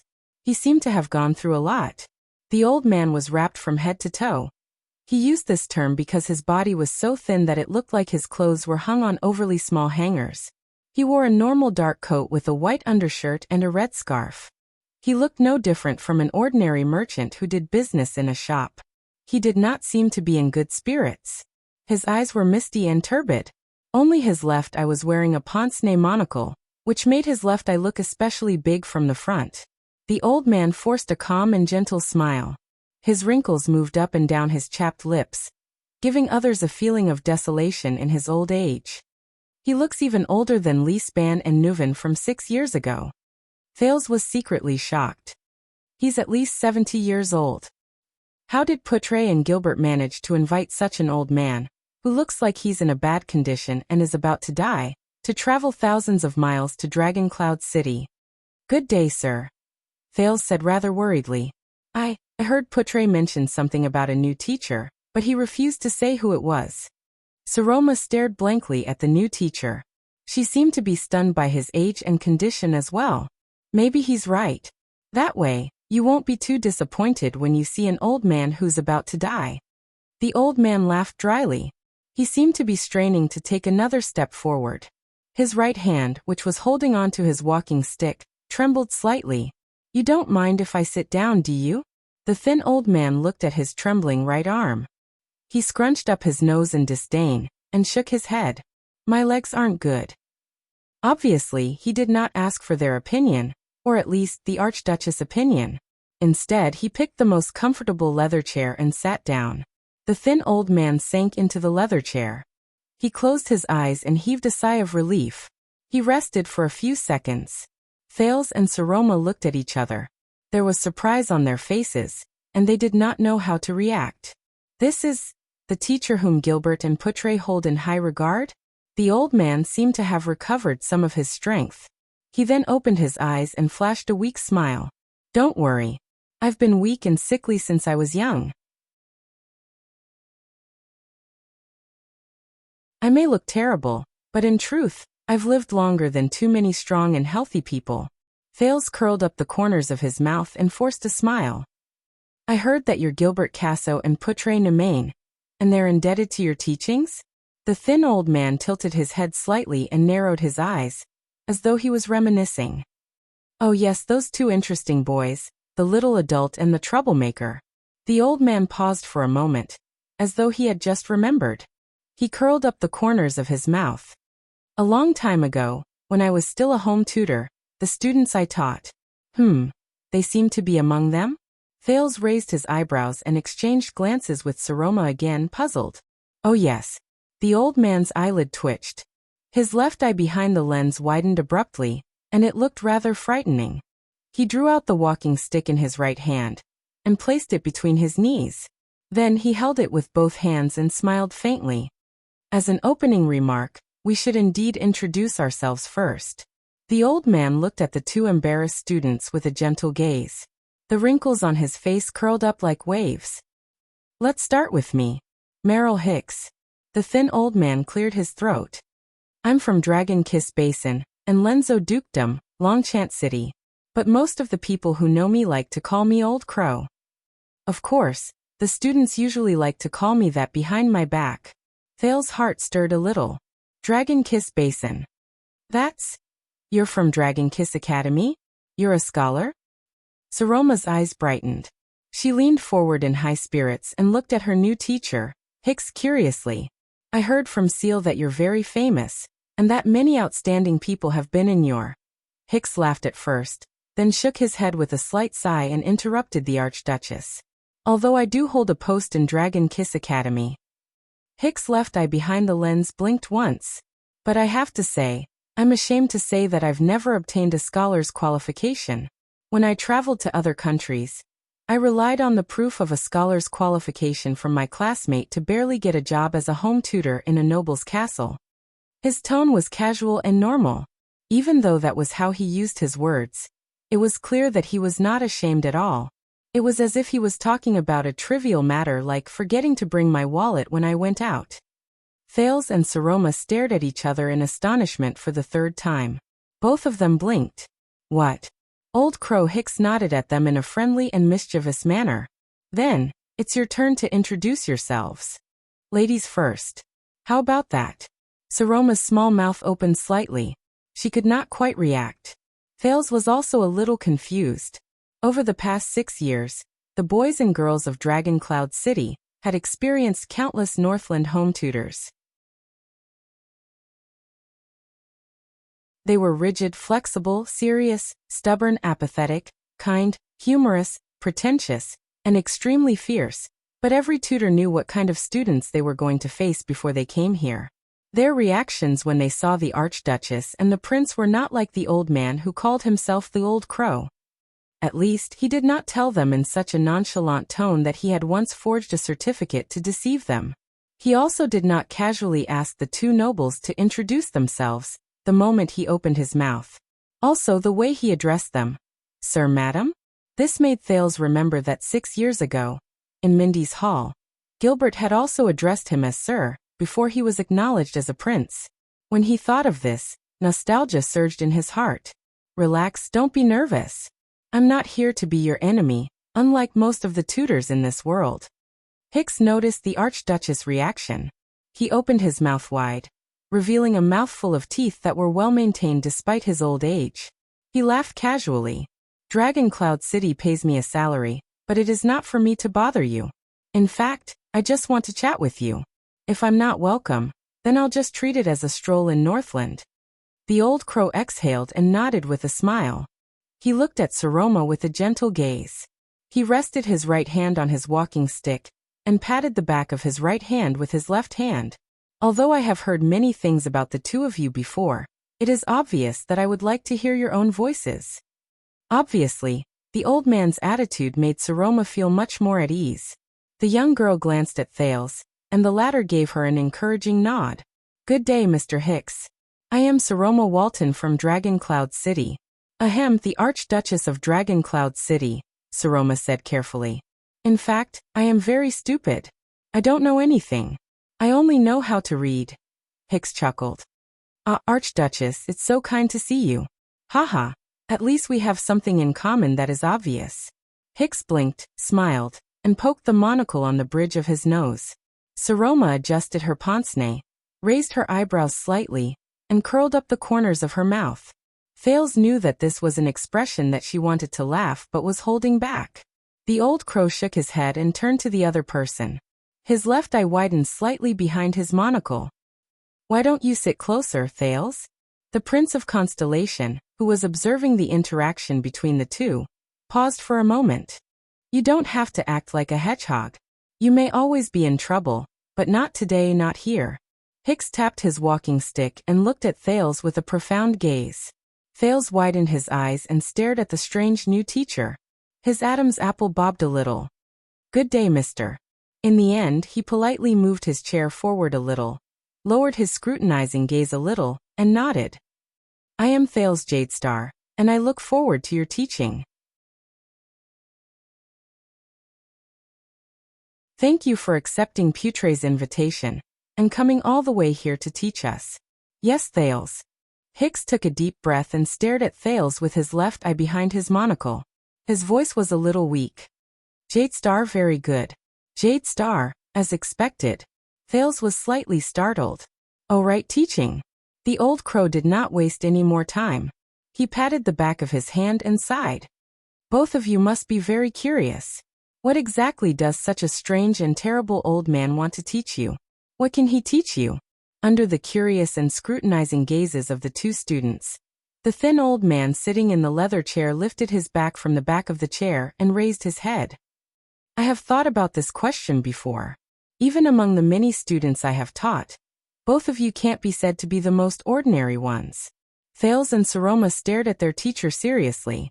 Truth be told, whether it was Gilbert's highly praising comment of he is the second most respected person in my life, in his letter, or Putre's introduction, which seemed to be careless but was actually trying to keep them guessing, all of them made Thales look forward to meeting this rather strange old crow for the first time.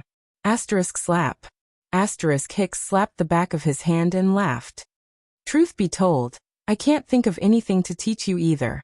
So, in the end I've decided, to hell with teaching and whatnot. Huh. Under the two students' astonished gazes, the thin old man said in a casual and relaxed manner, "Let's just have a chat today." Chat? For the fourth time, Thales and Saroma cast each other a shocked and puzzled glance. What is this? It's very interesting, isn't it? One of you is the supreme ruler of Dragon Cloud City, Hicks said with a sigh. The other is the heir of an ancient kingdom. A man and a woman coincidentally sitting in the same room, and facing the same terrible old man. Then, how about we talk about a topic that is related to both of you? The prince raised his eyebrows. He looked at his notebook, closed it silently, and pushed it away from his hand. The old crow furrowed his eyebrows, as though he was deep in thought. His gaze kept moving between the boy and the young lady, who were at a loss. A topic that is related to both Northlanders and Constellatiates. Let me think. Hicks' eyebrows twitched, and the wrinkles on his face fluctuated again. Oh, I've got it. The old man looked at Saroma amiably. Madam. Saroma immediately nodded politely in response. Mr. Hicks. The old man nicknamed the old crow nodded in satisfaction, then extended his hand to Thales, who was beside him. The prince was slightly startled. This is Thales, Hicks said solemnly. Thales Jadestar. I know. Saroma was a little puzzled. Hicks sighed. The calm, vigilant, handsome, and sharp-eyed prince of Constellation. He has a pair of interesting gray eyes, but he carries the rise and fall of an ancient kingdom on his shoulders. He struggles and strives in an invisible, dark vortex. Thales' eyebrows quivered. This teacher, his choice of words is a little. Saroma could not help but glance at the second prince. There was worry and pity in her gaze. He said faintly, "So Saroma Walton, as the unprecedented Archduchess of Dragon Cloud City, a Northland girl who is youthful, young, restless, has a delicate status, and exudes vitality, you." In the next second, their gentle new teacher, Meryl Hicks from Dragon-Kissed Land, smiled at the confused Archduchess and asked, "Do you like him?" Thud. At that moment, the book in the young lady's hand fell to the ground.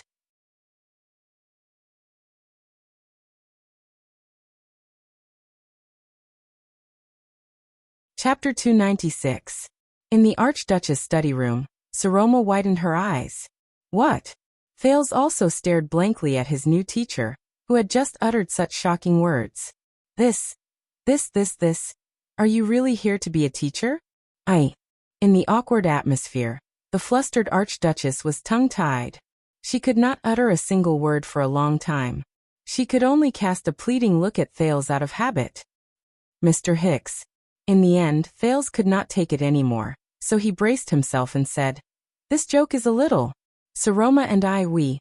However, the culprit of this atmosphere, the thin Meryl Hicks, still held his walking stick and looked at Saroma with the ghost of a smile. The next second, the young girl took a deep breath, as if she had made up her mind about something. Then she resolutely lowered her head, bent down, and picked up the selected poems of Cahill that had fallen by her feet. It seemed to be very important. She left the awkwardness to Thales alone. But soon, he was no longer embarrassed. Yes. The bespectacled old crow turned his head and interrupted Thales rudely. The old man's eyes behind the monocle blinked gently. He glanced at Thales, who was about to speak, and stared at Saroma. You must like him very much. Saroma, who had just straightened her back with the book in her arms, became awkward again. She had no choice but to say, we are just good friends. Thales nodded in agreement. Otherwise, without the Archduchess' deliberate protection, a hostage prince from Constellation. Unexpectedly, the old crow Hicks' mocking expression slowly disappeared. He did not pay attention to Saroma and Thales' clarification. He only shook his head and continued speaking. It is impossible for him to stay safe and sound for 6 whole years in the Northlanders' Dragon Cloud City, surrounded by a pack of hostile wolves. The two students were stunned. Hicks' expression was no longer as relaxed and contented as it was at the beginning. Even though he was still smiling, the murkiness in his eyes had slowly disappeared. He pulled the walking stick in his hand closer. What do you think, Thales? The prince snapped out of his daze. He suddenly realized that the old man's words just now were not to tease them about their relationship out of boredom. Looks like I'm thinking too much. In the face of Hick's question, Thales let go of the awkwardness in his heart and sighed slowly. I can't deny it. The teenager glanced at the girl, who was blushing slightly. He nodded apprehensively. If it weren't for Saroma's protection, the Northlanders would not be so polite to me. I'm very grateful for that. Saroma said nothing. Hicks sighed softly. Then may I ask, Saroma? Just like how he addressed the prince, the old crow addressed the Archduchess by her name without any reservations. Why are your people, your vassals, and your subordinates so impolite to Thales? Did the prince do something unforgivable to them? Saroma glared at Thales. No, Thales did not do anything wrong. The Archduchess shook her head forcefully. But he is the Prince of Constellation, so the Northlanders have a reason to hate him. This is the hatred between nations. The new teacher narrowed his eyes. Why? Why should the Northlanders hate the Prince of Constellation? 18 years ago, during Constellation's bloody year. Saroma paused for a few seconds. She looked at Thales worriedly. When she saw that the latter's expression was normal, she took a deep breath and answered. We, Extet and Constellation, fought a terrible war. Thales stared seriously at the old crow, who was still smiling but gave off an inexplicable sense of sternness. He suddenly understood what Hicks wanted to talk about. The bloody year. Of course, this is what Constellation calls it. Hicks' gaze was deep as he sighed with emotion. The bloody year was between the beginning of year 660 and year 661 of the calendar of eradication. The new teacher's gaze became solemn. So during the war, what did the Constellationates do?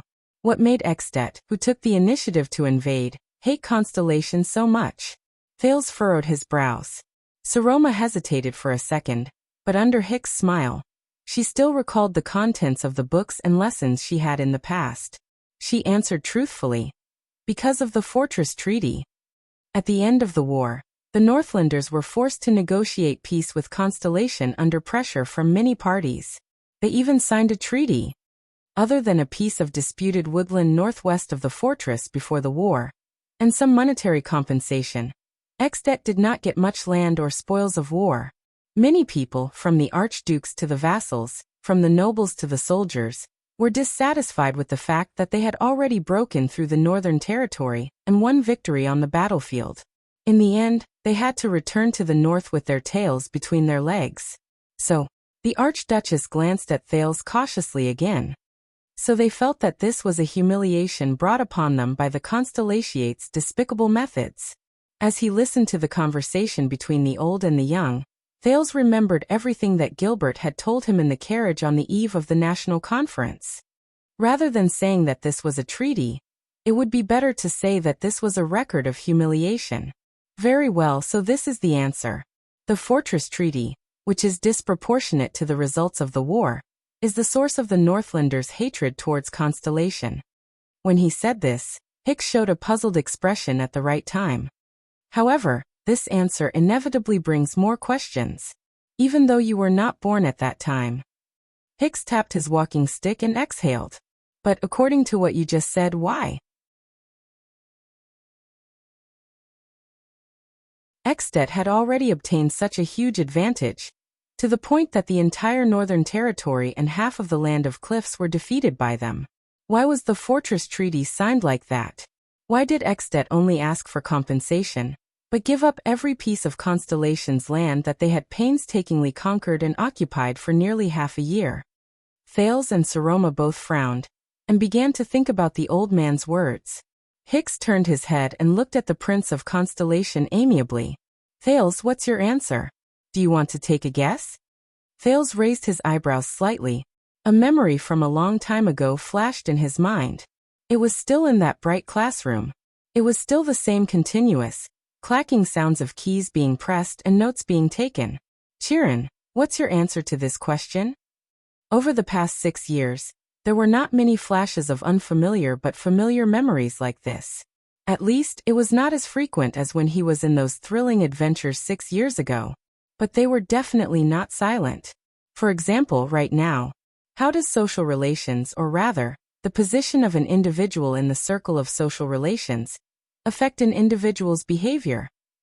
According to the assumptions of a rational person, then, in a situation where they clearly know that their actions will bring about corresponding losses, or at least unpredictable risks, why do many individuals still habitually follow and repeat the actions of the individuals around them based on their closeness to each other? But, in his memory, the owner of the gentle female voice, who always made it difficult for Thales to suppress his emotions but could not name, never appeared again. Thales? Thales only snapped out of his daze when Hicks urged him slightly. He quickly said, I think. Is it because of the joint intervention of many countries? I think that whether it is Hanbol, Main of Night across the sea, or Camus Union and the other small countries in the Western Peninsula, none of them are willing to see an overly powerful kingdom of the Great Dragon. But Thales, who did not stop talking, looked at the eye behind the lens. He saw the inexplicable meaning and smile in that gaze. His heart stirred slightly, and he subconsciously stopped talking. Hicks, who was sitting on the leather chair, laughed. His shoulders trembled, and his hands, which were holding onto the walking stick, trembled slightly. His laughter was weak but cheerful, like a happy old man teasing a child. It did not feel gloomy at all. Just like a happy crow?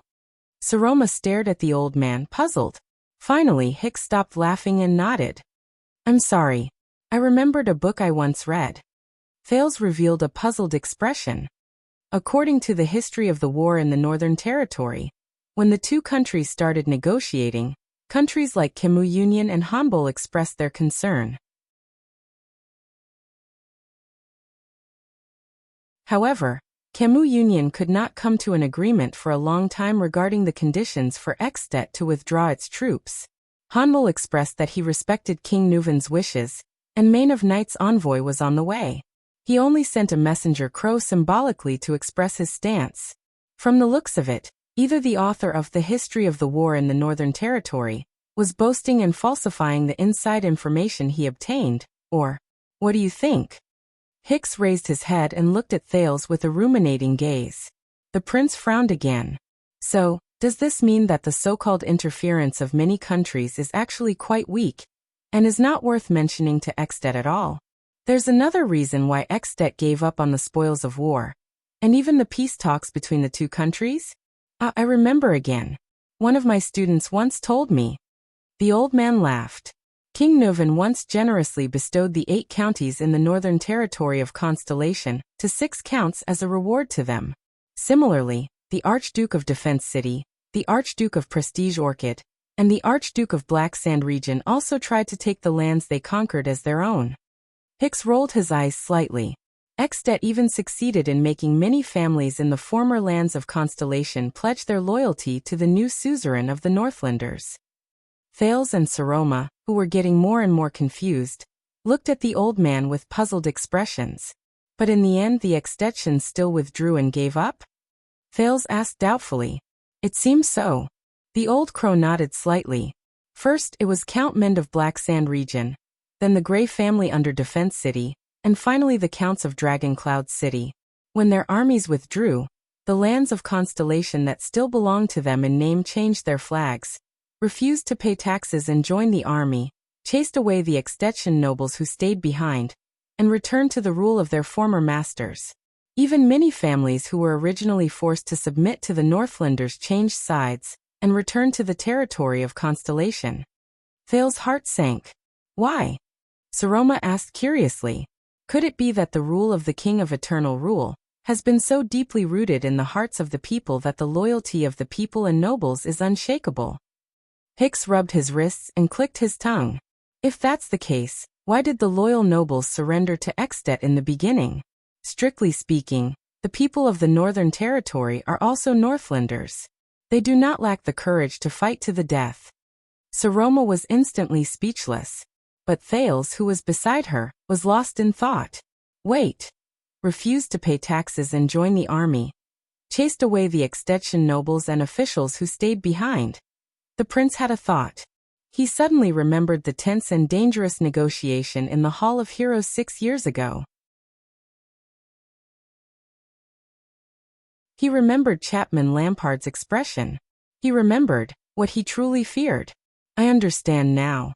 The Prince of Constellation raised his head abruptly and looked at Hicks, who was still smiling. He said solemnly, back then, Extet did not have the ability to rule the Northern Territory. Saroma looked at him curiously. Hicks' gaze changed. In the next second, the old man raised his right hand with a smile and made a gesture of invitation to Thales. Thales, who was encouraged by the other two people's gazes, took a deep breath and recalled the things he had thought about 6 years ago. Whether it was paying taxes, being a judge, serving in the army, or daily life, the Constellations, from high to low, from noble to lowly, gradually got used to their country's way of ruling. Starting from the virtuous king, the system and rules that matured step by step. As for Extet, they could not follow Constellation's system, nor could they use Constellation's way to rule this land. Not only were the Northlander nobles not used to it, but the qualified bureaucrats that the kingdom of the Great Dragon could send to rule the Northern Territory were also far from enough. They could only use Extet's old way to rule Constellation. The prince frowned. He remembered that not long ago, little Joseph's father, who was a chef, had told him about what happened in their village. The trusted aides of the suzerains of Northland came to collect taxes from the farmers. This month's tax might be a chicken or a bag of wheat, but after a few months, if your land was harvested, or if the tax collector was changed, you might have to collect a cow or 2 bags of wheat. It all depended on the tax collector's mood and greed. And it depended on whether the suzerain was kind or harsh. If you were a craftsman and used a good idea to start a small business in the bazaar and made money, when you wanted to expand your business, you might have to face the covetous eyes of the suzerains or nobles, because even being able to trade in the bazaar was a favor from them. While Thales continued to speculate in his mind, he said to Hicks, who was smiling even more widely, and Saroma, who was dumbfounded, "So if King Nuvan arbitrarily enfeoffed the land in Constellation's northern territory to his subjects and nobles, and let them manage their new territories according to the old tradition in the joint ruling pledge, all sorts of problems will arise." Hicks coughed and chuckled. The old crow said faintly, "As far as I know, when Extet occupied the Northern Territory, Archduke Lampard, who was in charge of managing the rear, who is now King Chapman, tried to fulfill the suzerain's responsibilities and rights, just like he did in his own country. He collected taxes from the Northern Territory's residents to subsidize his expenses on the condition of ensuring a safe life. But it was obviously quite inefficient. The people were not willing to deal with his tax collectors." Thales' eyes brightened when his conjecture was verified. Of course, because the land in Constellation is different. The people in the Northern Territory have gradually gotten used to another way of living and ruling. They are not blindly and obediently loyal to a suzerain who comes from the north and has the boorish style of the Great Dragon. And this is only the Northern Territory. It may be even more so in the Central Territory or even the South, because their cities are bigger and their villages are more complicated. I heard that the craftsmen and merchants even formed a trade association and had the right to negotiate with the suzerains. Thales recalled Lampard's gaze in the past.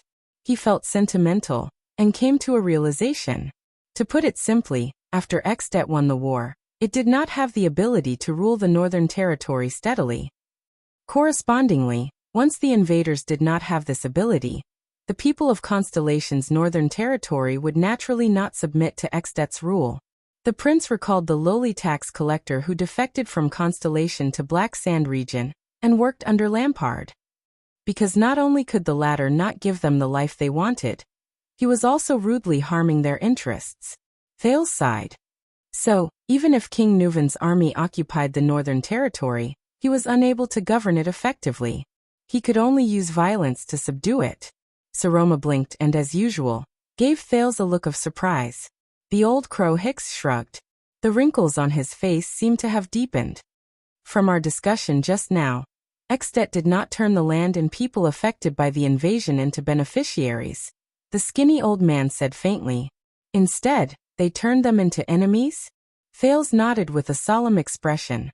So, if Extet wants to continue occupying the Northern Territory, it means that they must station their troops there for a long time.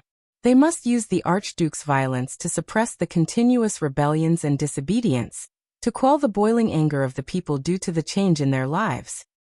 Or, Thales recalled Lampard's promise to the Archdukes during Dragon's Blood 6 years ago. Or the Archdukes or even the king himself will personally station their troops in the Northern Territory to eliminate all possible sources of trouble. Then, gradually, it will synchronize with and move closer to Constellation's existing system. Make it our own land. The prince subconsciously clenched his fists. So, is this what you learned during the bloody year 18 years ago? Chapman Lampard.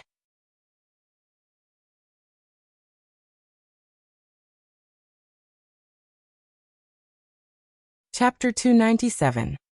Garrisoning the army? Hicks placed his hand on the crutch between his knees again, and pretended to be thinking seriously. It's an interesting choice to use slaughter and fear, blood and death to intimidate the opposers and discontented people, and to break the people's dependence and habits on the old system.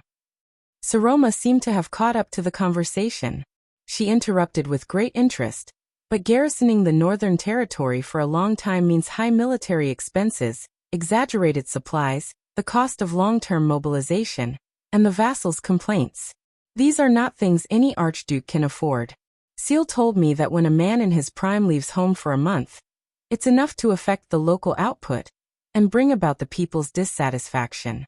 Thales' heart was clear. So, although Ekstedt defeated Constellation during the bloody year, they could not rule the Northern Territory normally, nor could they use their garrisons to protect their land.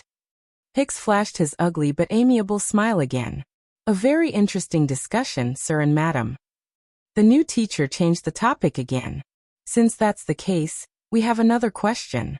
If they can't rule directly, why don't they support the existing local nobles in the Northern Territory to rule the Northern Territory on their behalf?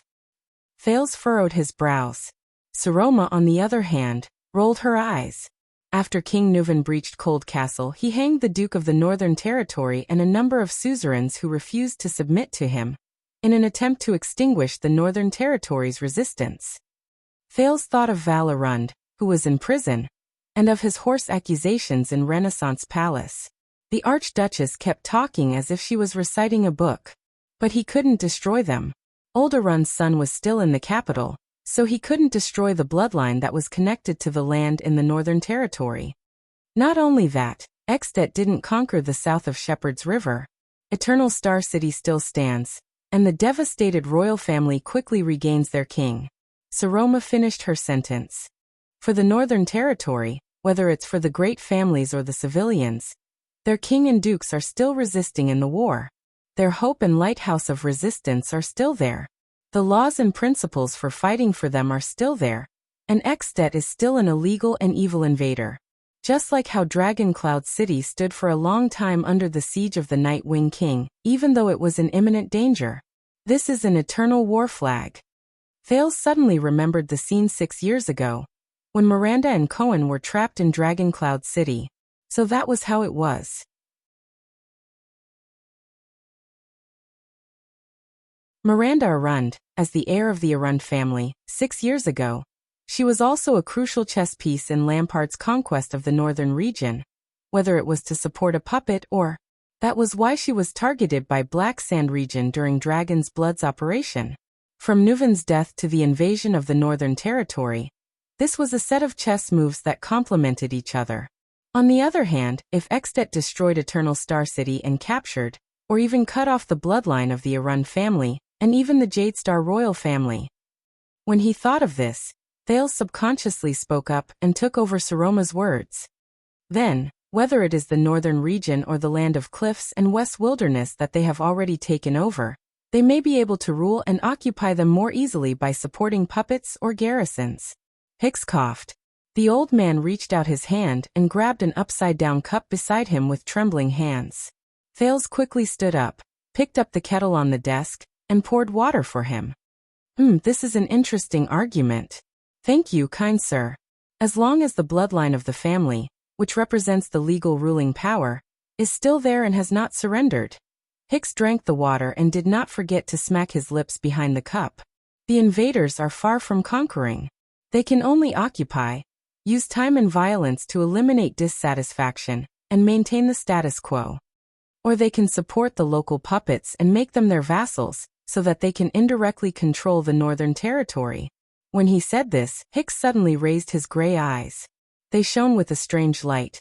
And he said profoundly, just like how the Alliance of Freedom is to Extet. The prince and the archduchess were both stunned. When they heard the familiar name, they looked at each other in surprise and bewilderment. But the old crow did not continue with this topic. Instead, he returned to the main topic. So, my dear Thales and Saroma, let us conclude our discussion just now. For the born king, the people and vassals of the occupied areas, the Northern Territory, did not become his allies, and the vassals who accompanied him to send troops did not receive the corresponding benefits. Do you agree? Saroma's expression froze and she nodded. Yes. The old man coughed again and said with a sigh, you know, at my age, if you want to eat something good, besides having good teeth, you also need to have a healthy stomach. Hicks put down the cup and kept sizing up the two of them, who had unknowingly sat upright. He let out a long sigh. So, after conquering Northland with irresistible force, behind the seemingly dazzling victory, Extet could not rule the Northern Territory for long. Under the premise that the disadvantages outweighed the advantages, they could only abandon the land they could not keep, and were forced to withdraw their troops and return to their country. Is it not so difficult to understand? Thales took a deep breath, nodded, and said, of course, that seems to be the case. Hicks stared at Thales, who chose his words carefully. The corners of his wrinkled lips curled up slightly, and he smiled softly. Then there is one more thing that I find a little strange. Thales and Saroma quickly leaned forward. They had gradually gotten used to their teacher's way of chatting. I can't eat meat, that's too hard, but I can still eat some snacks. Hicks narrowed his eyes. At that moment, the old man made Thales think of Gilbert inexplicably. He remembered the cunning gaze of the cunning fox, who lived up to his name. Extet gave up the Northern Territory, but why did they also give up Broken Dragon Fortress? Why did they let the Constellations take back such an important fortress, just like how they gave up the Northern Territory? Thales and Saroma exchanged glances, and both of them sank into confusion again. Because Broken Dragon Fortress is just a defensive fortress, Saroma answered cautiously.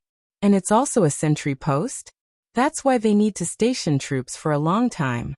The benefits of occupying it are far less than the costs of maintaining it. Using the fortress to monitor and suppress Constellation is a kind of benefit in itself. Thales shook his head.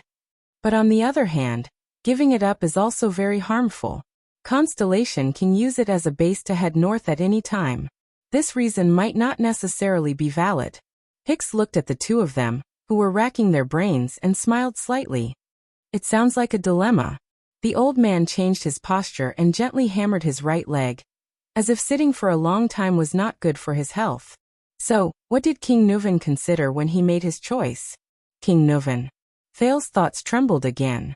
The image of a tough and imposing old man appeared before his eyes. Yes, King Nuvan. Thales' gaze focused again. Because King Nuvan did not allow it. Saroma and Hicks turned their gazes towards him again. If Extet controls the fortress, no matter who garrisoned the troops here, it would mean that Black Sand region's status and role would rise greatly. Against Constellation, Broken Dragon Fortress could only rely on Lampard's supplies and support. This would increase his bargaining chips and weight. Secondly, with the fortress as a line of defense, Black Sand region's pressure on Constellation would be greatly reduced. Lampard would be able to free up his hands, and this would greatly increase his threat. Thales held his chin and seemed to be deep in thought. So, if King Nuvan takes over the fortress himself and sends his trusted aides and troops to guard it, not only would he be helping Black Sand region block the threat from the south, he would also have to rely on Lampard's support, which would be equivalent to handing over his bargaining chips to Black Sand region. And if he handed over the fortress to Black Sand region, that would be even more impossible. Taking over Constellation is for Extet, Thales said thoughtfully. But before that, He would not allow the Northern Territory or even the fortress to become nourishment for any extension archduke other than Dragoncloud City. Saroma showed an expression that said, "Wow." The old crow's weak but gratified laughter came from the other side. I think our discussion has gone from countries and governance to the level of the suzerains playing games. This is both a good and a bad thing. The good thing is that you will be able to see more, and the bad thing is... Hicks winked playfully at the two of them. His eyes behind the lenses became clear. You will be able to see less. The two students were stunned at first, then they sank into deep thought. The old crow adjusted his lenses slightly and coughed. He then pulled his walking stick out from between his knees and placed it by his right hand. Very well, we have talked for quite a while today. Hicks raised his head. He still had that amiable but slightly weak smile on his face. Can I say that we have come to an interesting conclusion that we both agree on? Invading and occupying a place, and keeping and ruling a place are two completely different things? Thales and Saroma looked at each other. The latter nodded. Of course. Hicks' eyes widened slightly. You know, this reminds me of chess and maps. The skinny old man tugged at his slightly askew scarf. On the chessboard and the map, everything is very vivid. You move a chess piece, a military chess piece, and swallow an enemy. Then, your flag will be planted on the square where the enemy stands, and it will be dyed with your color. That place is yours. The prince and the archduchess listened attentively to their new teacher's words with solemn expressions. The old crow lowered his head slightly. His expression was contemplative. But in reality, Ekstedt's example tells us that everything is very complicated. Everything requires more consideration. You may have eliminated the enemy and obtained victory, but it does not mean that you can keep that piece of land. You may be able to order an army to invade and win, but it does not mean that you can accept the price that comes with it, even if it looks like a victory. Hicks raised his head and looked at the sky outside the window. He sighed and said, "Perhaps this is the limit of governance. When you are faced with war and peace, enemies and allies, perhaps there is no harm in first understanding what the limit of governance is and where it is." He turned his head. The gaze that flashed behind his lenses made Thales subconsciously straighten his chest. "Do you agree?" The Prince of Constellation took a deep breath and nodded solemnly. "Yes, I agree very much." Saroma also nodded vigorously. Hicks turned his head sideways. The wisdom in his eyes seemed to have disappeared without a trace. He put on a relaxed and happy smile again and said with a chuckle, "Then, we had a good chat today, didn't we?" As he spoke, the skinny Hicks stood up shakily with the support of his walking stick. "Perhaps today we will call it a day?" Thales and Saroma quickly stood up and bowed politely to him. "Of course," the prince said seriously. "Thank you, Mr. Hicks. You are a good teacher." Hicks laughed. "Oh, don't be in such a hurry to say that. After all, I don't even have the qualifications to be a scholar in the academy." The old crow closed his eyes and shook his head. "By the way, everything we talked about today, why Ekstedt withdrew its troops that year, why it gave up its land, and the limit of governance, is very interesting, isn't it?" The two students nodded respectfully. Hicks opened his eyes slightly. His gaze behind his lenses flashed with a cunning look again. He changed the topic of conversation. "If that's the case, then how about this the next time we meet? I hope that you will tell me with reason and evidence again, just like you did today." The two students immediately pricked up their ears to listen. Hicks held his walking stick with both hands, narrowed his eyes, and looked at the two solemn teenagers with interest. "Why, everything we discussed today, all the conclusions from the beginning to the end," the old crow said softly, "are all wrong." Time seemed to have stopped for 2 seconds. 2 seconds later, Thales and Saroma, who had come to their senses, were both shocked. Saroma could not help but cry out involuntarily, "What?" Thales stared at their teacher in a daze, unable to react for a long time. "Everything we discussed today are all." "Don't be nervous, Saroma. Just like what I said." Hicks raised his left hand and waved as he watched the two of them with their mouths agape. Like a child who had succeeded in a prank, he laughed out loud. "We are just chatting. This is the topic of our chat for the next episode. Why everything we said today was wrong." The teenager and the girl stared at the old crow in a daze. They looked at each other, unable to accept each other's words. A tutor told you at the end of the first lesson that everything he said just now was wrong? At that moment, Thales suddenly felt that the nickname Old Crow was very appropriate for him. We had a good chat today. The weather is good. Why don't you go for a walk together? Hicks breathed in contentedly and winked at the two students with special identities. Then he turned around and left with the support of his walking stick. Don't let your youth go to waste. With the sound of his walking stick hitting the floor, the new teacher who had left a deep impression on them pushed the door open and left. The two students were left dumbfounded. What do you mean? Saroma asked Thales in puzzlement. Was everything we said today fake? At that moment, Thales exhaled a long breath. As he stared at the leather chair Hicks had sat on, he suddenly had some understanding. No, I think what he meant was that the truth is not important. Thales seemed to be deep in thought as he tried to understand Hicks' intentions. What's important is that he wants us to take a completely opposite position when we are faced with a conclusion that is almost set in stone, and when there are already so many arguments against it. Thales narrowed his eyes. Convince him again. Wait. Use a completely opposite position to overturn a conclusion that has already been deeply rooted in people's hearts with reason and evidence? What a familiar rhythm. Saroma blinked and exhaled. She fell into her chair and pouted. I don't understand. Thales shrugged. It's fine if you don't understand. Just prepare to stay up all night in the library. With a faint sense of familiarity, the prince flashed a smile. I have a hunch that this topic is not that simple. Saroma sighed. She pouted and laid her head on the desk without a care for her image. But there's still Ging's etiquette class tomorrow. It has to continue. Thales snickered with slight disdain. Forget about the etiquette class. The prince turned around and looked at the unhappy Saroma with a profound gaze. Do you remember what I said? The education you received in the past was to train you into a dignified and elegant archduchess, he said flatly with a burning gaze. To turn you into, Saroma interrupted him. But? The archduchess raised her eyebrows. You're going to say but again, aren't you? The imposing manner that Thales had built up after much difficulty was stifled. All right, but. Thales nodded helplessly, then shook his head. He gestured with his chin at the door where Hicks had left. This old crow, the limits of his rule? The prince glanced at Hicks' seat, then looked at the golden-haired girl in front of him seriously. He looked at her aggrieved gaze.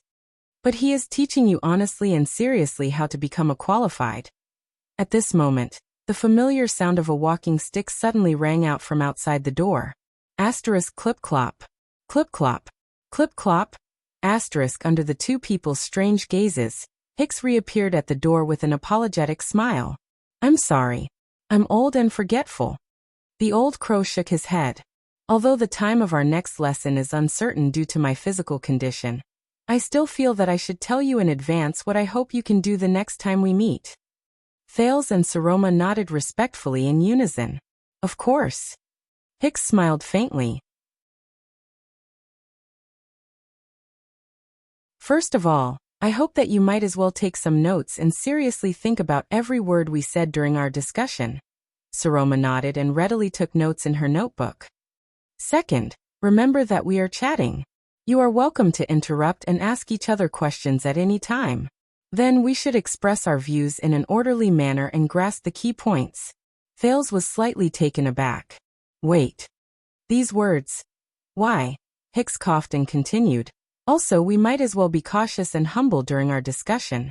Before questioning something, it is best to ask our own standpoint and opinions. At that moment, Thales was completely stunned. These words, impossible. I put the following part of the text in the writer's speech after the chapter. It's free. Lastly, questioning each other is also an advantage and a privilege for schoolmates. Please be prepared to ask each other questions, and be prepared to receive each other's questions. The truth is always born in collision and conflict. The new teacher cast a strange glance at Thales, who had a strange expression on his face, and frowned slightly. Then, I wish you all the best. Under Saroma's respectful and grateful farewell, The old crow walked out of the door and left slowly. Thales was the only one who stood where he was without saying a word. He hesitantly pulled Saroma's notebook over and looked at the notes on it. He then looked at the door where the old man had left. His chest rose and fell, and it was difficult for him to calm down. You?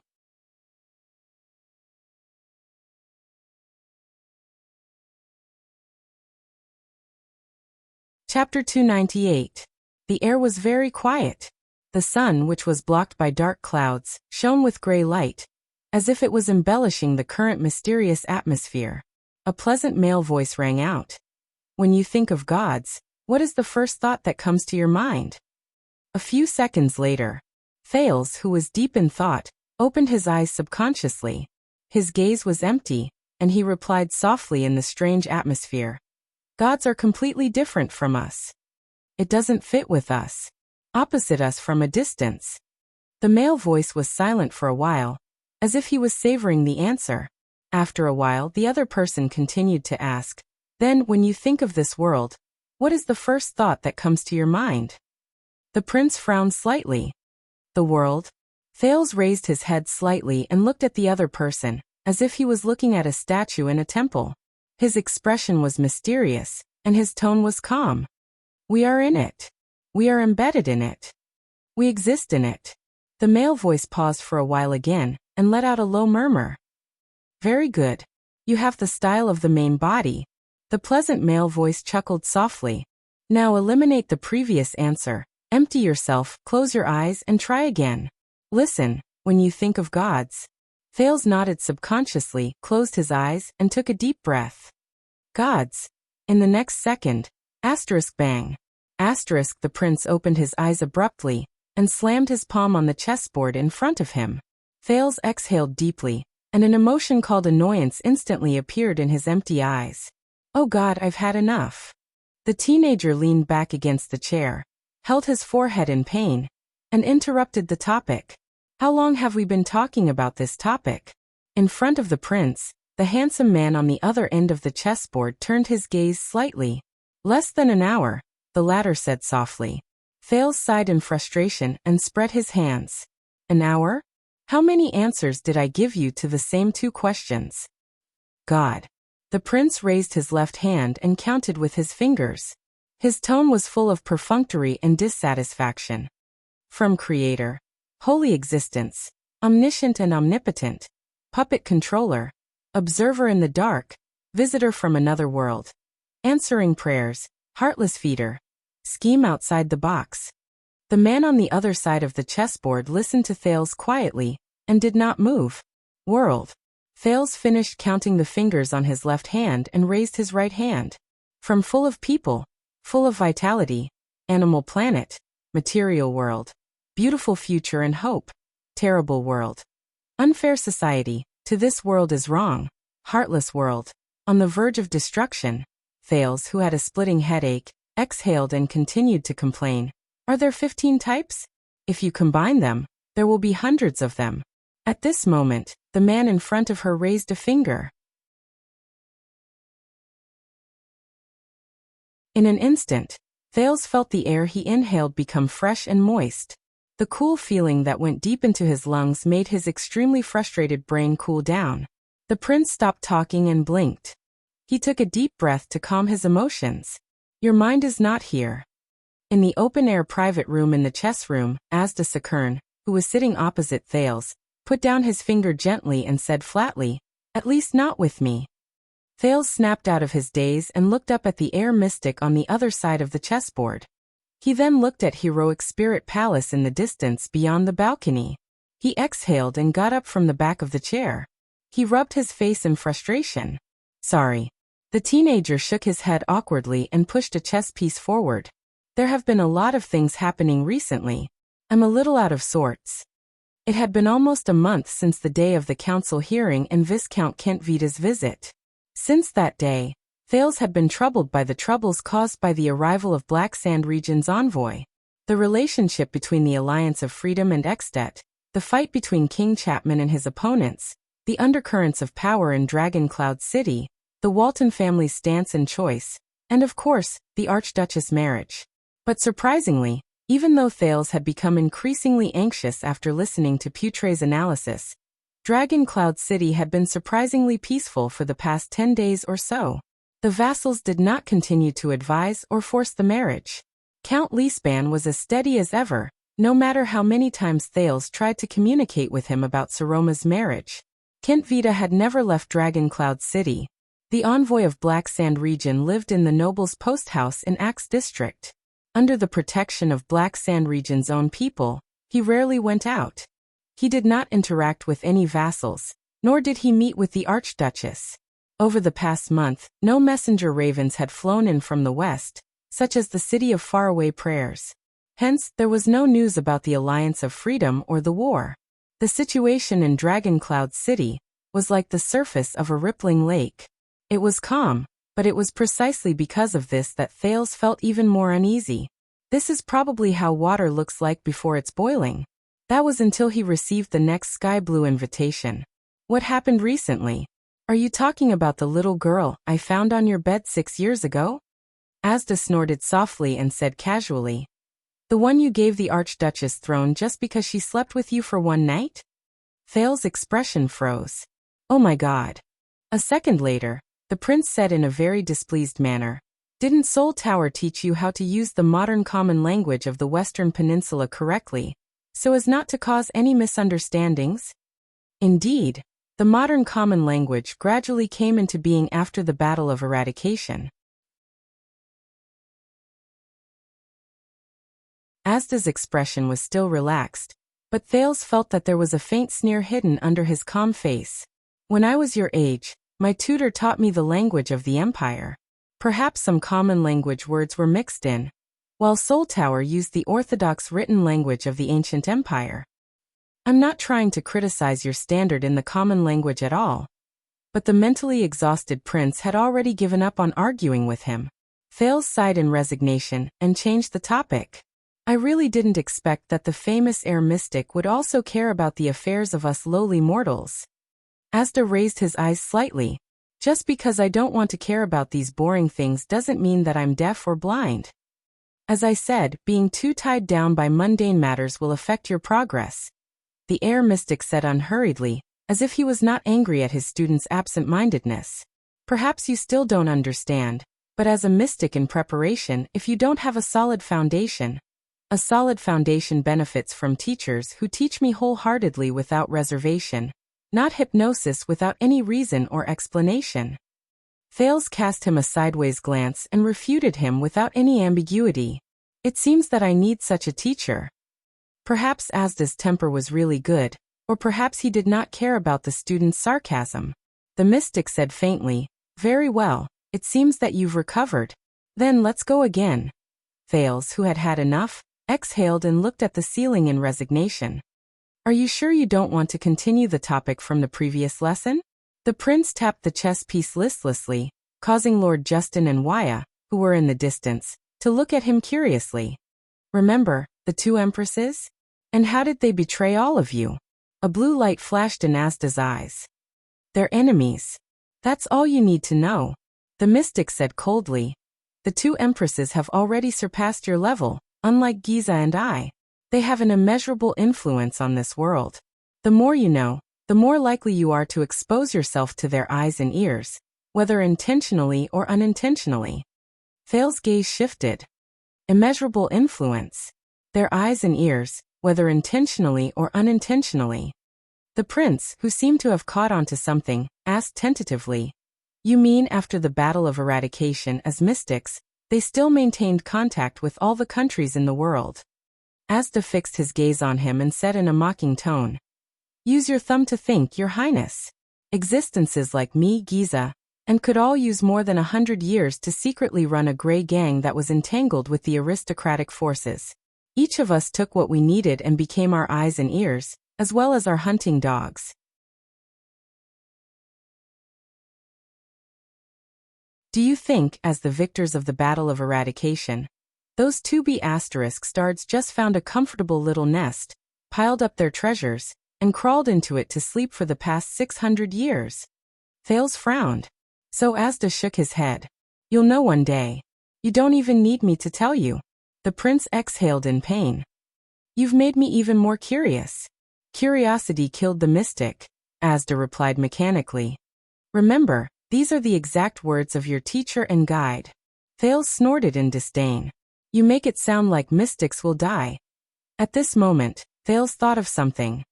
Right, speaking of my teacher. Mr. Sakern, you told me last time that it's best to follow a few rules in class?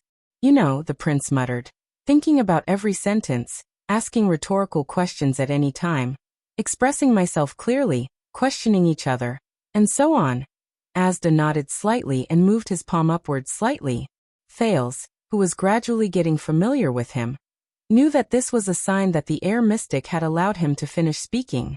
Thales took a deep breath and stared into the mystic's almost emotionless eyes. Then, if there is someone else in the world who told me almost the same rules, what would happen?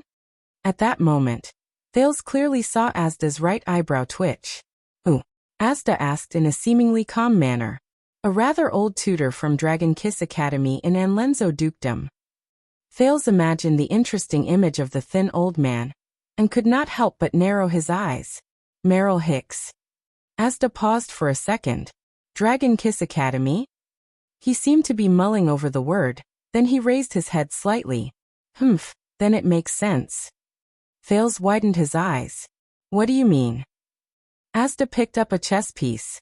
Long ago, during the era of kings and the ancient empire, Dragon Kiss Province was a famous refuge. If war came, many scholars, literati, merchants, fallen nobles, and other refugees would choose to seek shelter there. Wizards were no exception. You mean that Dragon Kiss Academy and Magic Tower have a deep relationship? Not just a relationship. The mystic shook his head and placed the chess piece on the next position. The founder of Dragon Kiss Academy 1,000 years ago was originally a wizard from Soul Tower. Some of the teaching rules in Soul Tower have undoubtedly influenced Dragon Kiss Academy. Thales remembered that Ramon had once told him that magic had become extinct. He could not help but feel shocked. So Dragon Kiss Academy also teaches magic? The prince was surprised and clung to the table. But, Asda cut him off emotionlessly. I know what you're thinking. Dragon Kiss Academy could not avoid the disaster of magic becoming extinct after the Battle of Eradication. Most of the books that were considered to be magic or related to magic were destroyed. Thales' face darkened. But he immediately raised his head and said with a little hope, Then there is still a small part? Yes, but not the kind you think. It's time for you to go. Asda replied nonchalantly, That's right. The wizard who established the Dragon Kiss Academy is a core member of the Seed of Epic. His specialty in the Soul Tower is history and literature.